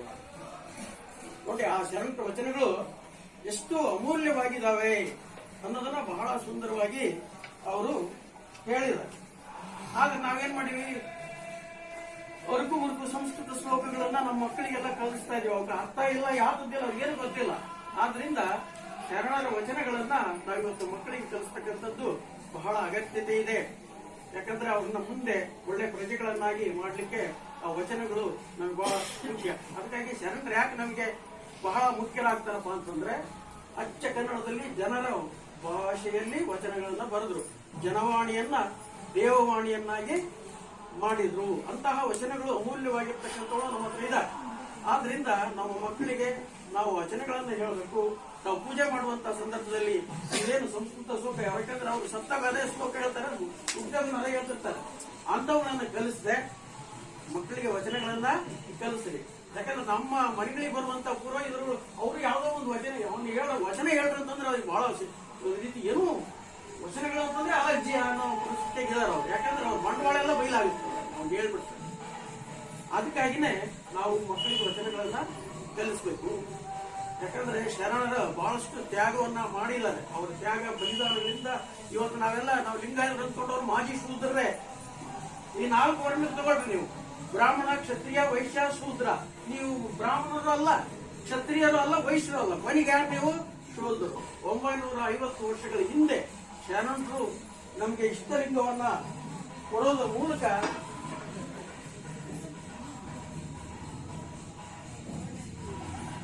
ನಮ್ಗೆ ಒಂದು ಸ್ಥಾನಮಾನವನ್ನ ಕೊಟ್ಟಿದ್ದಾರೆ ಇವತ್ತು. ಆದ್ರಿಂದ ನಾವು ಅವರ ತ್ಯಾಗ ಬಲಿದಾನಗಳನ್ನ ನಾವು ಮರೆಯೋ ಹಾಗಿಲ್ಲ. ಆದ್ರಿಂದ ಶರಣರ ವಚನಗಳನ್ನ ನಾವು ಪ್ರತಿಯೊಂದು ಸಂದರ್ಭದಲ್ಲಿ ಕೂಡ ಅವನ್ನ ನಾವು ಜೀವನದಲ್ಲಿ ಅಳವಡಿಸಿಕೊಳ್ತಕ್ಕಂಥದ್ದು ಬಹಳ ಮುಖ್ಯ ಇದೆ. ನಮ್ಮ ವ್ಯಕ್ತಿತ್ವವನ್ನ ಬೆಳೆಸ್ಕೊಳ್ಳಿಕ್ಕೆ ಶರಣರ ವಚನಗಳು ನಮ್ಗೆ ಬಹಳ ಅನುಕೂಲ ಆಗ್ತದೆ. ಯಾಕಂದ್ರೆ ನಾವಿವತ್ತು ಒಂದು ಸಣ್ಣ ಕಷ್ಟ ಬಂದ್ಬಿಟ್ರೆ ಸಾಕು, ಇವತ್ತು ಆತ್ಮಹತ್ಯೆ ಮಾಡ್ಕೊಳ್ಳೋದು ನೋಡ್ತೀವಿ. ಬಸವಣ್ಣವ್ರು ಹೇಳ್ತಾರೆ, ನಾಳೆ ಒಪ್ಪುದು ನಮಗಿಂದೇ ಬರಲಿ, ಇಂದು ಒಪ್ಪುದು ನಮಗೀಗಲೇ ಬರಲಿ, ಈಗ ಕಾರಂಜುವರು ಇದ ಕಾರಳುಕುವರು ಜಾತಸ್ಯ ಮರಣಂ ಧ್ರುವಂ. ಕೂಡಲ ಸಂಗಮ ದೇವ ಬರದ ಬರಹವನ್ನ ಹರಿಹರ ಬ್ರಹ್ಮಾದಿಗಳು ಅಳಿಸ್ಲಿಕ್ಕೆ ಸಾಧ್ಯ ಇಲ್ಲ ಅಂತಕ್ಕಂಥ ಹೀಗೆ ಧೈರ್ಯ ಕೊಡ್ತಕ್ಕಂಥ ಅನೇಕ ವಚನಗಳಿದ್ದಾವೆ. ಅಕ್ಕ ಹೇಳ್ತಾಳೆ, ಮನೆ ಮನೆ ತಪ್ಪದೆ ಬೇಡುವಂತೆ ಮಾಡಯ್ಯ ತಂದೆ, ಬೇಡಿದೊಡೆ ಇಕ್ಕದಂತೆ ಮಾಡಯ್ಯ ತಂದೆ, ಇಕ್ಕಿದೊಡೆ ನೆಲಕ್ಕೆ ಬೀಳುವಂತೆ ಮಾಡಯ್ಯ ತಂದೆ, ನೆಲಕ್ಕೆ ಬಿದ್ದೊಡೆ ನಾನು ಎತ್ತಿಕೊಂಬ ಮುನ್ನ ಸುನಿ ಎತ್ತಿಕೊಂಬಂತೆ ಮಾಡಯ್ಯ ಚನ್ನಮಲ್ಲಿಕಾರ್ಜುನ ದೇವ. ನಾವೆಲ್ಲ ಕಷ್ಟಗಳು ಬೇಡ ಅಂತಲೇ, ಕಷ್ಟನೇ ಬೇಡ, ನಮ್ಗೆ ಬರೀ ಸುಖನೇ ಇರಬೇಕು. ಯಾಕಂದ್ರೆ ಮನುಷ್ಯನ ವ್ಯಕ್ತಿತ್ವ ಬೆಳಿಬೇಕಪ್ಪ ಅಂತಂದ್ರೆ ಅವ್ರ ಅನೇಕ ಕಷ್ಟಗಳನ್ನೆಲ್ಲ ಅವ್ನು ಎದುರಿಸಬೇಕಾಗ್ತದೆ ಅನ್ನೋದನ್ನ ಅಕ್ಕ ಬಹಳ ಅನೇಕ ವಚನಗಳಲ್ಲಿ ನಮ್ಗೆ ಹೇಳ್ತಾ ಇದ್ದಾರೆ. ಆದ್ರಿಂದ ನಾವು ವಚನಗಳನ್ನ ಇಂಥ ಅನೇಕ ವಚನಗಳಿದ್ದಾವೆ. ಕಾಯಕ ಮತ್ತು ದಾಸೋಹದ ಬಗ್ಗೆ ಅಂತೂ ಪ್ರತಿಯೊಬ್ಬರು ಕೂಡ ಕಾಯಕವನ್ನ ಮಾಡಬೇಕು ಅಂತಲೇ ಅವ್ರು ಹೇಳ್ತಾರೆ. ಕಾಯಕದಲ್ಲಿ ನಿರತನ ಆದೊಡೆ ಗುರುದರ್ಶನವಾದಡು ಮರೆಯಬೇಕು, ಲಿಂಗ ಪೂಜೆಯಾದಡು ಮರೆಯಬೇಕು, ಜಂಗಮ ಮುಂದಿದ್ದಡು ಅಂಗು ಹರಿಯಬೇಕು, ಕಾಯಕವೇ ಕೈಲಾಸವಾದ ಕಾರಣ, ಅಮರೇಶ್ವರ ಲಿಂಗವಾಯ್ತಾದಡು ಕಾಯಕದೊಳಗೆ ಅಂತ ಇದಕ್ಕೆ ಮಾರಯ್ಯನವರು ತಮ್ಮ ವಚನದಲ್ಲಿ ಹೇಳ್ತಾರೆ. ಆ ದೇವರು ಇರೋದೇ ಕಾಯಕದಲ್ಲಿ ಹೇಳ್ತಾರೆ. ಯಾಕಂದ್ರೆ ಮೈಗಳರಿಗೆ ತಿನ್ನೋ ಹಕ್ಕೆ ಇಲ್ಲ ಅಂತ. ಅದಕ್ಕೆ ಬಸವಣ್ಣವ್ರು ಹೇಳ್ತಾರೆ, ಅನ್ಯರ ಮನೆಗೆ ಹೋಗಿ ತಾನು ಉದರವ ಬರೆಯದ ಅಚ್ಚ ಶರಣರ ಕಂಡೊಡೆ ಕೂಡಲ ಸಂಗಯ್ಯ ಎಮ್ಮೆ ಅಂತ. ಆದ್ರಿಂದ ಪ್ರತಿಯೊಬ್ರು ಕೂಡ ದುಡಿದು ತಿನ್ನೋದನ್ನ ಶರಣರು ನಮಗೆ ಕಲಿಸ್ತಾರೆ. ಎಲ್ಲಾ ಧರ್ಮಗಳು ಇನ್ನೇ ಯಾವುದಕ್ಕೂ ಪಟ್ಟ ಕಟ್ಟಿದ್ರೆ ಶರಣರು ಕಾಯಕಕ್ಕೆ ಪಟ್ಟವನ್ನ ಕಟ್ತಾರೆ. ಕಾಯಕ ಧರ್ಮ ಅದು ಶರಣರ ಧರ್ಮ. ಆದ್ರಿಂದ ನಾವೆಲ್ಲರೂ ಕೂಡ ಆ ಕಾಯಕವನ್ನ ಮಾಡ್ಬೇಕು. ಈಗ ನಮ್ಮ ಊರಲ್ಲಿ ನಾವು ಕೊರೋನಾ ಪ್ರಯುಕ್ತ ನಾವೆಲ್ಲ ಹಳ್ಳಿ ಹೋದ್ವಿ. ಅಲ್ಲಿ ಈಗಾಗಲೇ ಬಹಳಷ್ಟು ಒಂದು 50 ವರ್ಷ ಆದವರೆಲ್ಲ ರಿಟೈರ್ಮೆಂಟ್. ನಾವು ಚಿಕ್ಕ ಹುಡುಗಿದ್ದಾಗ ತಲೆ ನಡುಕ್ತಕ್ಕಂಥವ್ರು ಕೂಡ ಕೆಲಸ ಮಾಡ್ಲಿಕ್ಕೆ ಹೋಗ್ತಿದ್ರು. ಅಜ್ಜಿಯವರು ಅಲ್ಲೆಲ್ಲ ಉದುರಿರ್ತಿದ್ರು, ಬೆನ್ನೆಲ್ಲ ಬಗ್ಗಿರ್ತಿದ್ರು. ಆಗ ಇವತ್ತೆಲ್ಲ ಬೇಷದಾಗ ಆರಾಮ್ ಆರಾಮ ಕುತ್ಕೊಂಡು ಕಾಲ ಕಳಿಸ್ತಕ್ಕಂಥದ್ದು ನೋಡ್ತೀವಿ. ನಾವೆಲ್ಲ ಮಾಡಿದ್ರೆ ನೀವ್ ಯಾಕೆ ಮಾಡ್ತೀವಿ ಕೆಲಸ ಅಂತ ಹೇಳ್ತಾರೆ. ನಾವೇನಾದ್ರು ಒಂದು ಸಣ್ಣ ಕೆಲಸ ಮಾಡಿದ್ರೆ ನೀವು ಮಾಡ್ಬೇಡ್ರಿ ಹಿಂಗಾಗಿ ಮಾಡ್ತೀವಿ ಅಂತ ಒಂದು ಯಾಕಂದ್ರೆ ಸರ್ಕಾರದವರು ಇವತ್ತು ಪುಕ್ಕಟೆ ರೇಷನ್ ಕೊಡ್ತಾ ಇದ್ದಾರೆ. ಆಮೇಲೆ ಅವರಿಗೆಲ್ಲ ಓಡಿ ಪೆನ್ಷನ್ ಬರ್ತಾ ಇದೆ. ಅವರೆಲ್ಲ ಸ್ವಯಂ ನಿವೃತ್ತಿ ಘೋಷಣೆ ಮಾಡ್ಕೊಂಡ್ಬಿಟ್ಟು ಆರಾಮಾಗಿ ಮನಸ್ಸು ಕುತ್ಕೊಂಡು ಕಾಲ ಕಳಿಸ್ತಕ್ಕಂಥದ್ದನ್ನು ನೋಡ್ತೀವಿ. ಆದ್ರೆ ಶರಣರು ಇದನ್ನ ಒಪ್ಪೋದಿಲ್ಲ. ಪ್ರತಿಯೊಬ್ಬರು ಕೂಡ ಕಾಯಕವನ್ನ ಮಾಡಬೇಕು, ಸತ್ಯ ಶುದ್ಧ. ಅದು ಅದಕ್ಕೆ ಒಬ್ಬ ಶರಣ ಹೇಳ್ತಾಳೆ, ಸತ್ಯ ಕಾಯಕವಿಲ್ಲದವನು ಭಕ್ತನಲ್ಲ, ಸತ್ಯ ಶುದ್ಧವಲ್ಲದದು ಕಾಯಕವಲ್ಲ. ಯಾರು ಕಾಯಕ ಮಾಡ್ತಾರೋ ಅವರೇ ಸದ್ಭಕ್ತರು. ಕಾಯಕ ಮಾಡಲಿಲ್ಲ ಅಂತಂದ್ರೆ ಅವ್ರು ಭಕ್ತರಲ್ಲ. ಬರೀ ಗಂಟೆ ಎಲ್ಲ ಇಡ್ಸ್ಕೊಂತ ಪೂಜಿ ಗುಡಿ ಗುಂಡಾರಗಳನ್ನು ಸುತ್ತಿದ್ರೆ ನಾವು ಭಕ್ತರಾಗ್ಲಿಕ್ಕೆ ಸಾಧ್ಯ ಇಲ್ಲ. ಅದಕ್ಕೆ ಕಾಯಕವನ್ನ ಮಾಡಬೇಕು ಪ್ರತಿಯೊಬ್ಬರು ಕೂಡ. ಅದಕ್ಕೆ ಸಿದ್ದರಾಮೇಶ್ವರ ಹೇಳ್ತಾರೆ, ಶಿವಯೋಗಿಯ ಶರೀರಂ ರಥಾ ಸವಿಯಲಾಗದು. ಅದು ಆನುಗುಂಬನಿತು ಕಾಯಕ ಮಾಡ್ತಿರ್ಬೇಕು, ಕೊನೆಯವರಿಗೂ ಕೂಡ ಕಾಯಕ ಮಾಡಬೇಕು. ಇದು ವೇಸ್ಟ್ ಆಗಿ 4 ಜನಕ್ಕೆ ಭಾರವಾಗಿ ಹೋಗ್ತಕ್ಕಂಥದ್ದಲ್ಲ ಈ ದೇಹ. ಇದು ಕೊನೆಯವರಿಗೂ ಕೂಡ ಕಾಯಕವನ್ನು ಮಾಡಬೇಕು. ಇಂತಹ ಒಂದು ಕಾಯಕಕ್ಕೆ ಪಟ್ಟ ಕಟ್ಟಿದವರು ಶರಣರು. ಅದಕ್ಕಾಗಿ ನಮ್ಗೆ ಯಾಕೆ ಇಷ್ಟವಾಗ್ತಾರಪ್ಪ ಅಂದ್ರೆ ಕಾಯಕ ಮಾಡೋದಲ್ಲ, ಅದು ಪ್ರೊಡಕ್ಷನ್ ಆಗ್ತದೆ, ಅದು ಡಿಸ್ಟ್ರಿಬ್ಯೂಷನ್ ಆಗಬೇಕು. ಕಾಯಕ ಮಾಡಿದ್ದು ದಾಸೋಹದ ಮೂಲಕ ಅದು ವಿತರಣೆ ಆಗಬೇಕು. ಯಾಕಂದ್ರೆ ದಾನ ಅಂತಂದ್ರೆ ಅಲ್ಲಿ ಅಹಂಕಾರ ಬರ್ತದೆ, ಅದು ದಾಸೋಹ ಅಂತಂದ್ರೆ ಅಲ್ಲಿ ಸೇವಾ ಮನೋಭಾವನೆ. ದಾನ ಅಂತ ಹಿಂದೆಲ್ಲ ಕನ್ಯಾದಾನ ಅಂತಿದ್ರು ನೋಡಿ. ಹೆಣ್ಮಕ್ಳನ್ನ ಎಷ್ಟು ಮಟ್ಟಿಗೆ ಅಂದ್ರೆ ಯಾವ್ದೋ ಒಂದು ವಸ್ತುನ ದಾನ ಮಾಡಿದೆ, ಈಗಲೂ ಇವತ್ತು ಅಂತಾರೆ ಕನ್ಯಾದಾನ ಮಾಡಿದೆ. ಅದನ್ನ ಶರಣರು ಹೆಣ್ಮಕ್ಳಿಗೂ ಕೂಡ ಒಂದು ಸಮಾನವಾಗಿರ್ತಕ್ಕಂಥ ಸ್ಥಾನಮಾನವನ್ನ ಕೊಡ್ತಾ ಇದ್ದಾರೆ. ಮನೆ ಮುಡಿ ಬಂದರೆ ಹೆಣ್ಣೆಂಬರು, ಗಡ್ಡ ಮೀಸೆ ಬಂದರೆ ಗಂಡೆಂಬರು. ಒಳಗೆ ಸುಳಿಯುವಂತ ಆತ್ಮ ಅದು ಹೆಣ್ಣು ಅಲ್ಲ, ಗಂಡು ಅಲ್ಲ. ಕಪಿಲ ರಾಮನಾಥ ಅಂತ ಹೇಳಿ ದೇವದಾಸಿಗಳು ವಚನದಲ್ಲಿ ಹೇಳ್ತಾ ಇದ್ದಾರೆ. ಆದ್ರಿಂದ ನಾವು ಅದರಲ್ಲಿ ಹೆಣ್ಣುಮಕ್ಕಳು ಮಾತ್ರ ಶರಣರಿಗೆ ಋಣಿ. ನಿಮ್ಗೆಲ್ಲ ಇವತ್ತು ಒಂದು ಸ್ಥಾನಮಾನ ಸಿಕ್ಕಿದೆ ಅಂತಂದ್ರೆ ಅದಕ್ಕೆ ಬಸವಣ್ಣವರು. ಯಾಕಂದ್ರೆ ಅವ್ರ ಅಕ್ಕಗೆ ಧಾರ್ಮಿಕ ಸಂಸ್ಕಾರ ಕೊಡದೇ ಇದ್ದಾಗ ನಮ್ಮ ಅಕ್ಕ ಕೊಡಲ್ಲ, ಜನವರ ಹಾಕಲ್ಲ, ನನಗೂ ಬೇಡ ಅಂತ ಹೇಳಿ ಅವ್ರು ಮನೆ ಬಿಟ್ಟ ಹೋಗ್ತಾರೆ, ಗೊತ್ತಾಯ್ತಲ್ಲ. ಆದ್ರಿಂದ ಸಿದ್ದರಾಮೇಶ್ವರ ವಚನದಲ್ಲಿ ಹೇಳ್ತಾರೆ, ತಾ ಮಾಡಿದ ಹೆಣ್ಣು ತನ್ನ ತಲೆಯನ್ನೇರಿತ್ತು, ತಾ ಮಾಡಿದ ಹೆಣ್ಣು ನಾರಾಯಣನ ಎದೆಯನ್ನೇರಿತ್ತು, ತಾ ಮಾಡಿದ ಹೆಣ್ಣು ಬ್ರಹ್ಮನ ನಾಲಿಗೆಯನ್ನೇರಿತ್ತು. ಇದು ಕಾರಣ ಹೆಣ್ಣು ಹೆಣ್ಣಲ್ಲ, ಹೆಣ್ಣು ರಕ್ಕಸಿ ಅಲ್ಲ, ಹೆಣ್ಣು ಸಾಕ್ಷಾತ್ ಕಪಿಲ ಸಿದ್ಧ ಮಲ್ಲಿಕಾರ್ಜುನ. ಇಷ್ಟು ಹೆಣ್ಮಕ್ಳಿಗೆ ಪ್ರಾಮುಖ್ಯತೆಯನ್ನ ಬೇರೆ ಯಾವ ಧರ್ಮಗಳಲ್ಲಿ ಕೊಟ್ಟಿಲ್ಲ ಅಂತ ಅನ್ಸುತ್ತೆ. ಶರಣರು ಅಂತ ಒಂದು ಸ್ಥಾನಮಾನವನ್ನ ಕೊಟ್ಟರು. ಹಂಗಾಗಿ ನಮ್ಮ ಕರ್ನಾಟಕದಲ್ಲಿ ಸ್ವಲ್ಪ ಮಟ್ಟಿಗೆ ಹೆಣ್ಮಕ್ಳು ಸ್ವಲ್ಪ ಈ ಕಡೆ ಉತ್ತರ ಭಾರತದಲ್ಲೆಲ್ಲ ಹೋಗ್ಬಿಟ್ರೆ ಹೆಣ್ಮಕ್ಳು ಅವ್ರು ಶೂದ್ರರೇ, ಅವ್ರಿಗಿನ್ನೂ ಯಾವುದೇ ಧಾರ್ಮಿಕ ಸ್ಥಾನಮಾನಗಳು ಇಲ್ಲ. ಇಂತಹ ವಚನಗಳನ್ನ ನಾವೆಲ್ಲರೂ ಕೂಡ ಓದ್ಬೇಕು, ಮಕ್ಕಳಿಗೆ ಕಲಿಸ್ಬೇಕು. ಅವ್ರು ಯಾರೇ ಆಗಿದ್ರು, ಬರೀ ಲಿಂಗಾಯತ ಅಂತ ಲಿಂಗಾಯತ ಸೊತ್ತಲ್ಲ, ಅದು ಎಲ್ಲರೂ ಕೂಡ ವಚನಗಳನ್ನ ಅಧ್ಯಯನ ಮಾಡಬೇಕು. ಯಾಕಂದ್ರೆ ಬಸವಣ್ಣ ಮೊದಲ ಹೆಮ್ಮೆಯ ಕನ್ನಡಿಗ ಅಂತ. ನಾವೇನಾದ್ರೂ ಹೆಮ್ಮೆಯ ಕನ್ನಡಿಗ ಅಂತ ನಾವು ಏನಾದ್ರೂ ಮೊದಲು ಕೊಟ್ರೆ ಬಸವಣ್ಣ ಕೊಡ್ಬೇಕು. ಯಾಕಂದ್ರೆ ನಮ್ಮ ಕನ್ನಡವನ್ನ ದೇವ ಭಾಷೆಯನ್ನಾಗಿ ಆತ ಮಾಡ್ತಾ ಇದ್ದಾರೆ. ವಿಶ್ವಕ್ಕೆ ಕನ್ನಡದ ಕೊಡುಗೆ ಅಂತಂದ್ರೆ ಅದು ವಚನ ಸಾಹಿತ್ಯ ಅಂತ ಎಲ್ಲ ವಿದ್ವಾಂಸರು ಕೂಡ ಅಭಿಪ್ರಾಯ ಪಡ್ತಾರೆ. ಉಪನಿಷತ್ತುಗಳಲ್ಲಿ ಇರೋದೆಲ್ಲ ವಚನದಲ್ಲಿದೆ, ಆದ್ರೆ ವಚನದಲ್ಲಿರೋದೆಲ್ಲ ಉಪನಿಷತ್ತುಗಳಲ್ಲಿ ಇಲ್ಲ ಅಂತ ಹೇಳ್ತಾರೆ. ಅಂತಹ ಒಂದು ಮಹತ್ವಪೂರ್ಣವಾದಂತಹ ವಚನ ಸಾಹಿತ್ಯ, ಶರಣ ಸಾಹಿತ್ಯ ಇದೆ ನೋಡಿ. ಅಲ್ಲೆಲ್ಲ ಹೆಣ್ಮಕ್ಳು ಲಕ್ಕಮ್ಮನಂತವ್ರು, ಬಹಳಷ್ಟು ಜನ ಹೆಣ್ಮಕ್ಳು ವಚನಗಳನ್ನ, ಸೂಳೆ ಸಂಕವಿ ಅಂತವ್ರು ಕಸಾಗೂಡಿಸುವಂತಹ ಸತ್ಯಕ್ಕ ಎಂತೆಂತ ವಚನಗಳನ್ನ ಬರೀತಾರೆ. ಅರ್ಚನೆ ಪೂಜನೆ ನೇಮವಲ್ಲ, ಧೂಪ ದೀಪ ಆರತಿ ನೇಮವಲ್ಲ. ಯಾವ್ದ ನೇಮ ಅಂತಂದ್ರೆ ಕೊನೆಗೆ ಕೇಳ್ತಾಳೆ, ಪರದನ ಪರಸತಿ ಪರದೈವಕ್ಕೆ ಎರಗದಿರ್ಪುದೇ ನೇಮ ಅಂತ. ಯಾವ್ದಪ್ಪ ನೇಮ ಅಂತಂದ್ರೆ ಪರಸತಿಗೆ, ಪರಧನಕ್ಕೆ, ಪರದೈವಕ್ಕೆ ಎರಗದಿರ್ಪುದೇ ನೇಮ. ಇಂತಹ ಅನೇಕ ವಿಚಾರಗಳನ್ನ ಶರಣರು ಕೂಡ ಅದೆಲ್ಲ ಕಸ ಹೊಡಿತಕ್ಕಂಥ ಸತ್ಯಕ್ಕೆ ಕಸ ಹೊಡೆಯ ಕಾಯಕವನ್ನು ಮಾಡ್ತಿದ್ವಿ. ಅದು ಎಂತ ವಚನಗಳು ಇವತ್ತು ನಮ್ಮ ವಿಧಾನಸೌಧದ ಮುಂದ್ಗಡೆ ಹಾಕುವಾಗ ವಚನ ಕೆತ್ತಿಸಿ ಅಂತ. ಯಾಕಂದ್ರೆ ಇವತ್ತು ಪರಧನ ಪರಸತಿ ಪರದ ಇದಕ್ಕೆಲ್ಲ ಆಸೆ ಪಡ್ತಕ್ಕಂಥ ಜನನೇ ಜಾಸ್ತಿ. ನಾವು ಶರಣರ ವಿಚಾರಗಳನ್ನ ಪಾಲಿಸಿದ್ದೇ ಆದ್ರೆ ಇವತ್ತು ಯಾವ ಲೋಕಾಯುಕ್ತ ಕೂಡ ಬೇಕಾಗಲ್ಲ ಅಂತ ಬಸವಣ್ಣವ್ರು ಹೇಳ್ತಾರೆ. ಮಣ್ಣಿನೊಳಗೊಂದು ಒರೆಯ, ಸೀರೆಯೊಳಗೊಂದು ಎಳೆಯ, ಇಂದಿಂಗೆ ನಾಳಿಂಗೆ ಬೇಕೆಂದೆ ನಾ ದೊಡೆ, ನಿಮ್ಮ ಆಣೆ ನಿಮ್ಮ ಪ್ರಮದರಾಣೆ ಕೂಡಲ ಸಂಗಮ ದೇವ ಅಂತ. ಆದ್ರಿಂದ ನಾವು ಶರಣರ ವಿಚಾರಗಳನ್ನ ನಮ್ಮ ಜೀವನದಲ್ಲಿ ಅಳವಡಿಸಿಕೊಂಡ್ರೆ ನಾವು ಇವತ್ತು ಕಾರ್ಯಕ್ರಮ ಮಾಡಿದ್ದು ಕೂಡ ಸಾರ್ಥಕವಾಗ್ತದೆ. ನಮ್ಮ ವಿದೇಶದವರು ಬಹಳಷ್ಟು ಅದೇನು ಹೊಗಳ ಅಗತ್ಯವಿಲ್ಲ, ನಮ್ಮ ಕರ್ತವ್ಯಗಳನ್ನ ಮಾಡ್ತೇವೆ. ಇಲ್ಲಿಗೆ ನಮಗೆ ಕರೆದು ಈ ಒಂದು ನಮ್ಮ ಶರಣ ಸಾಹಿತ್ಯ ಪೂರ್ಣವಾಗಿರ್ತಕ್ಕಂಥ ಧನ್ಯವಾದಗಳನ್ನು ನಮ್ಮ ಇದುವರೆಗೂ ಅದನ್ನು ಕೇಳಿದ್ದಕ್ಕೆ ನಿಮಗೂ ಕೂಡ ಧನ್ಯವಾದಗಳನ್ನು. ನುಡಿದಂತ ನಡೆ ಇದೇ ಜನ್ಮ ಕಡೆ ಅನ್ನುವ ಮಾತಿಗೆ ಬದ್ಧರಾಗಿ ನುಡಿ ನಡೆ ಎರಡನ್ನ ಹೊಂದಾಣಿಸಿರ್ತಕ್ಕಂತಹ ಮಾತುಗಳನ್ನ ಇಲ್ಲಿಯವರೆಗೂ ಕೇಳಿದ್ರಿ. ಅವರು ಅಧ್ಯಕ್ಷತೆಯನ್ನ ವಹಿಸೋದು ಒಂದಾದ್ರೆ, ಇನ್ನೊಂದು ನಮ್ಮ ಹಳ್ಳಿಯಲ್ಲಿ ಒಂದು ಮಹಾಮನೆ ಕಾರ್ಯಕ್ರಮ ಮಾಡಬೇಕು, ಅದಕ್ಕೆ ಸಿದ್ದಲಿಂಗಪ್ಪ ಸರ್ಗೆ ಆಹ್ವಾನ ಮಾಡಬೇಕು ಅನ್ನುವ ಎರಡು ಉದ್ದೇಶಗಳನ್ನ ಇಟ್ಕೊಂಡು ಅವರು ಬಂದಿದ್ದಾರೆ. ಹಳ್ಳಿಯಲ್ಲಿ ಬಹಳ ವರ್ಷಗಳ ಕಾಲ ನಂತರದಲ್ಲಿ ಈಗ ಒಂದು ಕಾರ್ಯಕ್ರಮ ಮಾಡಬೇಕು, ಹಳ್ಳಿಯ ಜನಗಳಿಗೂ ಸಹ ಇಂತಹ ಮೌಲಿಕ ವಿಚಾರಗಳು ತಿಳಿಬೇಕು ಅಂತೇಳಿ. ಇದಕ್ಕೆಲ್ಲ ಕಾರಣ ನಮ್ಮ ಕುಟುಂಬದಲ್ಲಿ ಒಂದು ಜವಳ ಆಗ್ಲಿ, ತೊಟ್ಲಾಗ್ಲಿ, ಮದುವೆ ಆಗ್ಲಿ, ಏನೇ ಆಗ್ಲಿ, ಮೊದಲು ಒಂದು ಕಾರ್ಯಕ್ರಮ ಮಾಡಬೇಕು. ಅದ್ರ ಜೊತೆಗೆ ಆ ಕಾರ್ಯಕ್ರಮ, ನನ್ನ ಮಗನ ಮದುವೆಯಲ್ಲೂ ಸಹ ಅವ್ರನ್ನ ಬಟ್ಟೆ ಯಾರಿಗೆ ತಂದ್ರಿ, ಸೀರೆ ಯಾರಿಗೆ ತಂದ್ರಿ ಅಲ್ಲೆಲ್ಲ ಒಂದು ಕಾರ್ಯಕ್ರಮ ಮಾಡ್ಬೇಕಮ್ಮ ನೀನು ಅಂತಂದ್ರೆ ಅಂತ ಹೇಳಿದ್ರು. ಅವಾಗ ನಾನು ಸಿದ್ದಲಿಂಗಪ್ಪ ಸರ್ ಹೇಳಿ ಮತ್ತೊಂದು ಕಾರ್ಯಕ್ರಮ ನಾವು ಮಾಡಿದ್ವಿ. ನಮ್ಮ ಮೊಮ್ಮಗಳ ಜವಳದಲ್ಲೂ ಸಹ ನನ್ನೊಂದು ಪುಸ್ತಕ ಬಿಡುಗಡೆ ಆ ಕಾರ್ಯಕ್ರಮವನ್ನ ಮಾಡಿಸಿದ್ವಿ. ಇವತ್ತು ಸಹ ಅದೇ ಮಾತು ಹೇಳಿದ್ರು, ವರ್ಷಕ್ಕೊಂದ್ಸರಿ ಜಾಗ ಚೆನ್ನಾಗಿದೆ, ಪ್ರತಿ ವರ್ಷ ನೀವು ಕಾರ್ಯಕ್ರಮ ಒಂದು ಮಾಡ್ರಿ ಅಂತಕ್ಕಂತಹ ಮಾತನ್ನ ಹೇಳಿದ್ರು.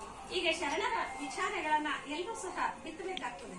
ಅದರ ಫಸಲನ್ನ ಈ ಮುಂದಿನ ತಲೆಮಾರಿಗೆ ಬೆಳೆಯಾಗಿ, ಆಹಾರವಾಗಿ ನಾವು ಶೇಖರಿಸಿ ಇಡಬೇಕಾಗ್ತದೆ. ಅಂತಹ ಮೌಲಿಕ ವಿಚಾರಗಳನ್ನ ಹೇಳೋದ್ರ ಜೊತೆಗೆ ಮಹಿಳೆಯ ಬಗ್ಗೆ ಸಾಕಷ್ಟು ವಿಚಾರಗಳನ್ನ ಹೇಳಿದ್ರು. ನನಗೆ ಬಹಳ ಖುಷಿ ಅನಿಸ್ತು.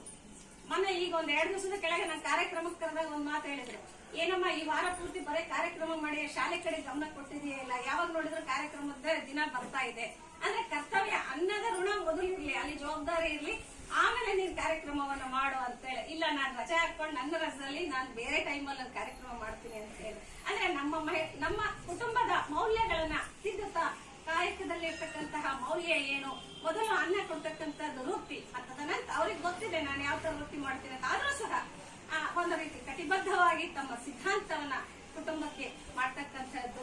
ಹೀಗೆ ಸಾಕಷ್ಟು ಕಾರ್ಯಕ್ರಮಗಳು ಸಂಡೂರಿನಲ್ಲಿ ಜರುಗ್ತಾ ಇದ್ದಾವೆ. ನಮ್ಮ ಸಹೋದರ ತಿಪ್ಪೇರುದ್ರ ಅವರು ಸಹ ಅವರು ಸುಮಾರು 15-20 ವರ್ಷಗಳಿಂದ ಹೀಗೆ ಎಲ್ಲ ಕಾರ್ಯಕ್ರಮಗಳನ್ನ ಇಂತಹ ಹಿರಿಯರ ಮಾರ್ಗದರ್ಶಕರ ಒಂದು ಪ್ರಭುಸ್ವಾಮಿಗಳ ಸಾನ್ನಿಧ್ಯದಲ್ಲಿ ಸಾಕಷ್ಟು ಕಾರ್ಯಕ್ರಮಗಳನ್ನ ನಡೆಸ್ಕೊಂಡು ಬಂದ್ವಿ. ಹಾಗೆ ಬಳ್ಳಾರಿಯಲ್ಲೂ ಸಹ ಈ ರೀತಿಯ ನಮ್ಮ ಮನೆಯಲ್ಲಿ ಕಾರ್ಯಕ್ರಮ ನಡೆಯಬೇಕು ಅಂತಕ್ಕಂತಹ ಆಶಯದಿಂದ ಇವತ್ತು ಹಮ್ಮಿಕೊಂಡಿರ್ತಕ್ಕಂಥದ್ದು. ಇಂತಹ ಒಂದು ಕಾರ್ಯಕ್ರಮದ ಅಂತಿಮ ಘಟ್ಟ ಇವತ್ತು ತಲುಪ್ತಾ ಇದೆ. ಈ ಅಂತಿಮ ಘಟ್ಟದಲ್ಲಿ ತಮ್ಮೆಲ್ಲರನ್ನ ವಂದಿಸಲಿದ್ದಾರೆ ನಮ್ಮ ಕೇಂದ್ರ ಬಿಂದುವಾಗಿರ್ತಕ್ಕಂತಹ ಸಿದ್ದಲಿಂಗಪ್ಪ ಸರ್. ಮರಮರ ಮತನದಿಂದ ಅಗ್ನಿ ಒಟ್ಟಿ ಆ ಅಗ್ನಿ ಮರವನ್ನೆಲ್ಲವ ಸುಡದಿಪ್ಪುದೆ. ಮಹಾನುಭಾವರ ಸಂಘದಿಂದ ಜ್ಞಾನಾಗ್ನಿ ಹುಟ್ಟಿ ಎನ್ನ ತನುಗುಣಗಳೆಲ್ಲ ಸುಡದಿಪ್ಪುದೆ. ಇದು ಕಾರಣ ಮಹಾನುಭಾವರ ಕರುಣಿಸು ಕೂಡಲ ಸಂಗಮ ದೇವ. ವಂದನಾರ್ಪಣೆ. ಸರ್ವಜ್ಞ ಮೂರ್ತಿ ವಂದನಾರ್ಪಣೆ ಮಾಡ್ತಾರೆ. ಊರೆಲ್ಲ ದೈವವು, ಕೇರಿಯೆಲ್ಲ ನೆಂಟರು, ಆರನ್ನು ನೆನೆಯಲು ಸರ್ವಜ್ಞ ಅಂತ. ಹಾಗೆ ಇಲ್ಲಿ ವಂದನಾರ್ಪಣೆ ಮೊಟ್ಟ ಮೊದಲನೇದಾಗಿ ಸ್ಥಳವನ್ನ ಅವಕಾಶ ಮಾಡಿಕೊಟ್ಟು ಇಷ್ಟೆಲ್ಲ ಶರಣರಿಗೆ ಅನುವು ಮಾಡಿಕೊಟ್ಟಿರ್ತಕ್ಕಂತಹ ಪುಣ್ಯ ದಂಪತಿಗಳಾದಂತಹ ಶ್ರೀಮತಿ ವಿದ್ಯಾವತಿ ಹಾಗೂ ಶ್ರೀ ವೀರೇಶ್ ಅವರಿಗೆ ಹೃತ್ಪೂರ್ವಕವಾದ ಅಭಿನಂದನೆಯನ್ನು ಮೊದಲನೇದಾಗಿ ಸಲ್ಲಿಸ್ತಾರೆ. ಈ ಕಿರುಕಾಣಿಕೆಯನ್ನ ಅವರು ಸ್ವೀಕರಿಸಿದ್ದಾರೆ.